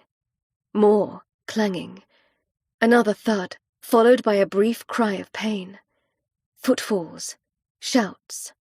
Then, furious muttering close by, too close to be coming from anywhere but the basement itself. The sound of metal scraping against metal came next. A crash, the rush of air, followed by a voice, a man's voice, slightly slurred, as if he were drunk, or, "Come out, you filthy Jews. I know you're in there." Camille's voice came next, muted but clear, and surprisingly steady. "I told you, Herr Stammbannführer, there are no Jews in this house." The use of his formal rank was the signal for Rochelle and her mother to stay hidden in the bunker. But what if the Nazi entered the tunnel and continued further still? Every plan they'd discussed had been contingent on Camille and Vivian outmaneuvering von Bauer. But he was here, mere feet away, and Rochelle needed to know just how bad things had become. Signaling her mother to wait where she was, she took a few steps and peered into the shadows. Her heart gave a little pop. The Nazi held Camille against him, a pistol pressed to her temple. His eyes were glassy and muddied with rage. Where was Vivian? Rochelle scanned the basement, caught sight of a lump on the floor beside an overturned rack. The shouting, the clanging, the crash, the thud, they all made a sick sort of sense now. "Come out!" von Bauer shouted, "or I'll shoot your friend." Rochelle slipped back to where her mother waited just inside the bunker. She had an impossible decision to make, with no good outcome. She couldn't leave Camille imprisoned in a Nazi's vice-like embrace, with the mouth of a gun pressed to her head. But Rochelle couldn't put her mother in danger either. The situation was hopeless, and one thing was certain. The Nazi would eventually come through the tunnel, either now or after he killed Camille. "Hide," she whispered in her mother's ear, "under your cot. You will hide with me." Her mother began pulling her back toward the bunker. The grip on her arm was surprisingly strong, but Rochelle's resolve was stronger. She was done hiding in this hole like a captured animal. She would fight her way out, or die trying. The garden shears. She opened her bag and began searching. Her efforts were cut short by the Nazi's final threat. "This is your last chance. Come out now, or your friend won't live to see the dawn." The click of the weapon's hammer, pulling back, punctuated his words. "You have 5 seconds." He started counting. 1, 2, 3. Rochelle stepped into the light, into her greatest fears realized. Unarmed, shoulders squared, chin lifted. Here I am. Chapter 41. Vivian. 17 September 1942. Von Bauer's home, Saint-Denis Department, Paris, France. Pain seeped through every breath, crushing Vivian's ribs. Heat crept over her. Her eyes refused to open. A voice in her head tempted her to let go, give up the fight. Her betrayal left a black, gaping hole, swallowing light and time and the final piece of her soul that had once been good. This wasn't how her life was supposed to end. She wasn't supposed to die before achieving redemption. The need to do the right thing was a storm in her belly, drawing her toward light and goodness, away from the evil she'd done to the people who'd trusted her with their lives. All 3 women were in this house because of her. All 3 were in jeopardy because of her. Only in sacrifice could she make amends. That was her prayer now, her reason to push past the self-pity that wanted to overwhelm her sense of right and wrong. It's not over. Not while she still had breath in her lungs. You can still make things right. She flinched at the wail of pain screaming through her head. No, not her pain. The cry came from another. Camille. Vivian cracked open an eye, slammed it shut, pulling away from the yellow rectangle of light. She tried again, surveying the scene. Von Bauer was hurting the young woman. He would not win this fight. Gritting her teeth, she rolled to her stomach, climbed to her hands and knees, set one foot on the cement, then the other. A tear dripped onto her hand, not just one, but many. They seemed to spring from her eyes on their own, a sign of her rage. Vivian only ever cried when she was very, very angry. Her head pounded, her insides shook. On the outside, she was calm as death itself. She stood, faced the tunnel, and what was this?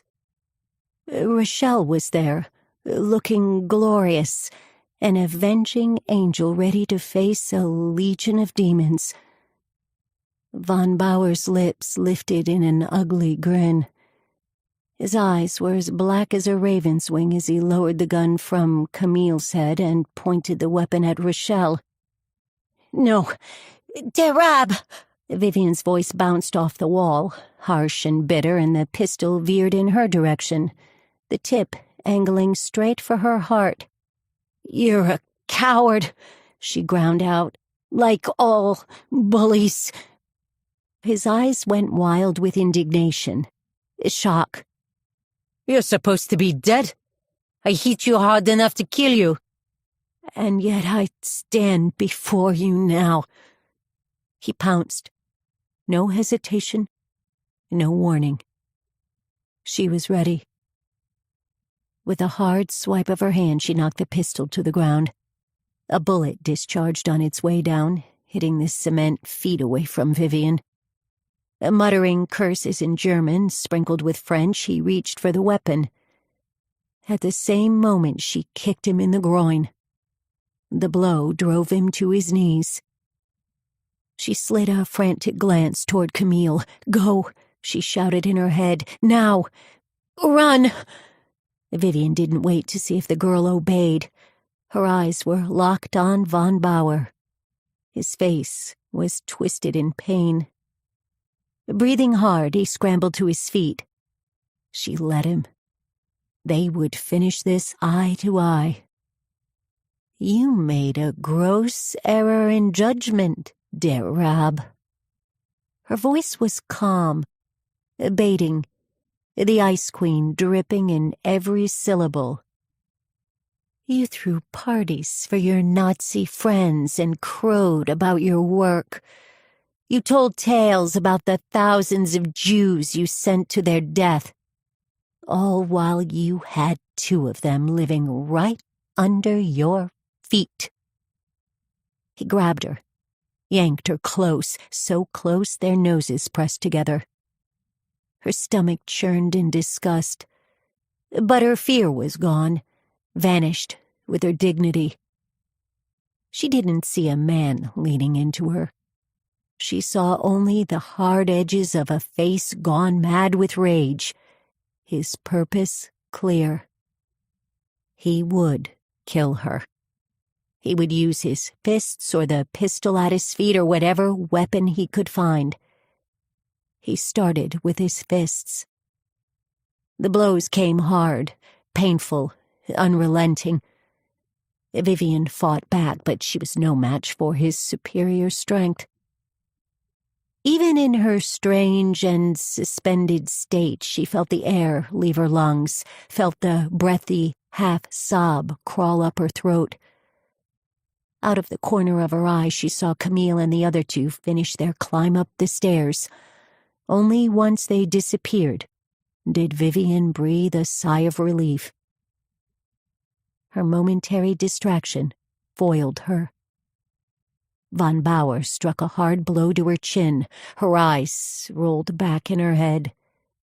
Then, the sharp bite of the cement floor met her broken body. She kicked out and brought Von Bauer down with her. The crack of his skull filled the air. Relief refused to come. Monsters like him weren't so easily defeated. Vivian could smell the scent of whiskey and cigars wafting off him. Then he came to life, crawling over her, cloaking her with his hate, his hands snaked around her neck. "You will take your last breaths with me, watching your life drip away. You will join me in death," she vowed. Her voice came out muffled, barely clear enough to hear, but Von Bauer's eyes narrowed. He'd understood her. Blood ran alongside his face, and the skin around his mouth had gone gray. The color of death. She clawed at his wrists, moved her hands to his face, felt the satisfaction of connection, then the moment of freedom when his grip loosened and slipped away completely. His hand snaked out, reaching for the gun. Her hand was moving too, of its own volition. Her fingers closed over the barrel. So did his. They grappled for control. A shot rang out, a screech of agony lodged in her own belly. Pain lanced through her, slithered up to her chest, merging with her ragged breaths until she couldn't tell where the agony began and where it ended. Her lungs constricted. The air was leaving her body. No air. No air. She couldn't breathe. The pressure was too great. She could feel her will to fight draining from her. Not yet. Not yet. Von Bauer's grip slipped. Just enough.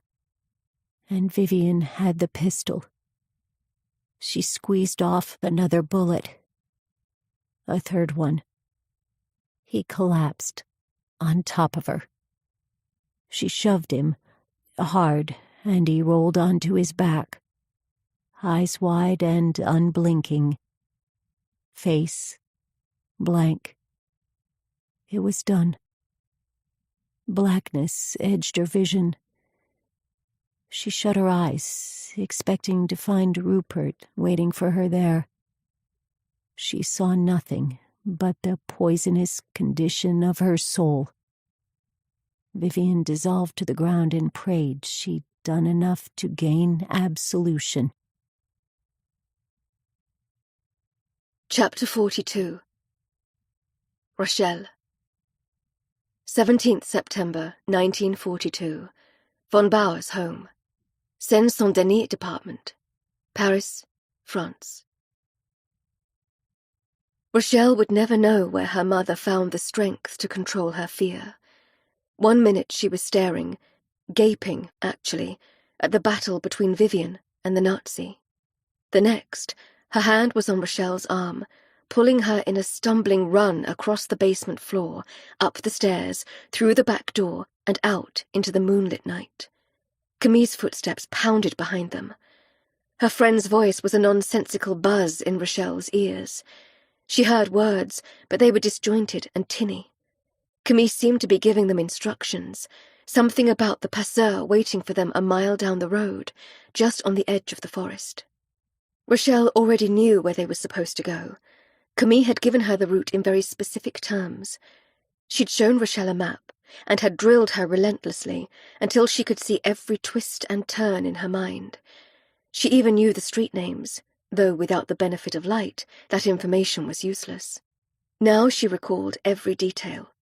Right at the first corner, go 2 blocks, another right, continue 4 more blocks, a left, another left, right, left. Her bag slammed into her hip, and her breath came in snatches. Rochelle focused only on the route. Another left. The residual heat of the day turned the air into a wet, sticky stew, smelling of something quite foul. How close were they to the detention centre? Too close, she decided, and was happy for the lack of light. A hard right. Rochelle kept her mother close, nearly fused to her right hip.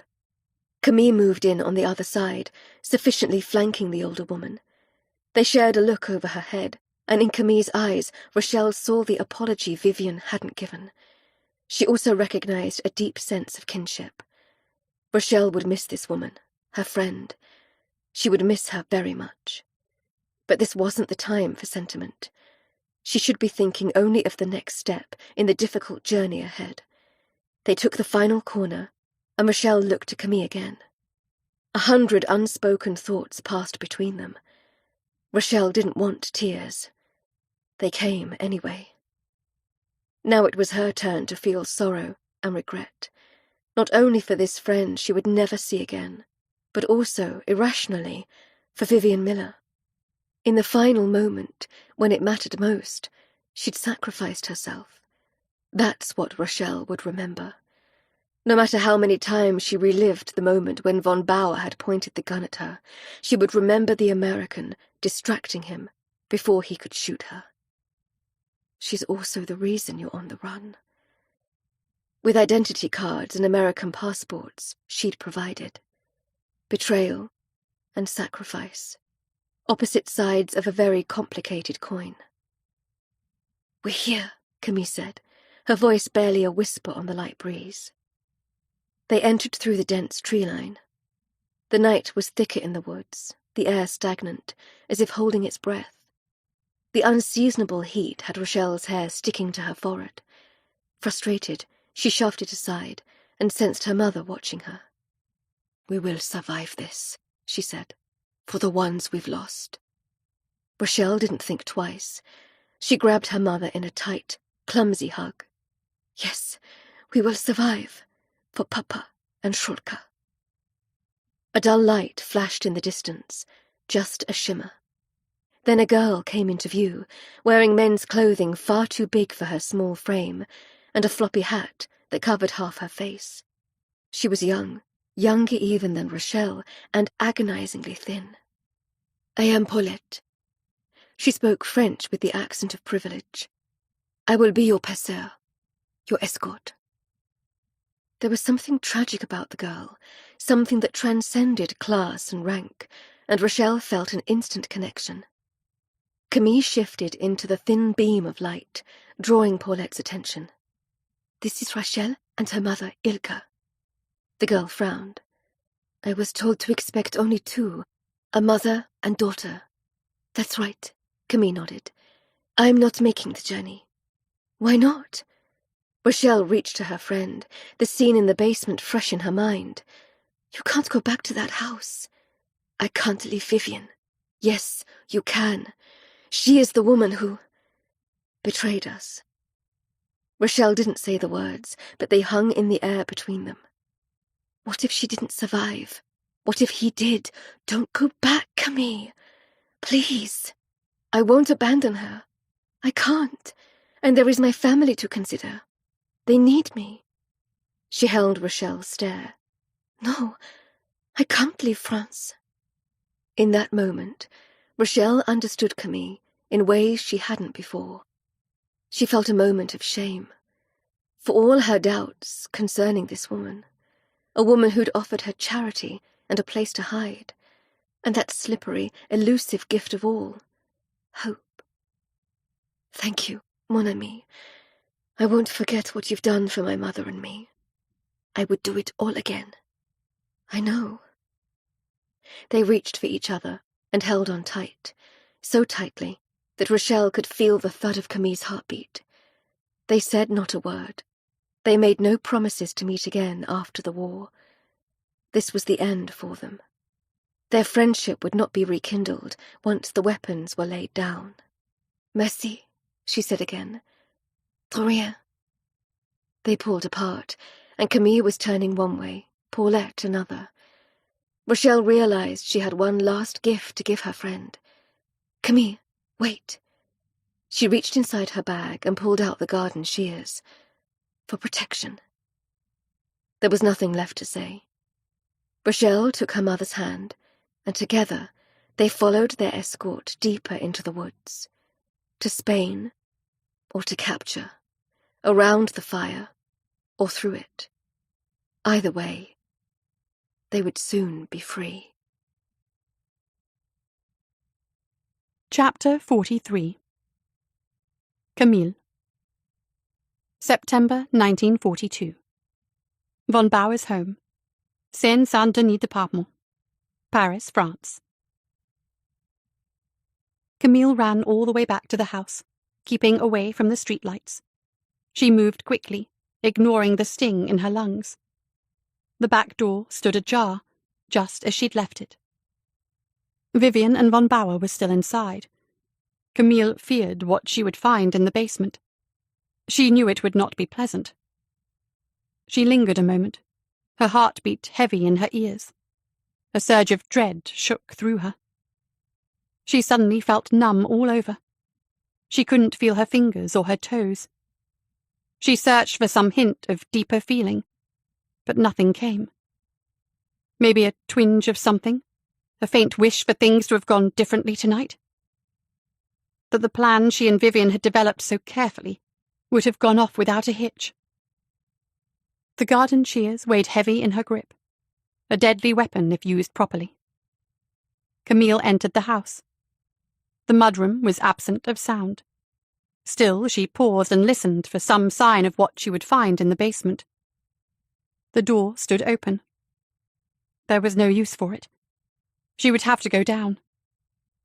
Clutching the shears tight, she pushed forward and took the stairs one at a time. An unpleasant odour met her halfway down, metallic and sharp. Blood. She'd smelled it before in another basement. Images flooded her vision, urging her to turn around and play the coward.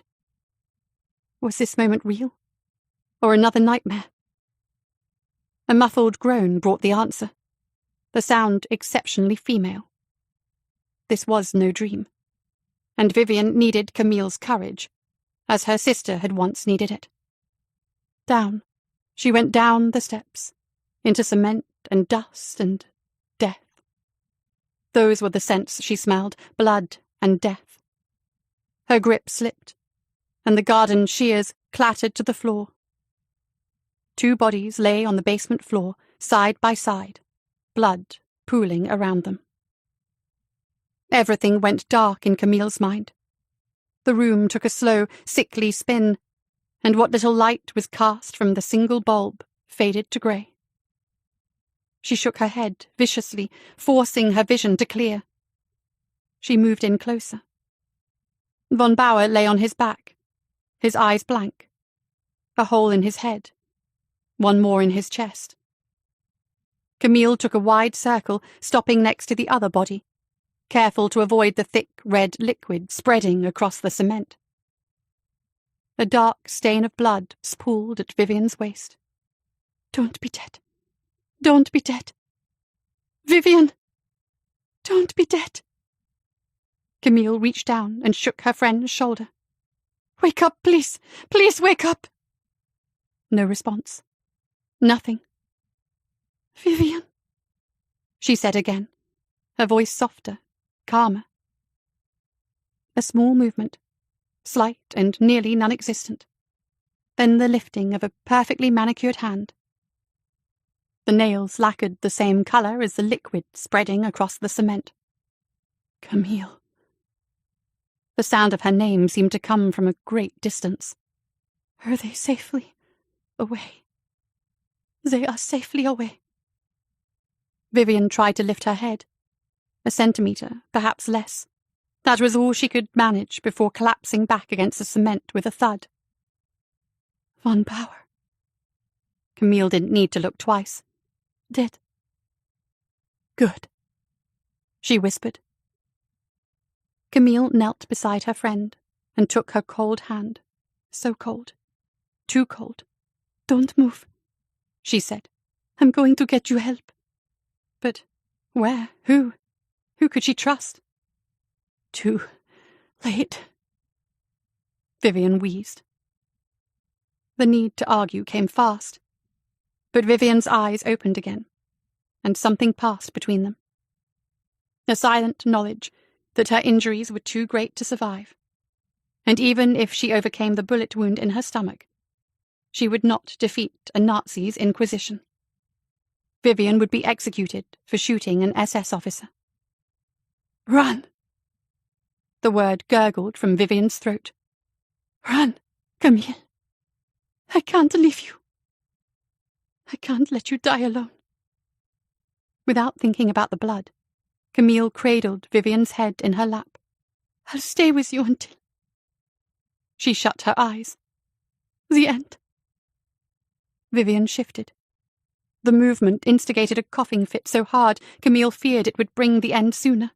Shh, Camille soothed. Don't talk. I'm sorry. I thought to blackmail him. She pulled in a shaky breath. I miscalculated. Von Bauer. Bad man. Evil in his heart. She reached up, touched Camille's cheek where he'd hit her. I thought it was the only way to save us all. To save yourself. No matter how Camille turned Vivian's actions in her mind, she always came back to that. The woman had acted out of self-preservation first, then honour. Not for me. I did it for you. For Rachel. And her mother. Her French had an American accent now, the words barely distinguishable. One day, you'll see that. There had been other ways to protect their secret. Miscalculated, she wheezed. Forgive me. Camille wanted to offer Vivian redemption. She couldn't say the words. Leave me, Camille. It's too late. Save yourself. They can't find you here. They, the Gestapo. Run. The word was in her head now, urgent, echoing. Vivian gripped her arm with a show of strength that seemed to surprise them both. Run! Camille watched the colour drain from Vivian's face, and her body go limp. And then she was gone. Run. She took only enough time to change into clean clothes and sort out her route. She knew where she would go, had always known from their first meeting that he would be a haven, for her sister and for her. There was only one thing left to do. She ran. Unable to stop herself, she looked over her shoulder, not once but again and again. The house loomed large at first, sinister, the windows like cavernous eyes full of judgment and condemnation. She hadn't abandoned Vivian, but the relief of leaving her behind was similar to how Camille had felt when she'd first arrived in Paris. Much had changed since then. Her sister was better, her own guilt far less heavy to bear. She glanced at the house a few more times. The structure eventually receded in the distance, smaller, less menacing. When it was but a dot on the horizon, Camille faced forward, knowing she wouldn't look back ever again. She felt a hard tug of sorrow for the woman lying in the basement beside her lover, a woman who'd betrayed Camille and Rachel, and then had atoned for her duplicity in a single act of sacrifice. Camille would forgive Vivian. One day. The sky turned purple overhead, and the first signs of dawn coloured the horizon. Camille moved deeper into the woods, staying under cover while the sun shone. When night fell, she ventured closer to the road. By day 2, the rain blew in from the west, soaking her to the bone. With the rain came mud and treacherous divots in the slippery dirt. Camille had been wise to don her boots, but she'd dressed for the heat, not the cold, wet rain. "I did it for you," Vivian had said. "One day, you'll see that." Now there were divots in her heart as well as underfoot, but her eyes remained dry. The sky cried for her, for the rest of the afternoon and deep into the night. For days Camille wove in and out of the wooded areas that ran parallel to the road. Countless hours of fearing that every unknown noise meant she'd been discovered by a German patrol. She slept but rarely. Sometime in the middle of the 3rd, 4th, possibly 5th night, she arrived at the address in Rennes that Pierre had made her memorize. She'd studied a map of the city months ago, and, as she'd insisted with Rachel and her mother, had gone over every twist and turn until she knew the route by heart. Light shone from within the little house, making it look cosy and warm. Tired and thirsty, her energy spent, Camille stumbled up the walk and somehow found the strength to scratch at the door. 20 seconds, that's all it took, and Pierre Garnier opened the door. He stood with the light at his back, the soft glow caressing his dark hair. He was fully dressed, as if he'd been waiting for her arrival for some time. His smile was as inviting as his home. "Camille." He peered around her. "You are alone?" She managed a nod, more a lifting and lowering of her chin. She blinked away the need to cry, and then suddenly she was inside the house, the door shut behind her. A heartbeat later, his arms wrapped her in a long, desperate hug. She clung, shamelessly, but so did he, and as he held her just as fiercely as she held him, every terrible fear she'd harboured during her journey washed away. Eventually, Pierre shifted. He held her a little bit away, his gaze running over her face, then from her head to her toes. "You're hurt. Come, let me check your injuries." The request was from a man of medicine, but his voice was filled with a personal intimacy that superseded his profession.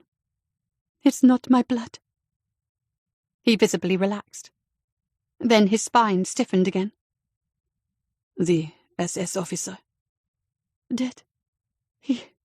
Oh, Pierre is dead. I didn't kill him." She rushed on to say, "But the Gestapo, they will think I had a hand in his death. So I ran. I came here." "On foot?" "It took me 5 days, I think. Maybe it was a week. I have lost track of time, and I—" He gave her no chance to say more. She was back in his arms, surrounded by his heat, relishing his strength. The tears fell at last, big, bone-rattling sobs. "It's okay," he assured her, rubbing her back in slow, easy strokes. "You're safe, Camille. You're safe now." He repeated the words until they were as real to Camille as the air in her lungs. Her sobbing eventually turned to hiccups, and slowly she put space between them. She looked into the eyes that had always drawn her in. Now they promised everything she'd forgotten how to want, and things she'd never known could be hers. "When was the last time you ate?" The doctor was back, and she found herself smiling. 3 days ago. Possibly longer. "Food first, and then you will rest." She would remember the next hour as the warmest, safest of her life. Pierre wrapped her in a blanket, started a fire, then served her a cup of hot, watered-down tea. No sugar, no lemon. Yet it was the sweetest brew she'd ever tasted, because he'd made it for her. He served her a piece of bread and some soft cheese, a meal fit for a queen. That's how it went down. How she would remember the taste. "Thank you for coming to me," he said, sitting across from her, his eyes full of questions she could tell he wanted to ask, but he was too polite to push the conversation on her after her ordeal. Why was he so kind? She didn't know what to do with all that kindness. "I didn't kill him," she blubbered through another onslaught of tears. "I believe you." He took her hand, held it nestled between his larger ones. "Can you tell me what happened?" She did, every bit of it. He put his hand to her cheek. She could feel his heartbeat in his palm, like a balm to the bruise von Bauer had inflicted, no doubt an ugly greenish colour by now. "I'm sorry for your loss," he said. "but I'm glad you listened to your American friend. She was right. They will think you are to blame, and are probably searching for you as we speak." "I know." He dropped his hand and moved to sit beside her. "I won't let them find you." He kissed her forehead, her cheek, and ended with the lightest touch to her lips. "Am I scaring you?" "You're really not." In his slow, soft smile, she saw the quiet integrity that had always drawn her to him, so different from the man intent on killing her. She swallowed away the sudden sensation of hands wrapped around her neck.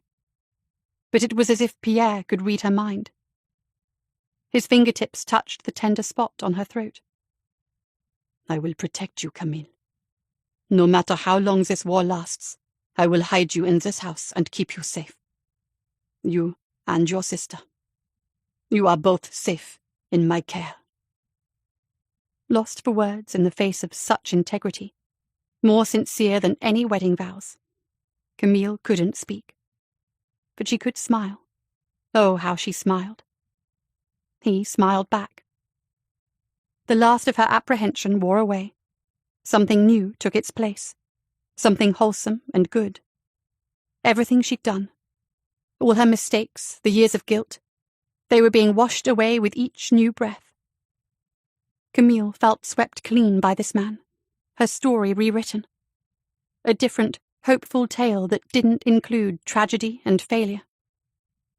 They spoke a little longer, but now that her stomach was full, a languid flowering of warmth seeped through her, and she couldn't keep up her end of the conversation.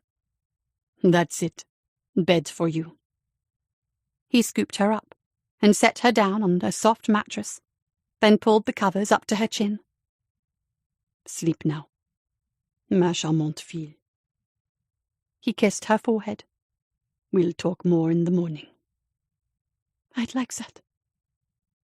He smiled that beautiful, pure smile of his, and she was flooded with a sense of peace. There would be no nightmares tonight, not with Pierre watching over her. And as she looked deep into his eyes that held hers with unwavering faithfulness, Camille knew she would spend the rest of her life with this man. Epilogue. Camille. June 1976. Site of the Drancy internment camp. Seine-Saint-Denis Department, Paris, France. Despite her family's insistence she stay in the taxi until they reached their destination, Camille asked the driver to pull over. When she climbed out onto the sidewalk, her husband made to join her. She waved him off. "I want to walk the final blocks alone." "Camille." "Please, Pierre." He didn't look happy, but as was so often the case in their 33 years of marriage, he didn't attempt to push his will onto hers either. He wasn't always so accommodating. While Camille could be bone stubborn at times, so too could he, especially when it came to her. He'd kept his vow to keep her safe since that fateful night she stumbled up his front stoop. She'd loved him desperately every day since. And he still didn't look happy. If you're sure. I am. Very. He nodded, then said the words that had given her strength at a time when she'd needed it most. Va avec Dieu, Camille. Go with God. Always. As she stared into his concerned eyes, she thought of their life together, and the two beautiful daughters they'd created, each of them celebrated pastry chefs like their mother, both with the look of their father in their eyes and their mother's blonde hair. And of course there was Jacqueline, restored fully, thriving, and working alongside Pierre as a psychiatrist in the hospital where she'd found her own healing. She had stayed behind so that Pierre could make the trip. Camille was so very blessed to have such a lovely, happy family. She whispered a prayer of thanks for God's grace and mercy on her life. I'll be along shortly, she told her husband, closing the door with a soft click. I promise. I won't linger. She watched the taxi drive off, noting how 3 pairs of eyes turned in her direction.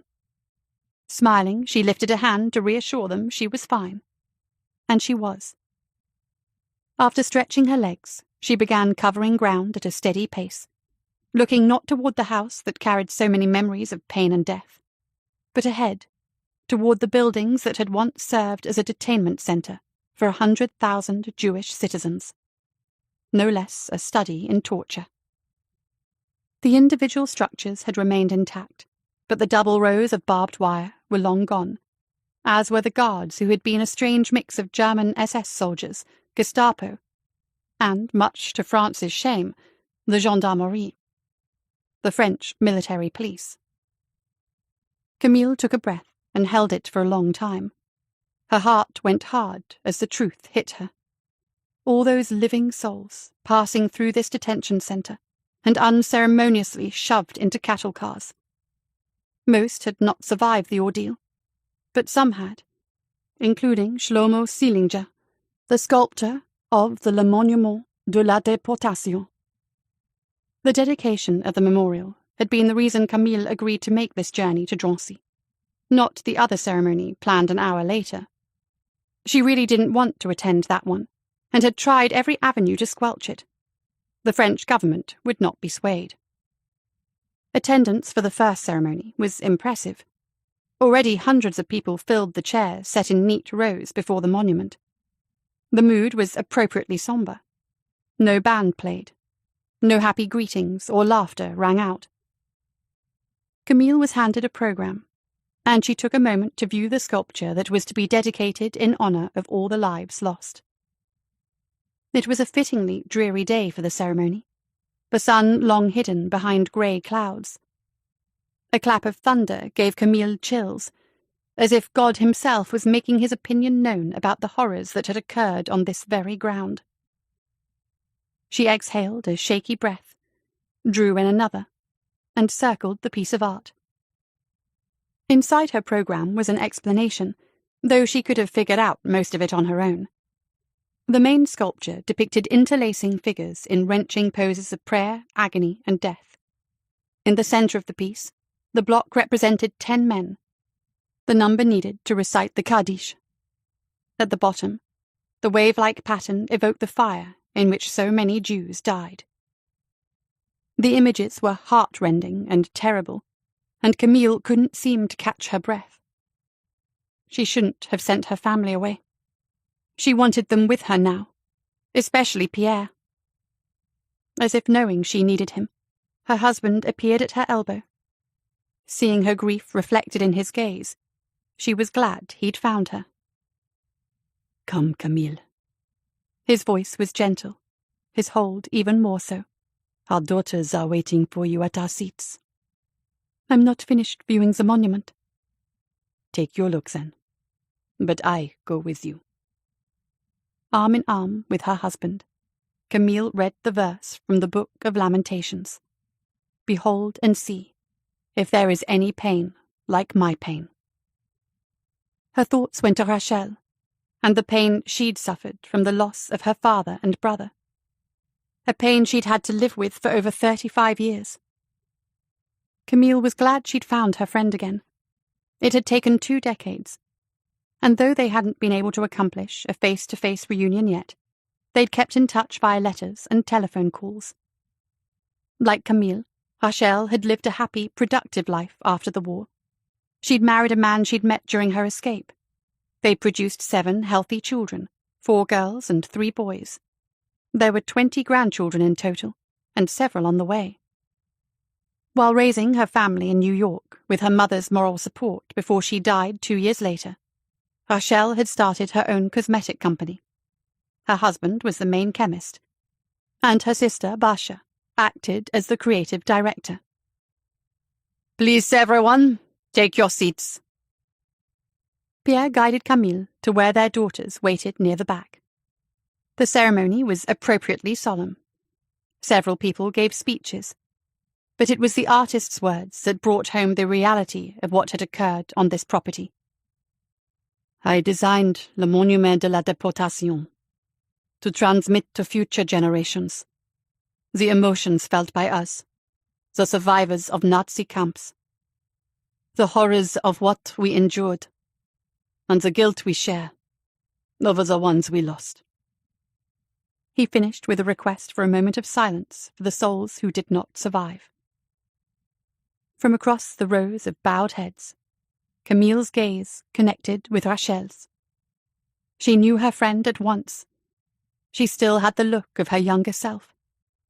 The only change was that her once dark hair was now styled in a sleek grey bob that highlighted her cheekbones. The ceremony concluded after Seelinger finished his speech. Minutes after the ribbon cutting, Camille was hugging Rachel just as fiercely as she had in the forest, barely a mile from where they now stood. "It's so good to see you," they said simultaneously, then pulled away to smile into each other's eyes. Introductions were made, which took considerable time since most of Rachel's brood and several of her extended family had made the trip from America to France. An hour after the first ceremony, the second one began. "I really don't want to go through with this," Camille told her husband. Pierre patted her hand. Now, my dear. You aren't getting out of this that easily." At least the crowd was considerably smaller. Fewer than 100 people, which included Rachel's family, Camille's husband and daughters, and some French dignitaries. Even the president himself, Valéry Giscard d'Estaing. Giscard d'Estaing's speech was blessedly brief. "We are here today to present the highest recognition for service to France, to a most worthy recipient, Madame Camille Lacroix-Garnier." He called her to the podium, and when she stopped before him, he draped a medal around her neck. "France thanks you for your service." The applause was loud and long, and Camille's cheeks grew hot with embarrassment as she returned to her seat. She didn't deserve this recognition, and had tried on several occasions to convince the government to reconsider giving her the Legion of Honor. There were many others more worthy, she'd argued, thinking of Vivian and her vast network that had coordinated Rachel and her mother's escape. Camille's part had been small, hardly worth mentioning. The bureaucrats had disagreed. "Without Madame Garnier's act of bravery," the president was saying, "the woman I now have the honor of introducing would not be here to tell her story. Please welcome to the podium one of France's greatest success stories, Madame Rachel Berman-Horowitz." The applause for Rachel was even louder and longer than for Camille, and that, she thought, was exactly the way it should be. Rachel thanked the French president, greeted the guests with her beautiful smile, then launched into a speech Camille hadn't known she would be giving. "I'm here not to tell you my story, but the one I share with this woman." She smiled at Camille. "My friend, Camille Lacroix, now Camille Garnier, a humble Paris housekeeper who was with me during the darkest time in France's history." As Rachel told their combined story, Camille relived the memories with the rest of the audience. She felt the fear all over again, the hot rage and unspeakable grief, the despair, but also the guilt and shame over the French people's collective indifference to the plight of their Jewish neighbors. Camille, please join me up here for this next part. Once again, Camille walked to the podium. This time there were tears in her eyes.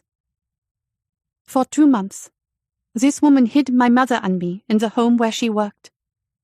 She kept us safe and alive, and did it right under the nose of a Nazi. I have no doubt she would have taken a bullet to save us. In fact, she nearly did. Rachel paused and looked briefly at Camille. In that moment of silent connection, they honored the woman who had taken a bullet to save them. Vivian Miller would never be venerated for her sacrifice. She'd been judged a traitor and a collaborator by the French government, a murderess by the Germans, while the Americans had used her money to fund their own war effort. She'd died in disgrace, and would only be lauded for her sacrifice in Camille's and Rachel's shared memories of that harrowing night. If you think one person can't make a difference in the fight against tyranny, Rachel continued, I'm here to tell you you're wrong. This woman is a testament to what happens when a single brave soul does the right thing. Camille didn't just save my life. She made many of yours possible. And so I ask, would my family please rise and stand in recognition of this woman, my friend? Nearly 50 people surged to their feet. Camille, the people who stand before you now, do so because I survived the war. This, my friend, she swept her arm over her considerable family, is your legacy, as much as mine. The applause that broke out was the loudest and longest yet. Author's Note. As with all my books, this one began in the library. I didn't have much of a story. I knew I wanted to go back to France. I also knew I wanted 3 heroines who would be underestimated, possibly untested, but were also interconnected in some way. Each would require a strong reason to sacrifice for the people she loved. That's all I knew as I explored some amazing acts of heroism by seemingly ordinary women in World War II Europe. Each story was more inspiring than the last, but I didn't find this book's inspiration until I discovered Irina Gut's heroic deeds. Irina was the housekeeper for a Nazi officer in Poland. She managed to hide 12 Jews in her employer's basement for 2 years. All of them survived, but not without some very close calls and a personal sacrifice by Irina. Her story is remarkable. I highly recommend you read about her life and the tragedies that led to her incredible feats in her autobiography, In My Hands, Memories of a Holocaust Rescuer. While Irina was the initial inspiration for Camille, the character morphed and changed into something wholly different and very, very French. I needed Camille to have a good reason to stay in Paris during the war and ultimately work in a Nazi's home. That was key. Again, I went back to the library and came across the Nazi medical program that was responsible for the murder of thousands of mentally and physically disabled patients. According to one source, by the summer of 1940, this horrible euthanasia program had become common knowledge among Germans and in other countries. For story purposes, I gave Camille access to this information and a sister with a malady that put her in jeopardy. Rachel's character also required significant thought. There were many ways I could have portrayed her, but when I discovered the assimilation of so many French Jews, she formed fully in my mind. And most of these men and women believed they were safe, mainly because they didn't openly practice the Jewish faith. History shows us they were mistaken. In fact, the French government passed their own anti-racial laws separate from their occupiers. Moreover, it was the French police who coordinated most of the mass arrests, including the July 1942 Veldiv roundup that targeted women and children. By this point, victims of these arrests were sent directly to the Drancy internment camp, where they were unceremoniously loaded into train cars and deported to Auschwitz. While far too many innocent lives were lost, Shelomot Selinger was not among them. The celebrated sculptor survived 9 German death camps and 2 death marches. In memory of the innocent men and women who passed through Drancy, he created Le Monument de la Déportation. Again, for story purposes, I created a dedication ceremony with Camille and Rochelle in attendance. I also reworked the timeline concerning the United States ambassador to France. William Bullitt Jr. was actually terminated from his position in July 1940. I took a little creative license and pushed that date to later in the year to fit within Vivian's story arc.